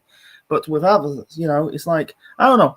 I feel like he scored in the Champions League final, big whoop. You know, he didn't look at Chelsea. They haven't won a domestic trophy in 7 years. I'm talking about domestic, like in England. Yeah, I think they're gonna be a little bit of a danger. They're gonna be in a danger, man. Like, to be honest, like they're starting to get they're starting to get their shit together, man. Like this Maresca. I think that Maresca's better than Arteta, man. You know, he start like in his first season, he's won 2 trophies. I'm better than Arteta. I know I play football. Like they got Cole Palmer. Emirates Cup final tomorrow. Let's get excited. Is that tomorrow night? Because obviously I've got the friendly game Forest against Quadzia or whatever it's called.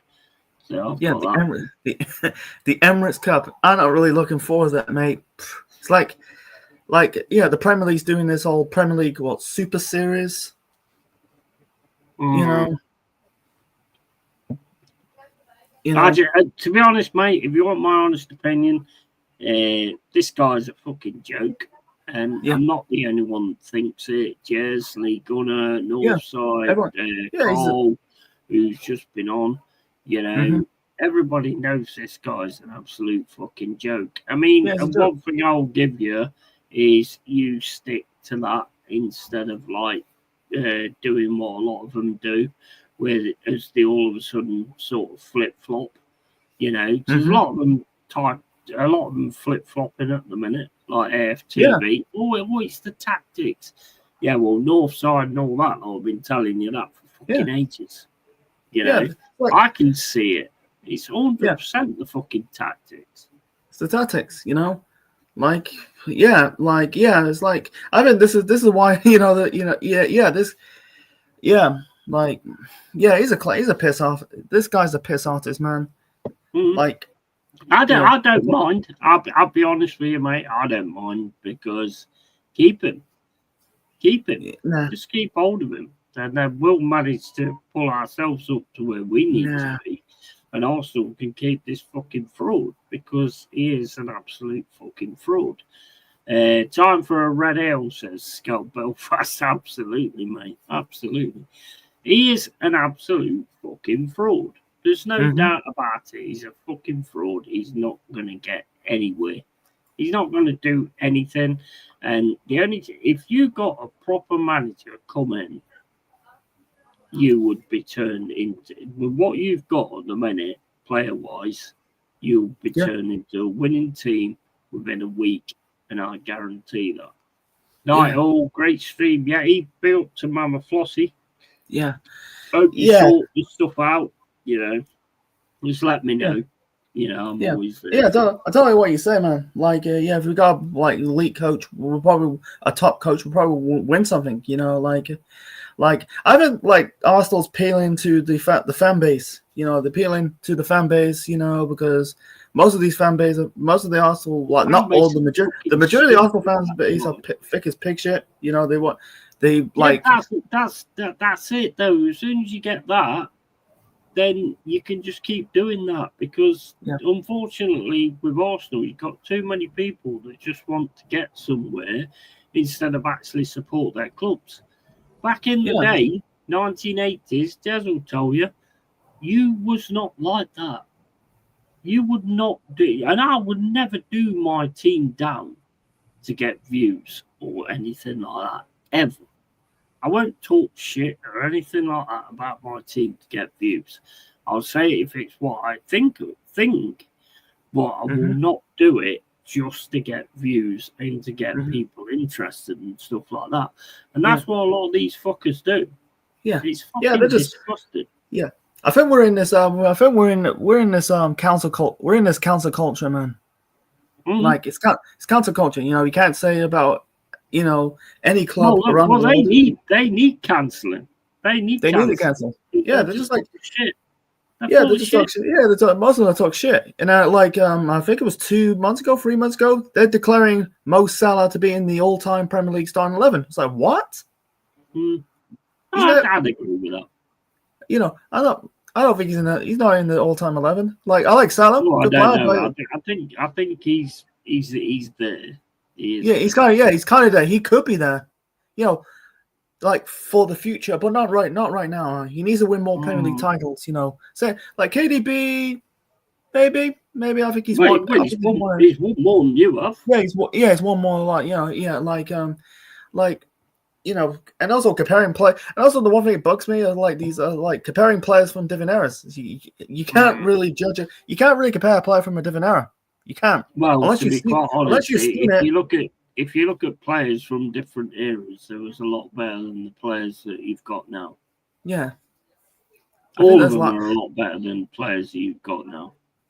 If you look at Neymar and you turn around and say that Neymar's the best Brazilian player that you've ever seen, then you've obviously never seen Pele, you've obviously never seen Zico, you've obviously never seen Socrates, and there's too many people that do this thing that are too young to even, they have no fucking idea what happened before. And if you ask them those questions, they can't answer those questions because they don't know, because they don't look into fucking history. I think history is what makes you. Yeah. Without the history, you ain't nothing. Without Wenger, what Wenger did, without George Graham, what George Graham did, and all this, that, and the other, Arsenal ain't fuck all. Yeah.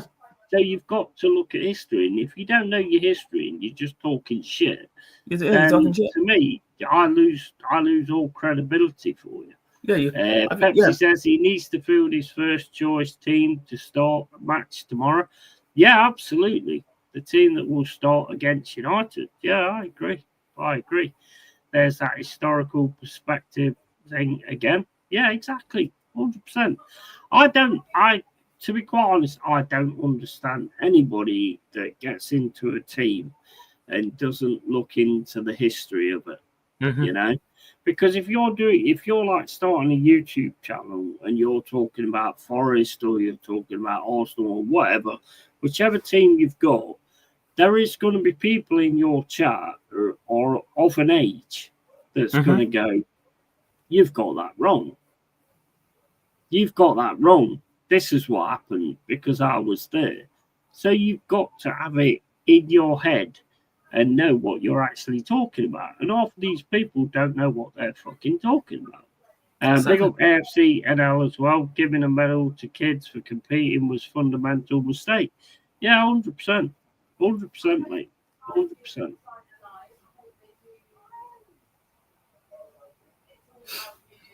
All these people that talk football now haven't got a fucking clue. Exactly. What would you say is the main problem with Arsenal at the minute? Would you say it's that he hasn't got the players, or would you say it's the tactics that he's played? I don't know. Boy, this is like people say I think it's a mixture of both, but like I don't think this guy got a pull. I don't think this guy done got a pull, like a winning pull. It's not even a mixture of both. It's tactics. Yeah, I say tactics. Yeah, I understand tactics, but I feel like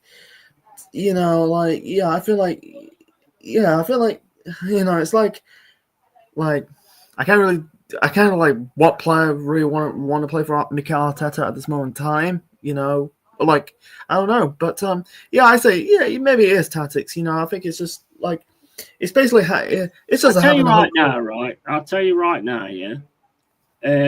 Arteta could have prime Pele, prime Zico, prime Messi, prime fucking Ronaldo, prime Zidane, and he still would get nothing would fucking happen. He wouldn't be able to do anything. And that says one thing. The problem is not players. The problem is Arteta. Yeah. He could have prime so many players that's been there, all 9. He could have all 9 and still not be able to do anything with it. So the problem is, there's one problem with Arsenal, and that is fucking Arteta. He has no fucking clue. Tony Neri says, please smash a like if you haven't. Cheers, Tony, bro. Appreciate it, man. And that is exactly what it is. And I'm a Forest fan, so I don't really care. You guys do whatever you want to do. If you want to keep with this clan, you keep with this clan. Yeah. We'll build ourselves up and eventually take over what you're doing if you keep this clan. If you get another manager in, then we've got to sit up and take notice because he's an actual manager. Like, say you got Simeone or you got Ancelotti or whatever's going on with him or whatever, or a Mourinho even. Mourinho. Then we all have to sit up and take notice and go, fuck me, Arsenal are going to be an issue. But right now, we look at it and we go, this guy's clueless and it's going to fall to pieces eventually. So if you keep this guy, we're going to take over eventually. Yeah. And that's the way you've got to look at it. Pepsi says, Eze does Arsenal doing nothing. We also still have players to fire out the door to raise funds like Fabio Guerrero and Martinelli, who is completely useless. Yeah.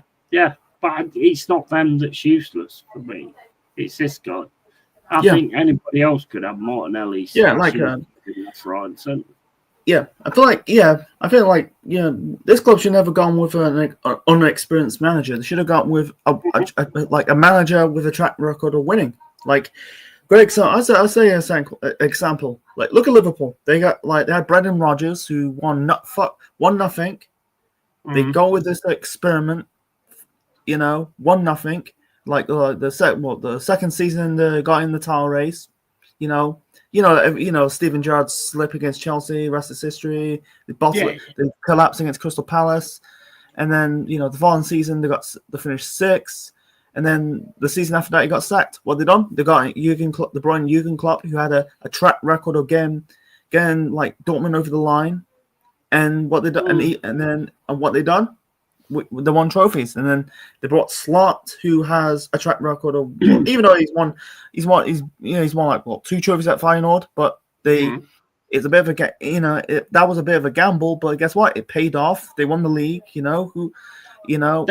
did what they needed to do because the fans made sure that it changed, and that's the difference between Arsenal and all the others, because there's too many people in the Arsenal fan base that's happy with what's going on, which I've never seen in all my life. I'm 51 years old, and I've never seen fans without such a fucking backbone to actually make sure their clubs actually do what they want them to do, you know, and that is the biggest problem. And AFC-NL says the board thinking we will give him everything and sack him at Christmas. If he fails, it is weak. Alternatively, you have constantly failed and it's time for a change. It's strong. Sack the twat. Absolutely. 100%. I don't want you to sack him. Keep him, guys. Keep him. We're just building up, so keep hold of him and then we'll get our way. I think, to be fair, Martinelli has given plenty of chances by Mikel, yet he's completely misfiring for the last 2 seasons. Yeah, but to be fair, it's because of the tactics. Yeah, I don't think it's down to Martinelli. I think it's tactics, man. I feel like with Martinelli, I think he's playing in the wrong position. He's not a winger. He's a striker. He plays much better as a striker. That's been said so many times. I think with Trossard, he's not. Trossard's not. I think he's a winger, but yeah, I say tactics, man. I feel like it's like I think like he's playing. I think with Arteta, man, he's playing players out of their main position. They're playing Miles Skelly. He has no idea what he's doing, bro. Yeah, he don't know what he's doing. Like Skelly's not a left back. I thought he was. For me, I thought he was a left back, but instead he got found out against PSG. You know, it's just because Calafiori's shit. Tierney, he's gone to stop. How many fucking left backs is this guy going to stop? I don't know. I mean, he had one good one in Tierney, and you let him go. Let him go. You know, I mean, come on, he's got to say something. You got to say something. Yeah, one year he was pulling up fucking trees on the pun, obviously being a Forest fan, but. You know, 1 year he was pulling up trees, then all of a sudden he was I feel like giving him just give him a chance. He looks that now he looks got some potential. Like I'll tell you what, I would take Martinelli in a fucking lifetime. I would take Martinelli. Yeah, I think if he went to Forest play under Nuno, he'll probably cook. That's what I'm saying. But why? Why? What's the reason? I think because he's actually under a fucking manager and not a fucking clown trying to play one. Because the one thing about a manager is about the one thing about a manager, the manager is all about getting the best out of these players. You know, Arteta is not really getting the best out of these players. I can't think of one player's got the best out of Mikel Arteta. Can't think of one. I don't know. Odegaard, I think, but he had like one good season. You know, the season where we were in the title race, ball of the 8-point lead. You know, the 2022-2023 season. And guess what? He he bought he declined ever since. You know, I can't think any more. Yeah, I don't know, I feel like you got players that can't really cross the ball. Like, I wish they, like, not just Arsenal, but any club, you know, I will teach these players how to cross the ball. Like, do some crossing training. Grab the ball, pass. And also, there's too many touches in football in today's game. You know, it's a simple touch. I just do one-touch football. Play one-touch football. Touch, shoot, touch, pass, touch, cross. You know, if it's too many touches, they're trying to I don't know. I think they're like today's game. I think they are basically, I don't know. I think today's players, not all of them, majority are just greedy. You know, like on the pitch, they're just like all they care about is getting their name on the score sheet. They're not really providing. They're not really creating goals. You know. And then I feel that today's like left backs, right backs, they can't defend. They can't really defend. They're just basically. I think today's game, most of these players, you know, are just basically getting their name on the score sheet. Interesting. Pepsi, he can't shoot well on goal, so many times he kicks ball at keeper. So frustrating. Yeah, but I think with a different manager, I think Martinelli would be fine. Odegaard gets a lot of stick and rightly justified, but he's not the only one. But yeah, but this is what I'm saying. It's not down to Odegaard. It's not down to any player on that pitch. It's down to Arteta. Mm-hmm. It's down to his tactics. You look at the way Arsenal play. It's very regimented. It's very sort of, I don't want to lose the ball. The only player that actually gets to run into the box and try and do something is Saka. That's it. He's the only one that's got free reign. Yeah. The rest of them are that scared to actually lose the ball. They just keep passing it backwards and sideways and all this and the other. Yeah. That ain't Arsenal. Under Wenger, they used to at times they passed it too much instead of actually going for goal. They tried to score the perfect goal all the time. And it did work at certain times, you know. But with Arteta, you can clearly see the guy's got no fucking idea. He's got no idea. Yeah. Yeah, exactly. I think the guy's protected, man. He's super protected. The guy is super protected, man. Yeah, I think he's just I feel like he's just like he's the next player. You think, let's give a chance on him. And it's like lowering the fan base standards. Like they're just like believing that because they don't really care. I feel like most of the fan base. I think the fan base they don't really care about football. They just care about boosting up their social media career. Yeah, 100%. The source, finding the source of income. Any better myself. Wouldn't say any better myself. Exactly what they want to do. They want to boost themselves up, and they talk absolute fucking bollocks.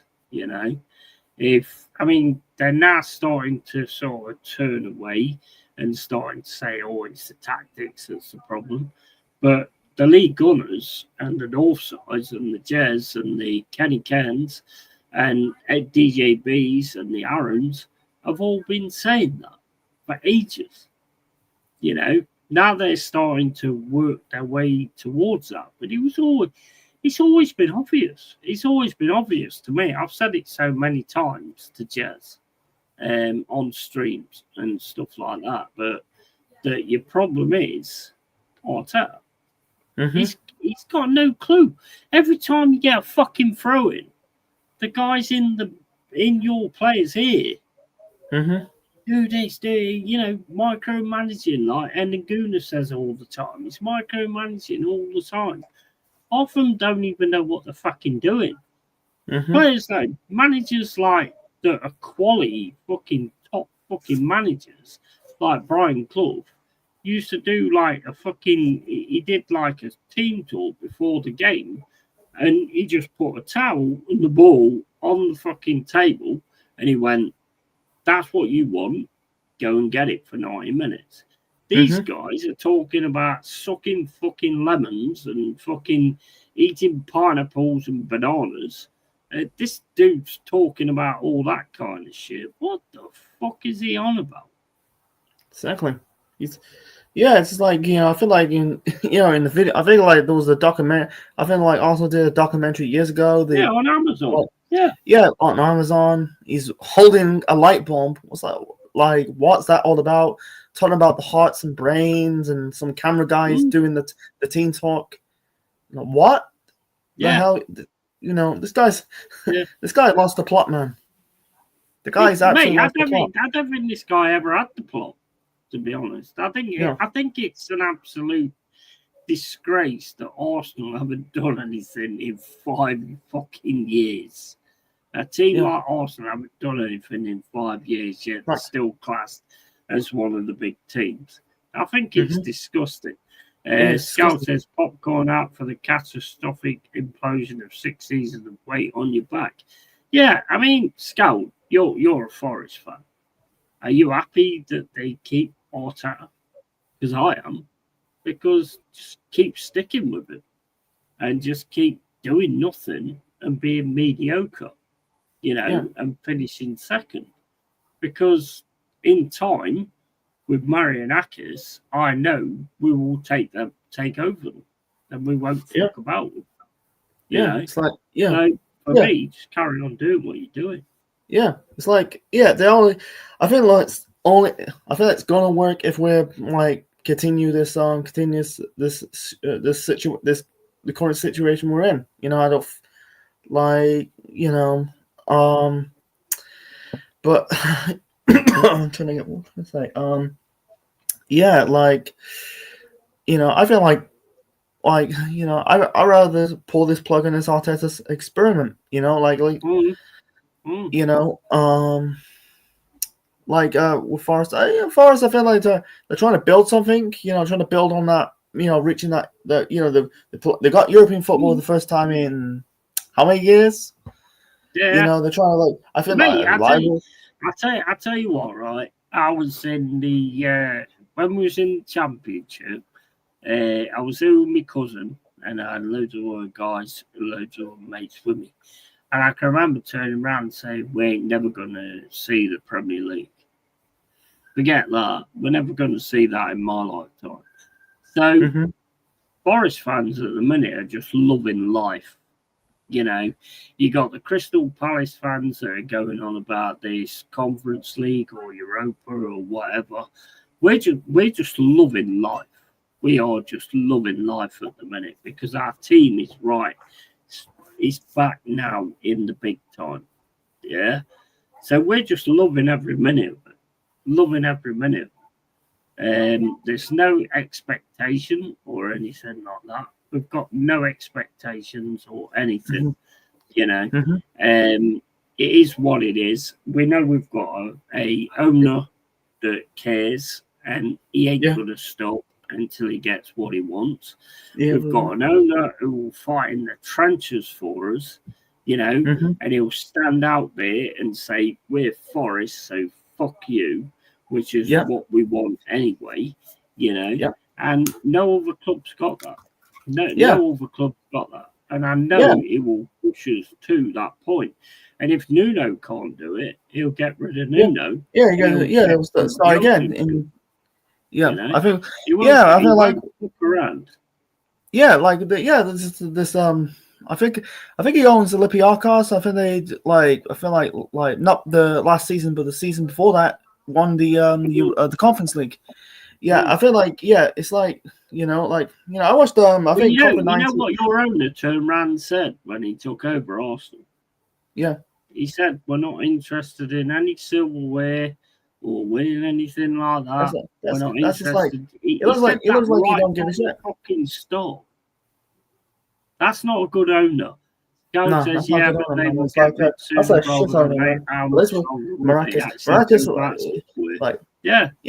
I think Maracus gives a shit about Forest. You know, like I watched a documentary. I think it's Cup of 90 about Nottingham Forest, about their fall in the they're like fall in the championship. You know, they had a Kuwaiti. I think they had the Kuwaiti owner.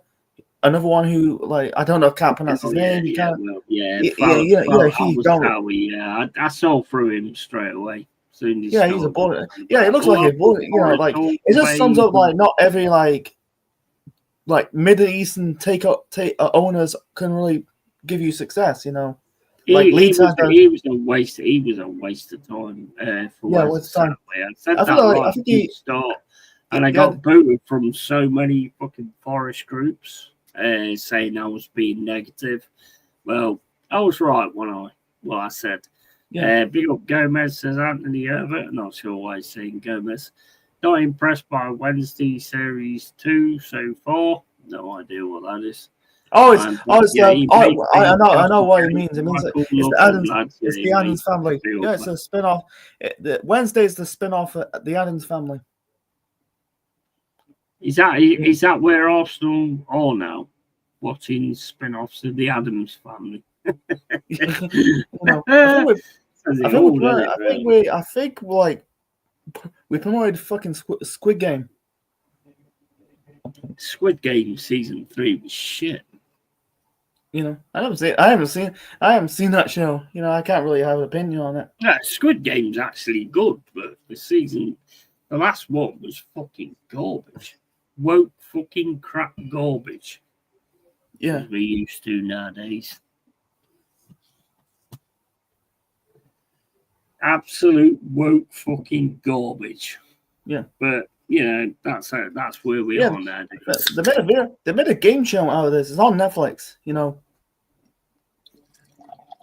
What? They made a what? Yeah. Oh yeah. They just made a game. Yeah. They just made a game show based on Squid Game. Yeah, that's what it was on about. Yeah. It is a TV show, but they actually made actually made an actual game show of Squid Game. Yeah, I think it flopped, didn't it? Maybe. Let's see. Netflix. Looking forward to the Stranger Things final season. Yeah. I'm looking forward to that. It's weird they're doing it in late 2025. I wish they'd done it in the summer, like in the last previous 2 seasons. They mostly showed us in the summertime instead of the winter. Yeah, I mean, I don't mind. It's almost near New Year's. Finish it off. Finish it off. Yeah, finish it off. I don't mind series that get finished. Yeah, it's been around for a decade. So I'll take that. They had all contestants should be the members of the far left. Absolutely, 100%. Big up, Dal, bro. How you doing, matey? You want to jump on, Dal? Jump on, bro. I'll drop the link in the chat, and you can jump on.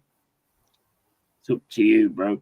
But yeah, I mean, it's mate. Honestly, I really do hope you carry on the way you're going, because if you carry on the way you're going, it's like taken over. Yeah, it's gonna be overtaken. I feel like you see what you will see with Newcastle, man. Look at Newcastle. Looks like they're starting to get good now. They won a trophy. They're in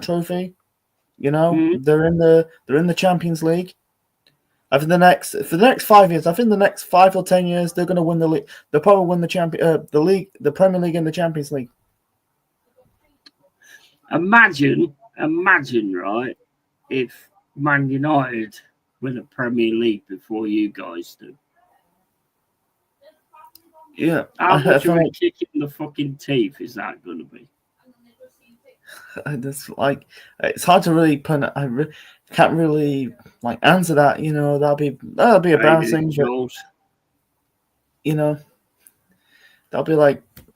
But yeah. But hilarious, mate.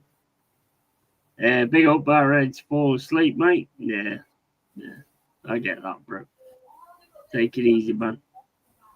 Yeah, I mean, that'd be crazy. Because, I mean, if they get Sesko, which it's looking like they're going to do, and imagine that, right?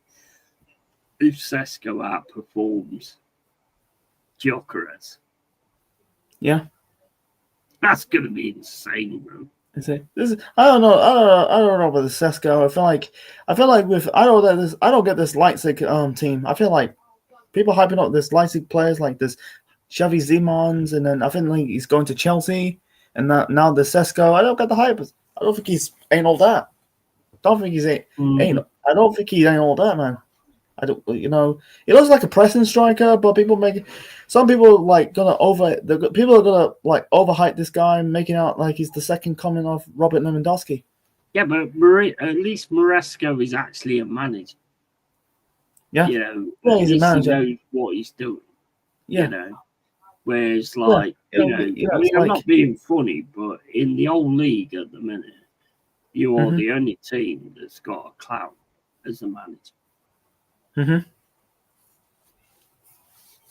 You're the only team that's got somebody that thinks he's a manager, but he's not. And anybody with an ounce of sense can see that. Yeah. Yeah. Oh yeah. Yeah. I feel like. Yeah. I feel. Man. I feel like Man United. I feel like they need. Man, it's like still got some crap players in the team. They've got Howard Maguire's still in the club. He's doing all right. He's doing all right. Yeah, but yeah, I feel like I don't know with this Ruben Amorim. I feel like he looks. Yeah, he's a winning coach. He's a winning coach. Ruben Amorim is an actual manager. Yeah, he's an actual manager. That's the point I'm making.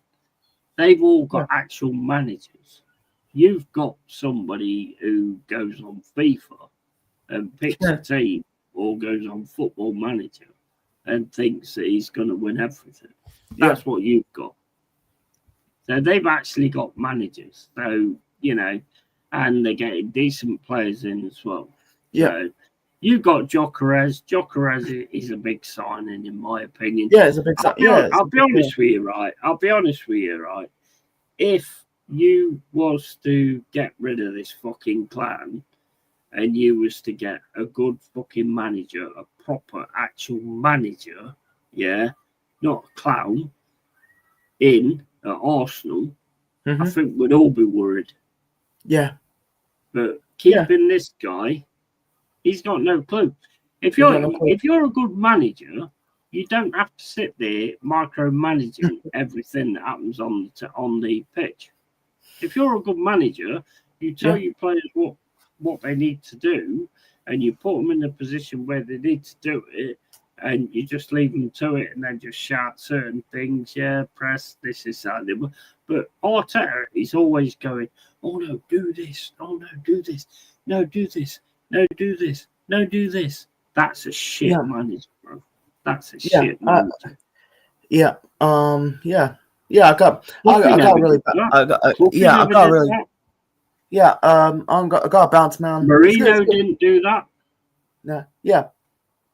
Marino, but anyway, I got bounce. Yeah, no worries, bro. Thanks for having me on that, man. Yeah, no worries, man. No worries, man. It was fun. It's good. It's good, man. So that's it. Cheers, Yeti. Yeah, but big up your channel before you go. Oh, okay, don't bother.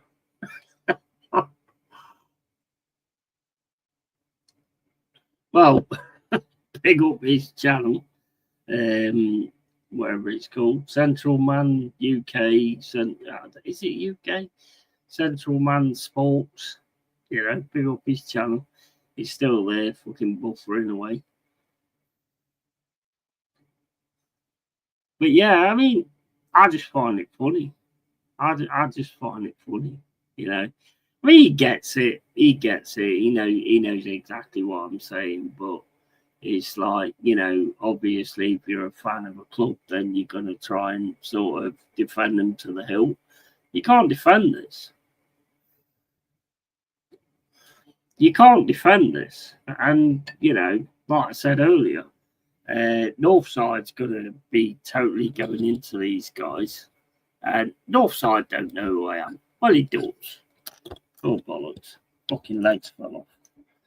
My leg, not my leg, but the leg of the cameras fell off. When he starts cooking these people, I'd love to be on there. And I'll cook the fuckers as well. Because I'm sick of these fucking... I'm sick of these fucking people talking absolute garbage. Like they think they're fucking football fans. They ain't fucking football fans. They ain't got a clue. But for a mad season, I had that feeling, says Scald. Yeah, I think R1 is going to be mad. I hope we get that Amori Hutchinson because he's class. He is quality. And Doyle looks fucking really good as well. Even for a friendly, he looks really good. He looks really up for it. Jesus, I think looking at some of the games, I think he might struggle a little bit to sort of get into it. Cunha looks like he's fitting straight away. He looks fine. Going at right back and obviously a centre back as well. He's only a young lad. He looks good as well. Awani, I'm still not 100% sure on, to be honest. How is Saruman? I don't know, mate. What do you think I'm from Lord of the Rings? Are you the guy that turned around and said I look like an orc from your Lord of the Rings? You sound like that fucking what was the guy's name on Instagram? That idiot who kept calling me an orc. Can't remember his name now. Have you got a new account? BX Gunner? BX Gunner? Is that who you are? And then he kept saying I look like somebody from Lord of the Rings. Is that who you are, bro? Is that who you are, bro? Don't hide behind an account, bro. Just say what you got to say. But welcome to the cave. I don't know if you were having a go at me or if you was having a go at Central Man.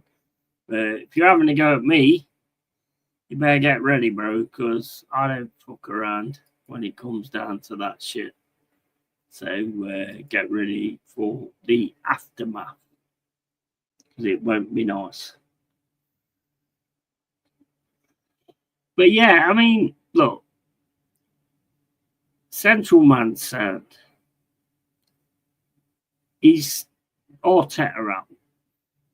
He's an Arsenal fan. He's Arteta out, which gives him respect straight away. You know.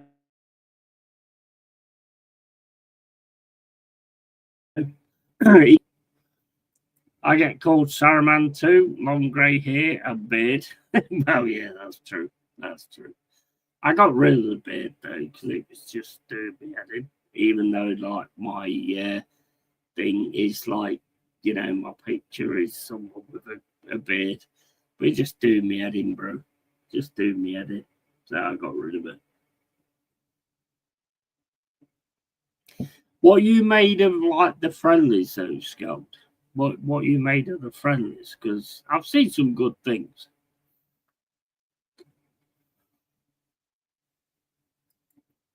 Yeah, you do look like an orc. It is you, innit? It is you, innit? BX Gunner. Because that's all you said when we had conversations on thingy. But big up to you, bro. You have your own feelings and your own thoughts and stuff like that. If me looking at an orc makes you wet at night, then all good to you, man. Whatever. That's how it goes, isn't it? You know. If it fills you full of joy, then it's all good to you. You like the dentist this week, Yeti, mate? Well, basically, I went there and today, and I said, like, well, I've done these like veneers that you get for like 200 quid. I bought them, and you have to like take an impression of your teeth. So I went in today and they said, oh, well, we can get rid of your 2 front teeth, which are shit. I didn't look after my teeth. I'm not gonna say any different. I didn't, and that's down to me. So I'm gonna accept accountability. I know a lot of people don't do that nowadays, so it might seem kind of weird. They always blame everything else, but I don't blame anything. I didn't look after my teeth. So basically, they said they were going to get rid of the front 2, and I said, well, you can't really do that because I've just sent in molds for these veneer things. Yeah. So if you get rid of those 2, then the veneers ain't going to work. So they turned around to me and said, like, well, yeah, okay, we can't do that, but what about the lower? And I said, well, the lower have been accepted, so the lower are fine. There's no problem with the lower. But they said, well, we can't really do the filling then. Can't really do the filling if your lowers have been verified okay, because then that might cause a problem there. So I ended up walking out, not getting any treatment whatsoever, and it cost me £27 fucking 50. £27.50. They would do fuck all. I think I'm going to start learning fucking dentistry because they got money for fucking nothing. How good is Igor Jesus? I like him, but I think he's got you can see that he's sort of learning the way it is here. To be honest, I do like him. I think he's got a good future, but he's got to get used to the way it is here because it's different here than what it is like in Brazil. You know, you're going to get players on you straight away and all that kind of stuff. But I do like him. I do like him. Big up. Yeah, how you doing, Borgav? You all right, matey? Hope you well, pal. I don't treat pre-season like it means nothing. I feel like you need some wins for psychological edge and confidence. You don't need to win them all, but if I'm honest, it's still frustrating. Yeah, I get that. Have you seen some like positives though? Because I've seen some positives in the friends. And I like the fact he's trying this 4-4-2 thing as well. You know, he's trying to come up with a plan B other than what we did last season. I like that. That to me is what managers do. They come up with a different scenario. Season starts Sunday. Absolutely, mate. Borgav, if you want to come on, bro, you're more than welcome, matey. You're always the same, guys. So if you want to come on, you can. The dentist I go to once sacked a female dentist after she got caught doing it in the chair while someone filmed it for her OnlyFans. Oh my fucking days. What dentist is that? Fucking great. I'll go to that dentist, Pepsi. I'll get some. I'll do it for OnlyFans, whatever. As long as I get a cut, it's all good, man. But yeah, it's one of them. It was like, you know, I should have cancelled it beforehand. I didn't think about it, to be honest. I didn't think about it until she was saying what she said. My dentist class is awesome. My team, Man United, I'm spending Yeti, mate. Yeah, I don't know why you are. You've got so much debt, bro. You still fucking keep spending. It's crazy. Scout, yeah, don't get me wrong. On the flip side, nils are still a point. Yeah, absolutely. And I think he works from like a defensive perspective and then sort of like builds it from there. Yes, we've not had any major like attacking things going on at the minute. So I can see why people are unhappy about that. But Scout, if you ever want to come on, you don't have to put your camera on or anything like that. It'd be great to have a chat with you because you know what you're talking about. Can't dare you another time for sure. Absolutely, bro. Absolutely. Next week will be good. We got a big UFC fight and Premier League start. Absolutely, man. Well, we're doing the real deal, and I always just drop the link in the chat. So if you want to come on, unless you're called Bonnie Blue, someone who kept coming in earlier called Bonnie Blue. There was no camera on or anything like that. You ain't gonna get on like that. I've got to see who actually are. So I've got a funny feeling who that was, to be honest, but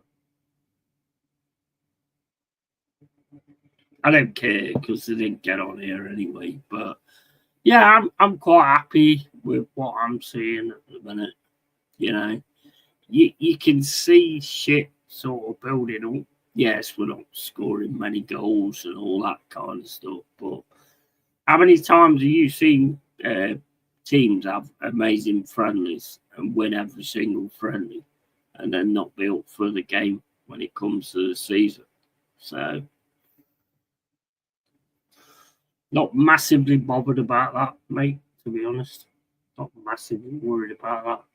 The one thing I'm worried about is probably Awonyi, although there was, you know what, I just don't see it with him. I don't know why, I just don't see it with him. I can see the work rate. I can see him trying to do stuff, but it just ain't working. You look at the game against Man United, yeah, where he got the ball and he ran all the way up the pitch and scored. I've not seen that since. I love Awoniyi, and I know he had his situation with like the injury and stuff like that. God bless him in that respect.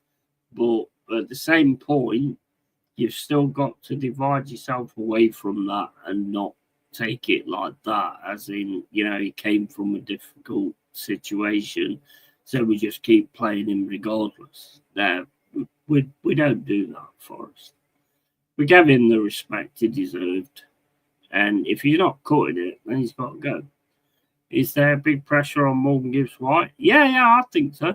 Yeah, if you want my honest opinion about Morgan Gibbs-White, right, the situation that happened, he had something to do with it. 100% had something to do with it. I don't care what anyone says. He 100% had something to do with that. He knew what was going on. He absolutely knew what was going on. I don't believe for a minute that he didn't.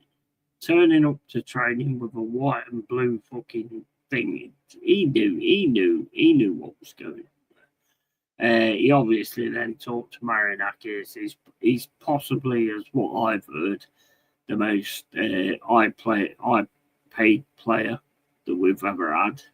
Yeah, so fair enough. Now prove it. Yeah, I like Morgan Gibbs-White. I think he does annoy me a little bit when he tries to take on 4 or 5 people, and you can tell he ain't going to get through that, and he just does it. Anderson, for me, is better, because when he gets the ball and he starts dribbling it, he just sticks to his feet and nobody can get anywhere near him. He's so good at that. For me, he's far the better player in that respect. But Morgan Gibbs-White, for me, prove it, bro. You got paid the money, now you need to fucking prove it. You know, I think he could be a £1 million player, but he's got to fucking prove it. We need to move him on, all build up, no finish. Yeah, Taiwo. Yeah, I get you, bro. I get you. That's kind of I mean, I saw him I didn't see him in the Bundesliga. I saw how many goals he'd scored, and he was like so third down the table to Haaland and Lewandowski. And I thought, you know what, this guy could be something amazing. But if you can't do it, then, you know, that's not going to be it, is it? You know? So we've got to look at it like that. It's not about sort of being emotional about it and, oh, we can't get rid of this guy because we support him for this and all this, that, and the other. It's about Forest at the end of the day. Yeah. It's about Forest. It's not about players. It's not about emotions. It's about Forest and what Forest want to do. Yeah. And what Forest need to do. That's where we need to be.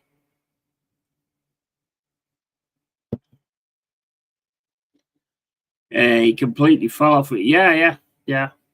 See, the thing is with Taiwo, it's like when he's just on the outside of the box, he does some really good work there.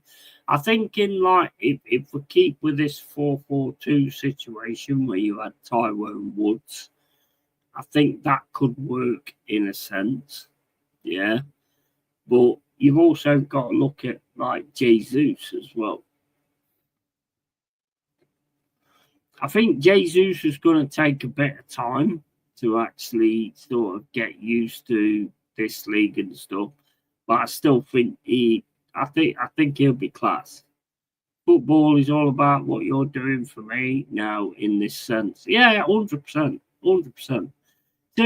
Right, this is my take on football players. Right, if you can't do something that makes a difference, just do something. Yeah, just do something. Fly in there with a tackle, get involved, stop certain things or something like that, but do something, right? Don't just be that player that just like, say, loses the ball. One thing I hate is when a player loses the ball and just walks away. I hate it. Can't stand it. If you lose the ball, you win the fucking thing back. That's always been my take on football. If you lose the ball, you do your best to get it back. Even if you foul, just do your best to get that fucking ball back. Don't just stop and start walking around like it's not your fault, because it was your fault.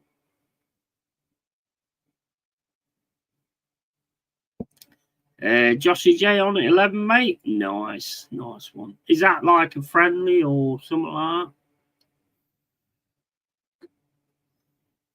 Is that like a friendly or something? Have you got a friendly too? I ain't actually fucking looked, to be honest. Where's me fucking websites, man? No, there's no friendlies or anything.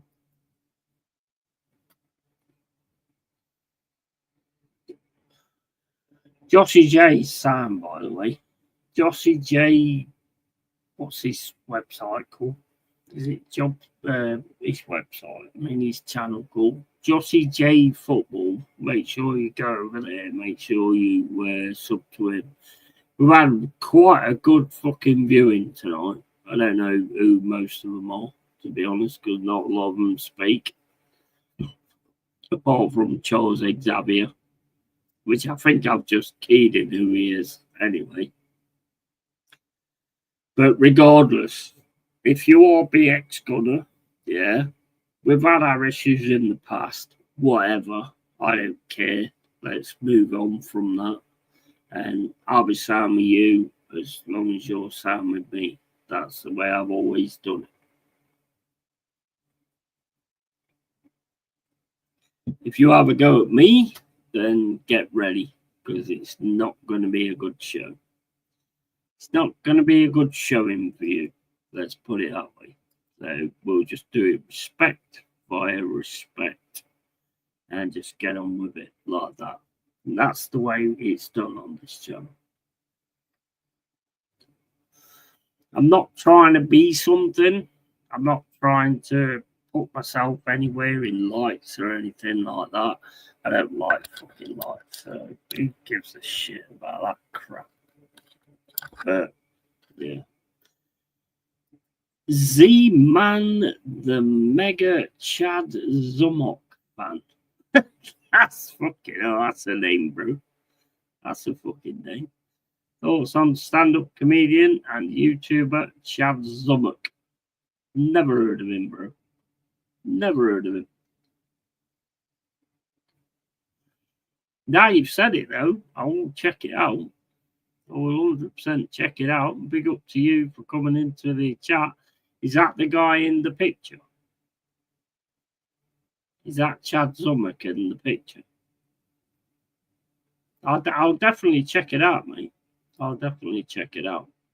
He's worth looking up. Very funny. Awesome. Yeah, 100%. Yeah, I'll totally check him out. Cheers for that, man. Appreciate it. Yeah, it's always good when somebody like offers you something to like check out and stuff like that. Obviously, I can't check it out now because I'm streaming, but I'll definitely check it out, bro. Definitely check it out. Yes, it is. Cheers, man. All the best. Absolutely, bro. Yeah, I love comedians. So yeah, I'll definitely check it out. My favorite comedian is Rick Mail. I love Rick Mail. Absolutely love him to bits. And yeah, I'll definitely check that out, bro. Yeah, chuck me a like, chuck me a sub, and I'll definitely drop over there. And I'll check this dude out, see what he's all about, 100%. 100%. That's how we need to sort of like, you know, help each other out and stuff like that. I'm not bothered about getting loads of subs and all that kind of stuff. I just like to have real ones in the chat. So big up to you, man. Said Stan, the mega Chad Zubok fan. 100%, man. And he's lucky to have you, bro. Lucky to have you. I was watching some old Andrew Dice Clay stand up last night. Hilarious shit. I didn't realise his Dice Man act was actually a persona. I'm an idiot. Yeah, I ain't heard of him either. Yeah, I'll have to check him out. I watch a lot of like comedians. I mean, I love Sean Locke. I fucking love Sean Locke. R.I.P. Sean Locke. He was fucking class. Core, Jimmy Core. Brilliant, absolutely brilliant. There's a lot of them that are so fucking good, you know. I just think they're just hilarious. Billy Connolly, for fuck's sake. Billy Connolly is just hilarious. Some of the stuff I've watched from him. Peter Kay, fucking hell. Absolutely brilliant. Smash a like if you haven't. Cheers, Tony, bro.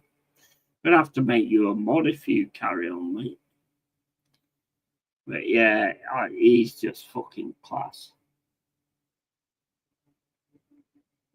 Aid Edmondson, Rick Mail from back in the day, Bottom, Young Ones, Nigel Planer.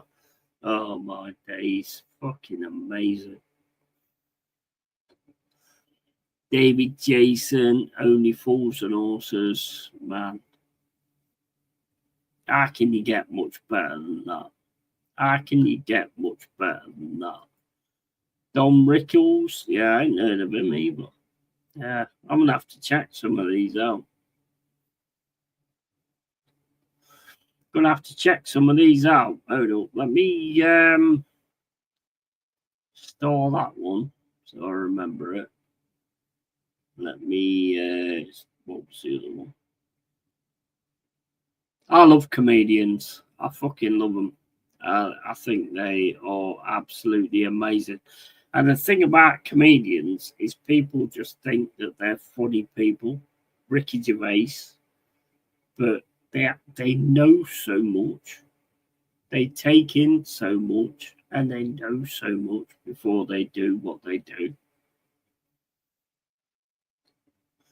It's amazing. Billy Connolly used to like go to places, walk around the places in the day, get his set together, and then do the set at the night. So it was more a local thing.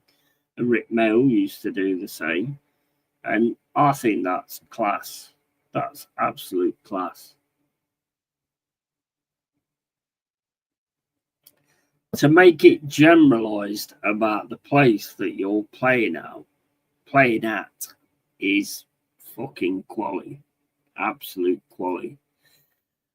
Pep says, you have seen him. Hilarious. He's dead now and would never get away with anything he said in today's world. Yeah. I mean, he's not dead, but there was one called Barry Sentives, who's in Newcastle. There was Chubby Brown. I mean, I'll never forget that video where Chubby Brown got cancelled so many times, and he was in tears. He was in tears that he got cancelled because he's a fucking comedian. Comedians take you away from real fucking life, but then you get people in the crowd going, "Oh, that's too much." I mean, look, I don't like the paedophile jokes and shit like that, but comedians have always been about seeing real life situations and making a joke out of it. You know, like Ricky Gervais and all that kind of stuff. You know, and I have no issue with that whatsoever because it is a fucking joke, isn't it? It is a fucking joke. The way society is going is a joke. So there's a message there. There's a message there. People don't see that message. They just go, Oh, I'm offended. Oh, I'm offended. I'm offended. Oh, that means something. Don't be fuck all. Oh, yeah, Royston Vasey. Oh, my days. I'm looking for a boy. He's looking for a boy. Oh, Puffter, eh? Oh, mate, I fucking love League of Gentlemen. I fucking love League of Gentlemen. That was so fucking good. We didn't burn him. Oh, I love that. You're my wife now.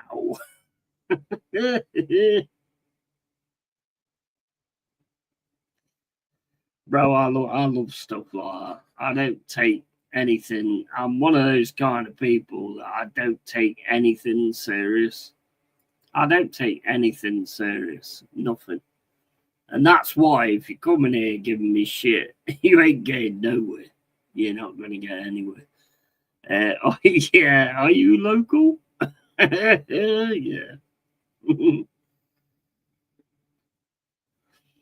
Oh, mate. They were so fucking good. They were so... I mean, I never watched it before. Now I started watching it. Oh, bro. It's fucking awesome. Absolutely awesome. I love those two. Them two I can't remember what their names was. Those two characters in the shop. Oh, we only sell. What is it? Are you local? We only sell fucking. Oh, I can't remember. I never knew Mike Reed, Frank Butcher from EastEnders was the presenter of Big Break Snooker game show for one episode. Until it was. Yeah. Jim Davidson, no. Yeah, Jim Davidson. Fucking brilliant. That's like back in the day. Just give me 1 second, guys. I need a piss.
I will always keep that old comedy shit alive.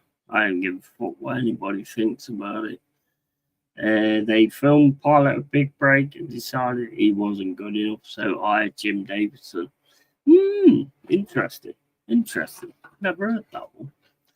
Do you remember Rising Damp? When it was like, oh, the TV area was gone. And he went like, chuck a banana on the roof and Delbert will scale the fucking scale the gutter in. Not the gutter in, the pipe, wherever you call it, drain pipe. No, it's not a drain pipe, is it? The pipe on the side of the house. I can't remember what it was, but fucking amazing, bro. You know, that's Chubby Brown's, Roy Chubby Brown's real name. They named the village after him in the show. Oh, is it really? Is that really? Okay. Yeah, I didn't know that. I can remember when I first got a tape of Chubby Brown, and I was listening to all them say, spread your legs and get your knickers down, and all that. Oh man, brilliant, brilliant. To see them guys in tears because they get cancelled from playing in towns it's ridiculous. Because you know what comedy is? Comedians. You know what comedians are? They're taking you away from real life. You know, I know a lot of them, like Billy Connolly, went around towns just to like give the respect to the town, but comedians take you away from real life, you know, and leave you to have a laugh. But there's so many people in the crowd that just go, ooh, ooh, should say that, ooh, should say that, and all this, that, and the other. Bro, we need that break. We need that fucking release. We need that release. The legend Leonard Rossiter, absolutely. Steptoe, so yeah. Sickness in Health. Fucking hell. Brilliant. Love Thy Neighbour. Fucking brilliant comedies. That was back in the day when everybody didn't take themselves too serious and everybody fucking, and this division thing is man-made, it's caused. Yeah. Everybody, no matter where you are or what shade of skin you're in, yeah, you're just a person in a body, yeah, and they take advantage of it to try and divide us all the time. I don't care what you are, black, white, whatever. If you're all right with me, I don't give a fuck. I'll be all right with you. I don't care what colour you are. I don't give a fuck. I say ooh and then still piss myself. Yeah. Yeah.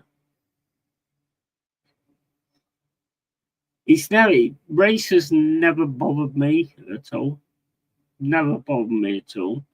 Because I think assholes come in all colours. You know. If you're all right with me, it's the way I've always been. If you're all right with me, then I'll be all right with you. If you're an arse with me, then you better get ready because I'm going to be a complete arse with you, and I can guarantee I'll probably do it better than you do.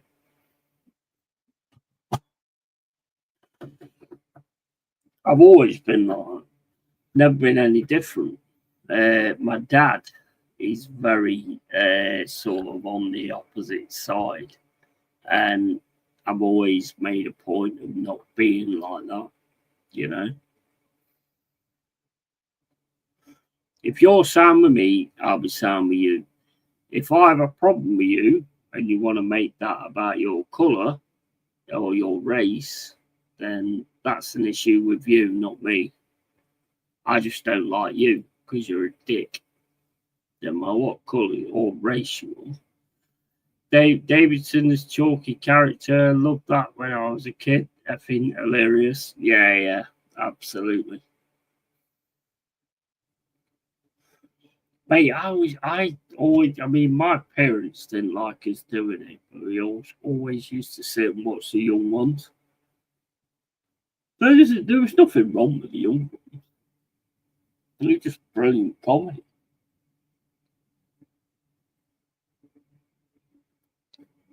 I don't see colour, I see idiots, you know, and they're everywhere, and they're shaded every different style, you know. So I don't see colour, I just see idiots.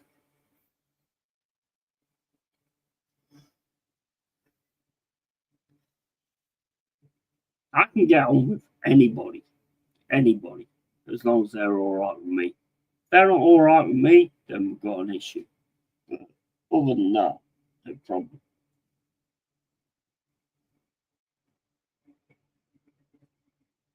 No problem whatsoever. But guys, Pepsi, fucking Scald, Tony, if you ever want to come on, just come on. You don't have to camel. I'd prefer if you camel, because then we, as streamers, we can tell when you stop talking, and then we can carry on, sort of thing. But you don't have to. You can come on without your cams, no problem. It's easier than typing, isn't it? Big up Kieran Fletcher, bro. How you doing, matey? Good evening. I'm on holiday, so I haven't been able to join the streams recently. No problem, bro. There's nothing like holding you here. Where you on holiday at? Where you on holiday at the minute?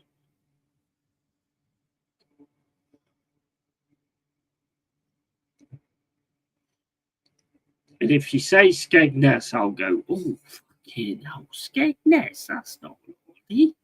You're mad. Nah. Spain, nice, nice. Whereabouts in Spain are you, bro? Is it nice and warm?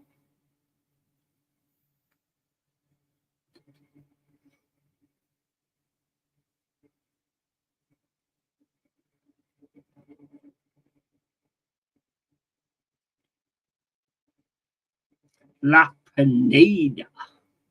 I have no idea. Mind you, if you ask me what street is next to mine, I wouldn't know either. So, yeah, nice one, man. Nice one. Having a few beers and that. In Costa Dorada, absolutely lovely. Awesome, man. Awesome. Awesome. Bro, I ain't been abroad for fucking ages, to be honest. Last one was, I think, Portugal. Was it Portugal? Yeah. No, it weren't Portugal. It was, it weren't Cyprus. Where was it? I don't know. I can't remember. I don't like the plane journeys, bro. To be honest, I don't like the planes. I'm like B.A. Baracus, mate. Getting on no plane. Getting on no plane.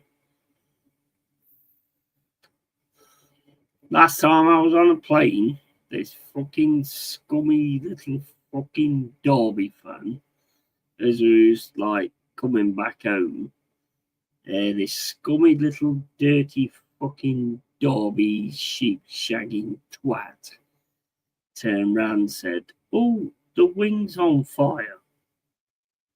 And I was like, I was sat with my mum, and I was like, I'm gonna fucking lose it here. And my mum was like, no, keep calm, don't worry about it. And all this I do, no, the wing's on fire. Yeah, typical fucking Derby fan, dumbass fucking little twat. Yeah, I don't like planes, bro. I don't like planes. When they invent a teleporter, then I'll go away. There's always one twat on a plane, absolutely, and they're always Derby fans. I had one on the way here now and thinks he's funny. Yeah, 100%. Yeah, I gotta go. Working morning. Cheers, bro. Always love Skull, bro. If you ever want to come on and have a chat and, might even be able to do a show, Forest fan with Forest fan. I'll be up for that, mate. If you're ever up for that, all good, man. All good, my bro. Got no issue with anybody on that situation. So, yeah, if you ever want to do, I've got Door on Tour. I'm a good mate of his, So, if you ever want to do that, we'll do it.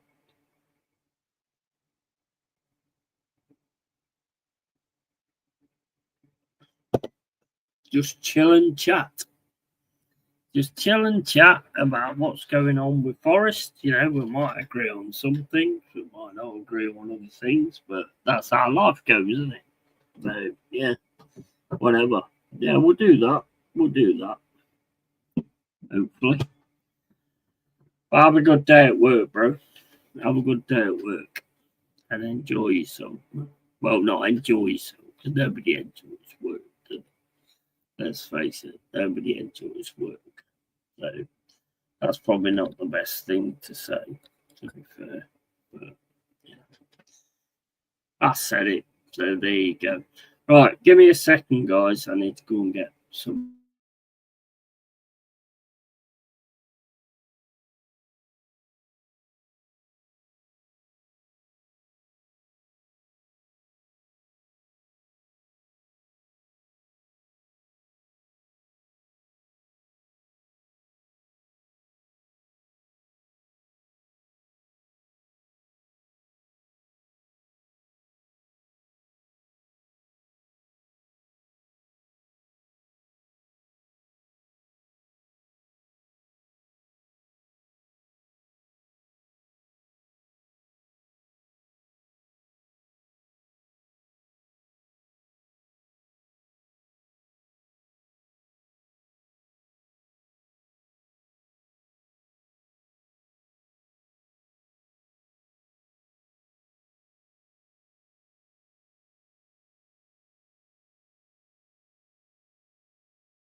Yeah, so big up everybody. And I always get a load of people in the chat that don't say anything. I don't know if they're spying, waiting for me to say something. But do me a favour. Let me know what you're waiting for me to say. Ask me what you're waiting for me to say. Because trust me, I will fucking tell you. I will tell you. So let me know. I've got loads of spies. Loads of spies. They just come in and don't really say anything. So if you're there, you've got 7 people watching. So you've got something to say. Say it. Say it. I have no issue with that.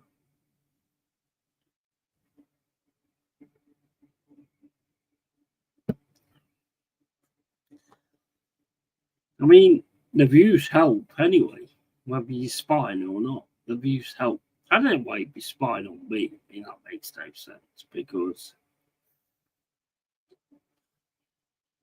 I don't know what I'd be doing to get spied on, to be honest. I mean, I am part of the Illuminati. Probably shouldn't say that because I'll probably get taken out. So if all of a sudden my head drops and I disappear, it's because I've just said I'm part of the Illuminati. They are probably waiting to cancel you. Yeah, 100%. Yeah. See, thing is with me, I mean, I'll say whatever I've got to say, So just make yourself known, It's all every time I go live, there's always like people that don't, you've got like 7 in the chat now, and only certain people talking. But you also get, which is like what I do a lot, whereas I'll sort of like go onto a show, won't say anything, and I'll just tab it to give the person a view. So I mean, if you're doing that, then fair play.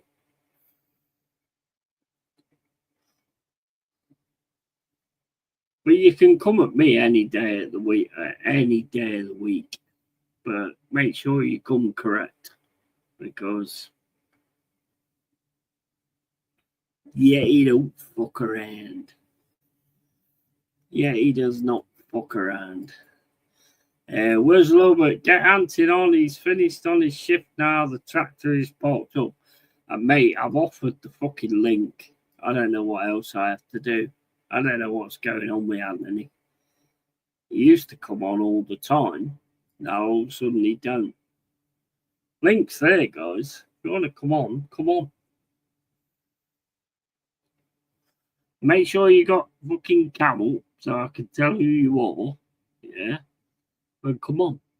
You got, mate, you've got every chance to do that. I got no issue with that. I don't give a flying fuck.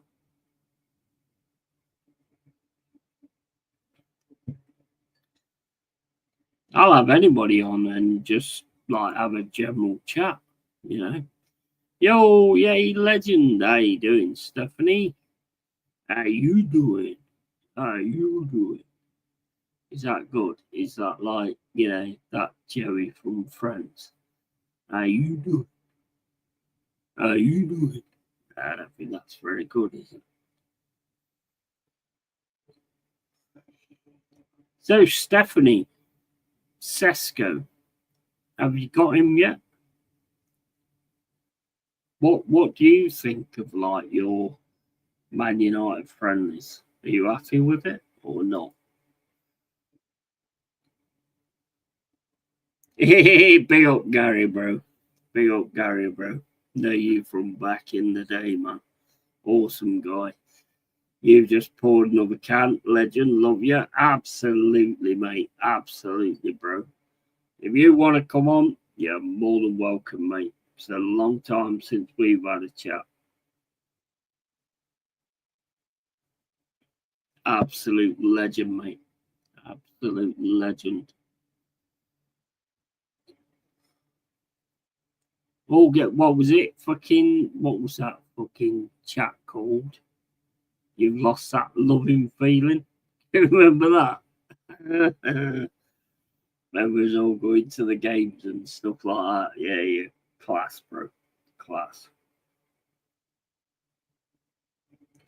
You're more than welcome to jump on, bro. Yeah, he loves a can. He does, man. He does.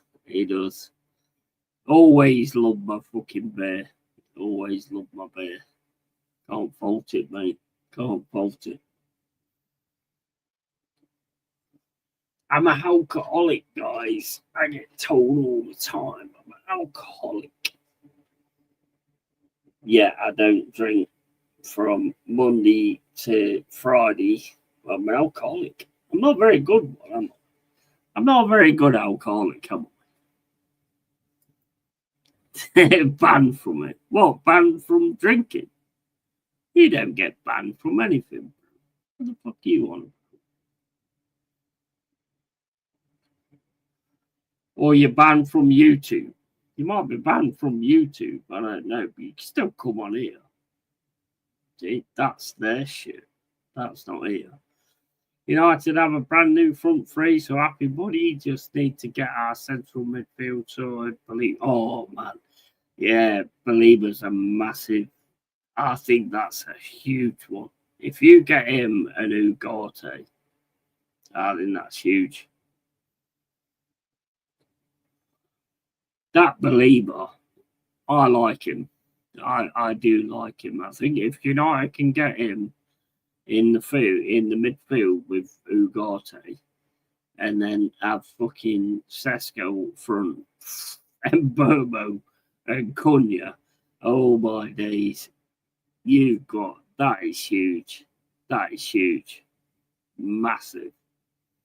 And then you've got De Ligt, you've got Maguire, who's showing what he's capable of. I think you sorted.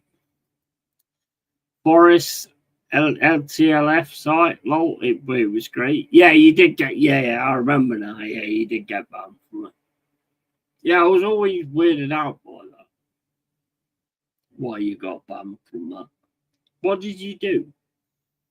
You fucking naughty boy. What did you do? It was great fun at the time, but to be honest, there was a lot of pansies in there. To be honest, so it was easy to get banned, wasn't it? Really. Where will Fernandez play if Belieber is signed? Well, I think Belieber will more be if they sort of do a 4-2-3-1. Belieber will be at the side of a guy, I would say. I think that'd be huge, to be honest. I do like Belieber. I do. I think he's like prone to a card. You know, he does go a little bit far at times, but I do think that'd be massive to sorting your midfield issues out. How do Brighton keep producing these players? What a conveyor belt of talent. Yeah, 100%. 100%. Even Stephanie is invited onto this channel. She don't have to come up, but she can come on and say what she's got to say. You know, I'm open to anything like that. Always have been, you know. So come on, Stephanie. Get on here and talk about Belieber.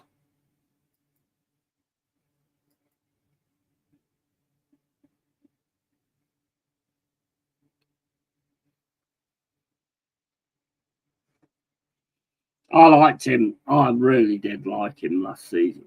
I really did like him last season. But Gary, what did you do to get banned? Because like we met each other and we were chatting to each other like a few times. Yeah, you're always the same fucking guy. But you got fucking Winlets or whatever he was called. Was it Winlets or Winnets? A lot of them was like proper lefties, weren't they? A lot of them was proper lefties. Didn't really notice it at that time, but when you think about it now, there was proper lefties. I live in the shadows, buddy. Yeah. Fair play. How do you think your season's going to go this season, Stephanie? I think you're going to have a really good season this season.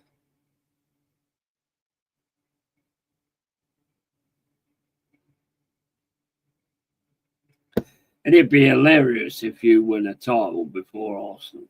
That would be fucking absolutely hilarious for what you've been through over the last few years. To all of a sudden come up and like win a title would be absolutely hilarious. Obviously not to the Arsenal fans that I do actually like, but you know, that would be hilarious. I think United will finish about 8th. Yeah, I mean that's cool. That's good. You know what? I'll be honest. From what I've seen, I think you might be undercutting yourself a little bit there. I actually think you might be undercutting yourself a little bit there, because from what I've seen, now Amarim's like got his pre-season and all that kind of stuff. I see a team that's fighting, you know, and then you've got Adama. Is it Adama? What's his fucking name? The little guy. Can't remember his fucking name though. Is it Adama or something? But you've got that guy who's class. You get Sesko, who's a quality forward. You've got a manager who knows how to work a quality forward. I think you're undercutting yourself there, to be honest. I think you're undercutting yourself. All depends on how quickly we start first. 5 PL games will be an indicator. I predicted win, draw, win before we got Sesko. Yeah. Ahmed Diallo, that's him. He's class. He is absolute class. He's quality. Absolutely, they had the hidden section, and I may have not like that. Yeah. Bro, me and you have stood together and had a beer together and had chats together and all this, that, and the other, and I've never had nothing but respect for you. You know, you're one of those kind of guys that I would like fight in the fucking trenches for. The others, fucking nobody. Went to Rotherham once, right? I don't know. We went to an away game at Rotherham. And I had Dan Robinson, and I had another guy with me. And everybody was giving it the big one, yeah, in Rotherham and all this, that, and the other. And we walked back afterwards, and they was all still there because they got kicked out of the game, yeah. And I was like, if it wasn't for like having those guys with me, then yes, I would have fucking gone in. But it's like, because it was Dan Robinson, who was like a fucking Jimmy Carr, if you bought him on Temu, yeah, then I had to just say to him, just keep your fucking head down and just walk through. But if I was with you, or if I was with anybody else, I would have been like, yeah, okay, fair enough, let's do this. But it was never going to be a good thing with Dan Robinson and the other guys. Never. Fuck me. Give me a break. But if you was there, then yeah, 100% would have gone in. Gotta go, buddy. Always here for you. One day I'll come out of the shadows with Hank Marvin. Absolutely. Stephanie, you're always welcome. You always support me, and massive love to you. And I hope Man United do what they should be doing, to be honest, you know, but not against Forest. If we do it against Forest, we've got a fucking issue. Yeah. But other than that, big up to you. We had a good Bradford away. Yeah, mate, I can remember when we went to Bradford away. Fucking hell.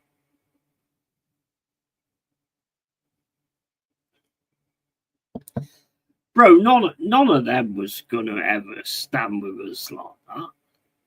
None of them was ever going to stand with us like that. Fucking Winnits. What is it? Winnits and fucking hell, bro. No chance any of them was going to stand with us like that. No chance. Who banned you anyway? Was it him? Winnits. He's a fucking pansy, bro.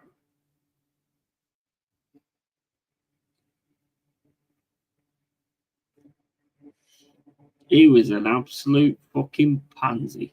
There's no chance he was going to start. I mean, I can remember when he was in fucking Avery and the Bristol City lot were there. I didn't realise they was there. Well, actually, he was playing, but you know, and I had that fucking beer, and I walked out, and they were going, "Oh, we're a plate of cider," and all that kind of stuff. And I was like, "Fucking hell!"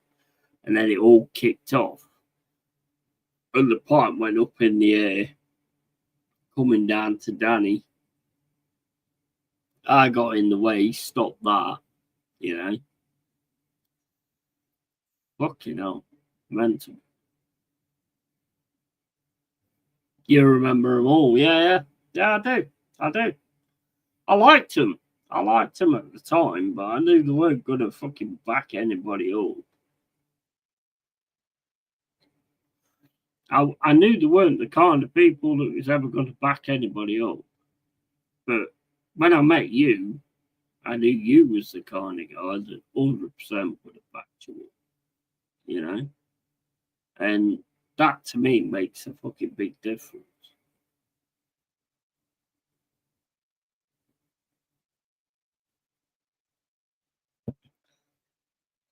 I just wanted to watch the games, to be honest. But, you know, it's nice to have. I mean, I didn't go to many away games, but when I did, it was with those guys.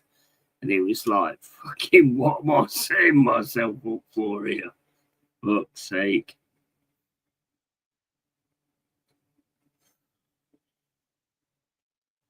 Because I could look after myself. I could fucking totally look after myself. But having those guys with me, it was like fucking, you know, dragging along fucking dwarfs or some shit. I don't know. I don't know how it works, but there was that one. I can't remember what his name was, and he said something to me, and then I met him face to face, and he just fucking bottle jobbed it. Can't remember who it was now. Got his name, but he just completely bottle jobbed it when I was face to face. Good times, man. Good times. With you, love the forum for how we met. Absolutely, bro. Absolutely, man. We're brothers, mate. We're brothers. Always. I didn't like the fact that you went. I questioned it, and I was basically told that you don't need to know that and all this kind of stuff. And then I was like in there for a little bit, and then I left because it was like, well, you know, he was the only real one that I saw. So,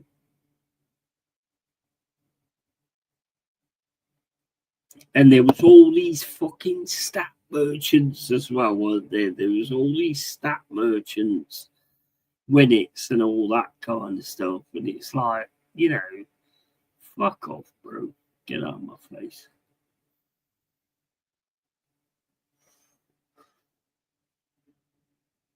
I loved it at the time, like being around them and all that kind of stuff. But I could see they weren't the kind of guys that would have stuck by you if shit kicked off. I could see that. But when I met you, I could see you was the kind of guy that would like stick by you if shit kicked off, you know. And I had massive respect for that.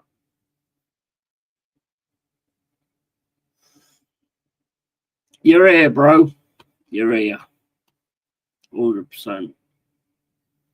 Is that my heart, or is my heart over there? No, my heart's over there. You're here, bro. 100%.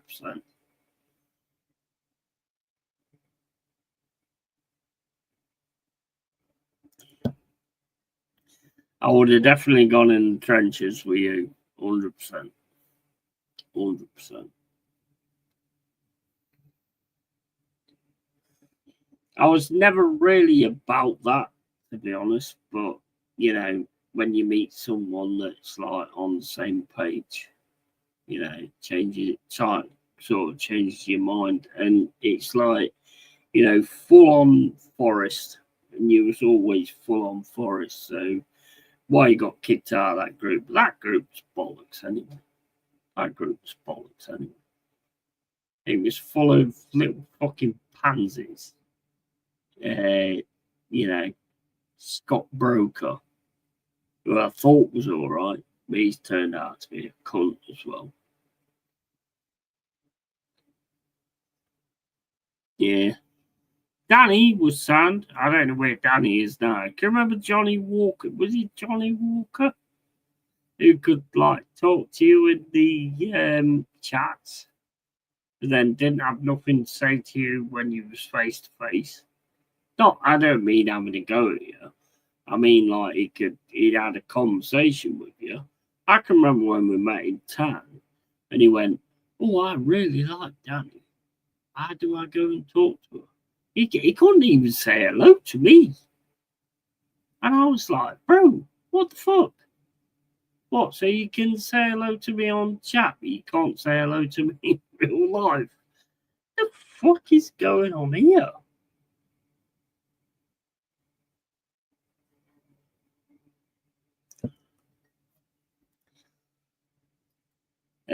Dan H still see him. Is that Dan Robinson? Because I went to the pub ages ago, and he was there with his mates and stuff like that, and he just totally didn't bother with me at all.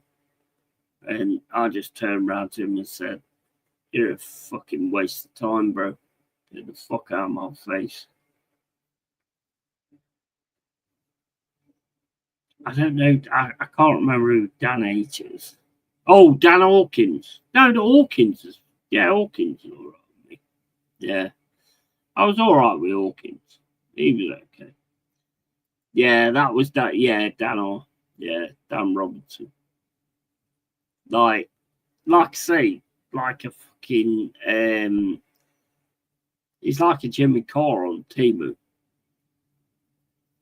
Do you know what I mean? I liked him though. I did actually like him. But when I went to that thing that I was invited to, and the way he was with me, I just went, yeah, got me off.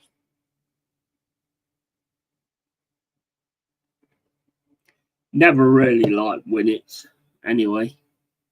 Never really liked him. Could see that he was a cunt, and that other guy as well. Oates or something, or whatever his name was. He was a cunt as well. Nah, I never really liked him. Just didn't really take to him at all.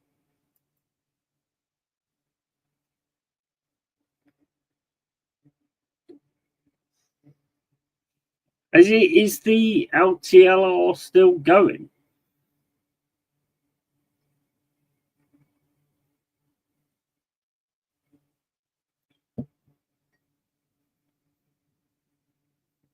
I think that other one as well.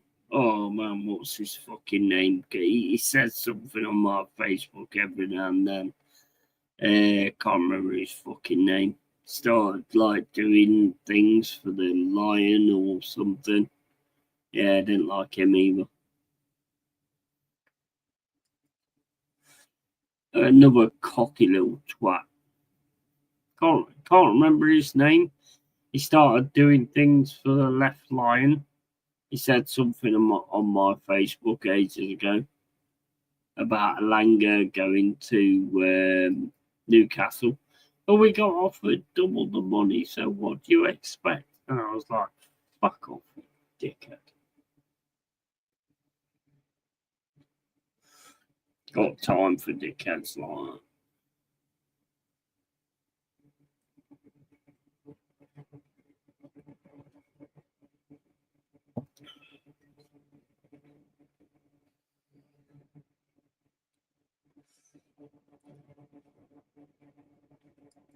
I'll chat online soon if you like. Yeah, man, you're more than welcome to come on here. You're more than welcome to come on, have a chat. Anytime, bro. Anytime. No worries with that, matey. I always drop the stream out, or if you want to talk privately, I can do like a private stream where we can have a chat. Whatever. You're more than welcome with that as well.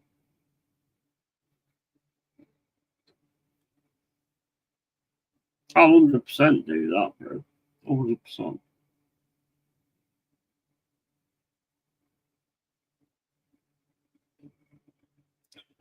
Don't know. If you want to come up, you don't have to come up. You know, just come on. Talk about some of the fucking old days and all that kind of stuff. Absolutely. More than welcome to do that, bro. A massive respect for you. massive respect for you.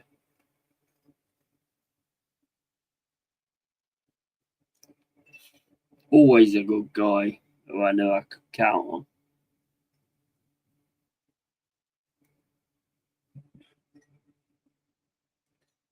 Beautiful Eva. Yeah, man.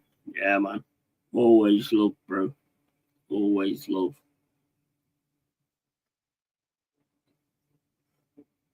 It's amazing though, isn't it, that we're in the Premier League now. It's absolutely fucking amazing. Every Forest fan is just loving every minute of it at the minute. Fucking absolute class. Absolute quality.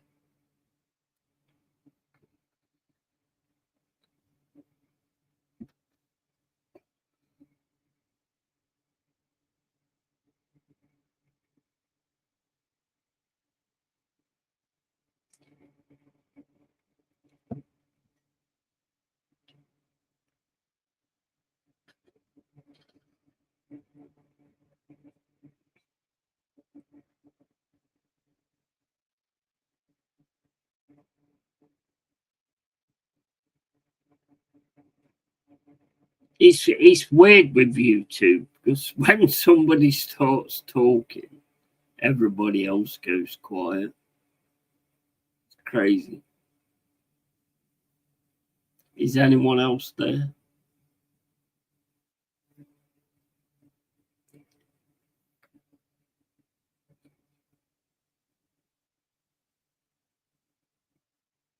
What was your name in LTLF? I can't remember what it was. Give me D. Can't remember what your fucking name was.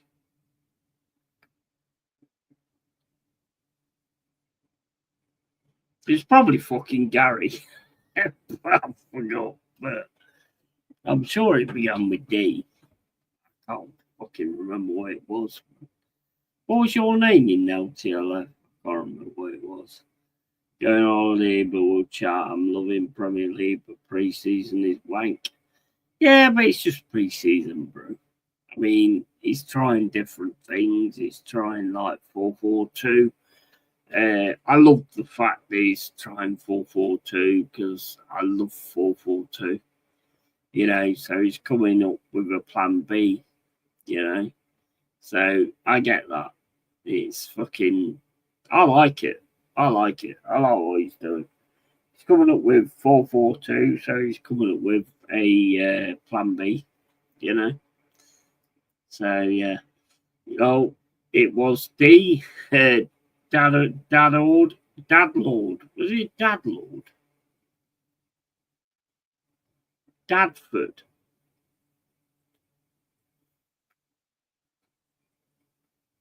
Was that what it was? Dadford or Dadlord? No, it was Dadford.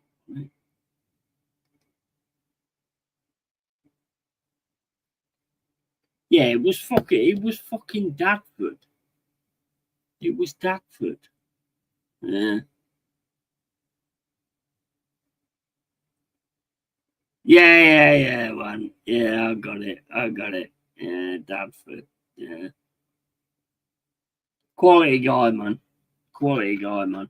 Enjoy your holiday, bro. Enjoy your holiday, bro. We can sort something out to have a show between us if you want. You know, me and you, Forest fans, you know, whatever. You know, I'll be up for that.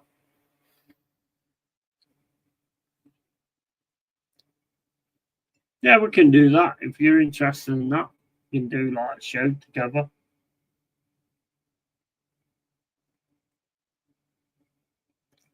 Seeing who can drink the most and then still stay not talking shit. I think I'll lose that one, but you know. Yeah, we can definitely do that, bro. 100%. Yeti in Dadfordshire. 100%. Yeah, mega. Love you, man. Yeah, love you too, bro. Love you too, bro. Always a real one in that scenario. Always a real one. Yeah, I'd love to do that, mate. I'd love to do that. Have a show between me and you. That'd be awesome.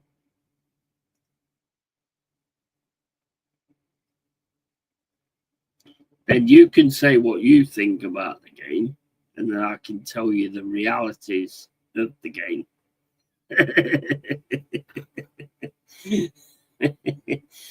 Enjoy your holiday, man. Enjoy your holiday. We'll sort it out after your holiday, yeah? That will be class. That will be class.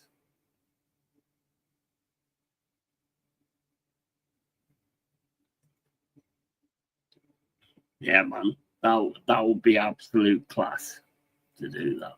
So yeah, enjoy your holiday, matey. And I'll catch you after it. I'm on Instagram, LongHairedYeti. So, you know, drop me a message on there, or on Facebook, LongHairedYeti as well. So yeah, just drop me a message and we'll sort it out. We'll sort out a show. Cheers and look forward to it. Thank you. Yeah, man. All the time, bro. All the time. I see the real ones. I see the real ones. I just don't notice the fake ones. So yeah, you're a real one, bro. So yeah, we'll do that. 100%. I'll put your name in lights. I'll put your name in lights. Like mine is, I think. Nah. Well, it's not in lights, but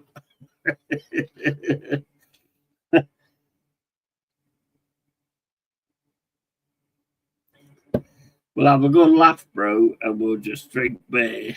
We'll just drink beer to the point where we have no way place to turn, and then we'll go where we go after that. I like that idea. That's good. Yeah. I'll see if I can get Winnits on the show. Yeah, to or any of the others that talk shit. Doubt it.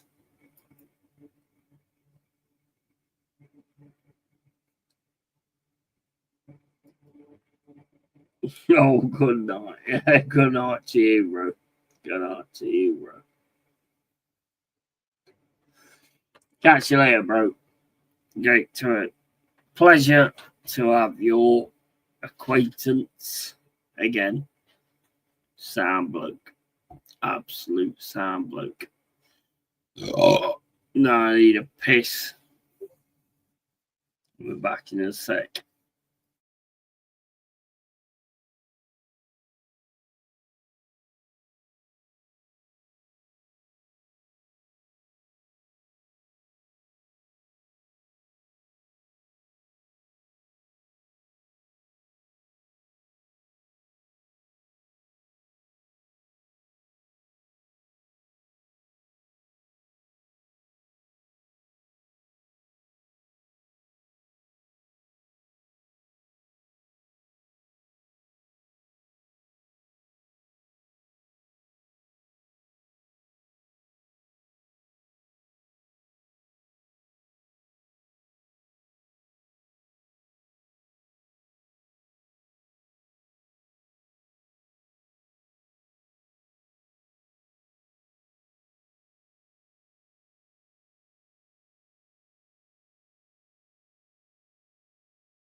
Oh, well, I think we've come to the end of the show.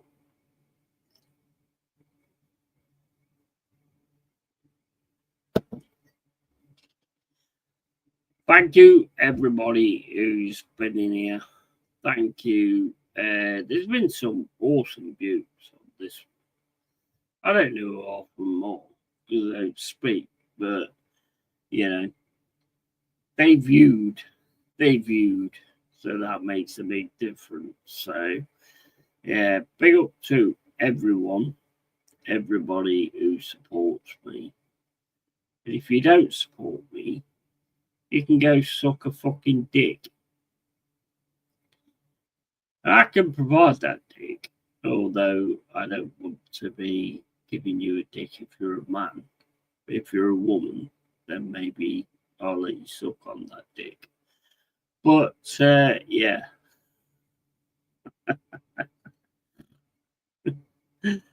Oh, one fucking day. Yeah, anyway, guys, take it easy. Keep it real, keep it yay. And just one more thing. Tatty fucking boy. Love you all, guys. Love you all. Thank you for the support. Take care.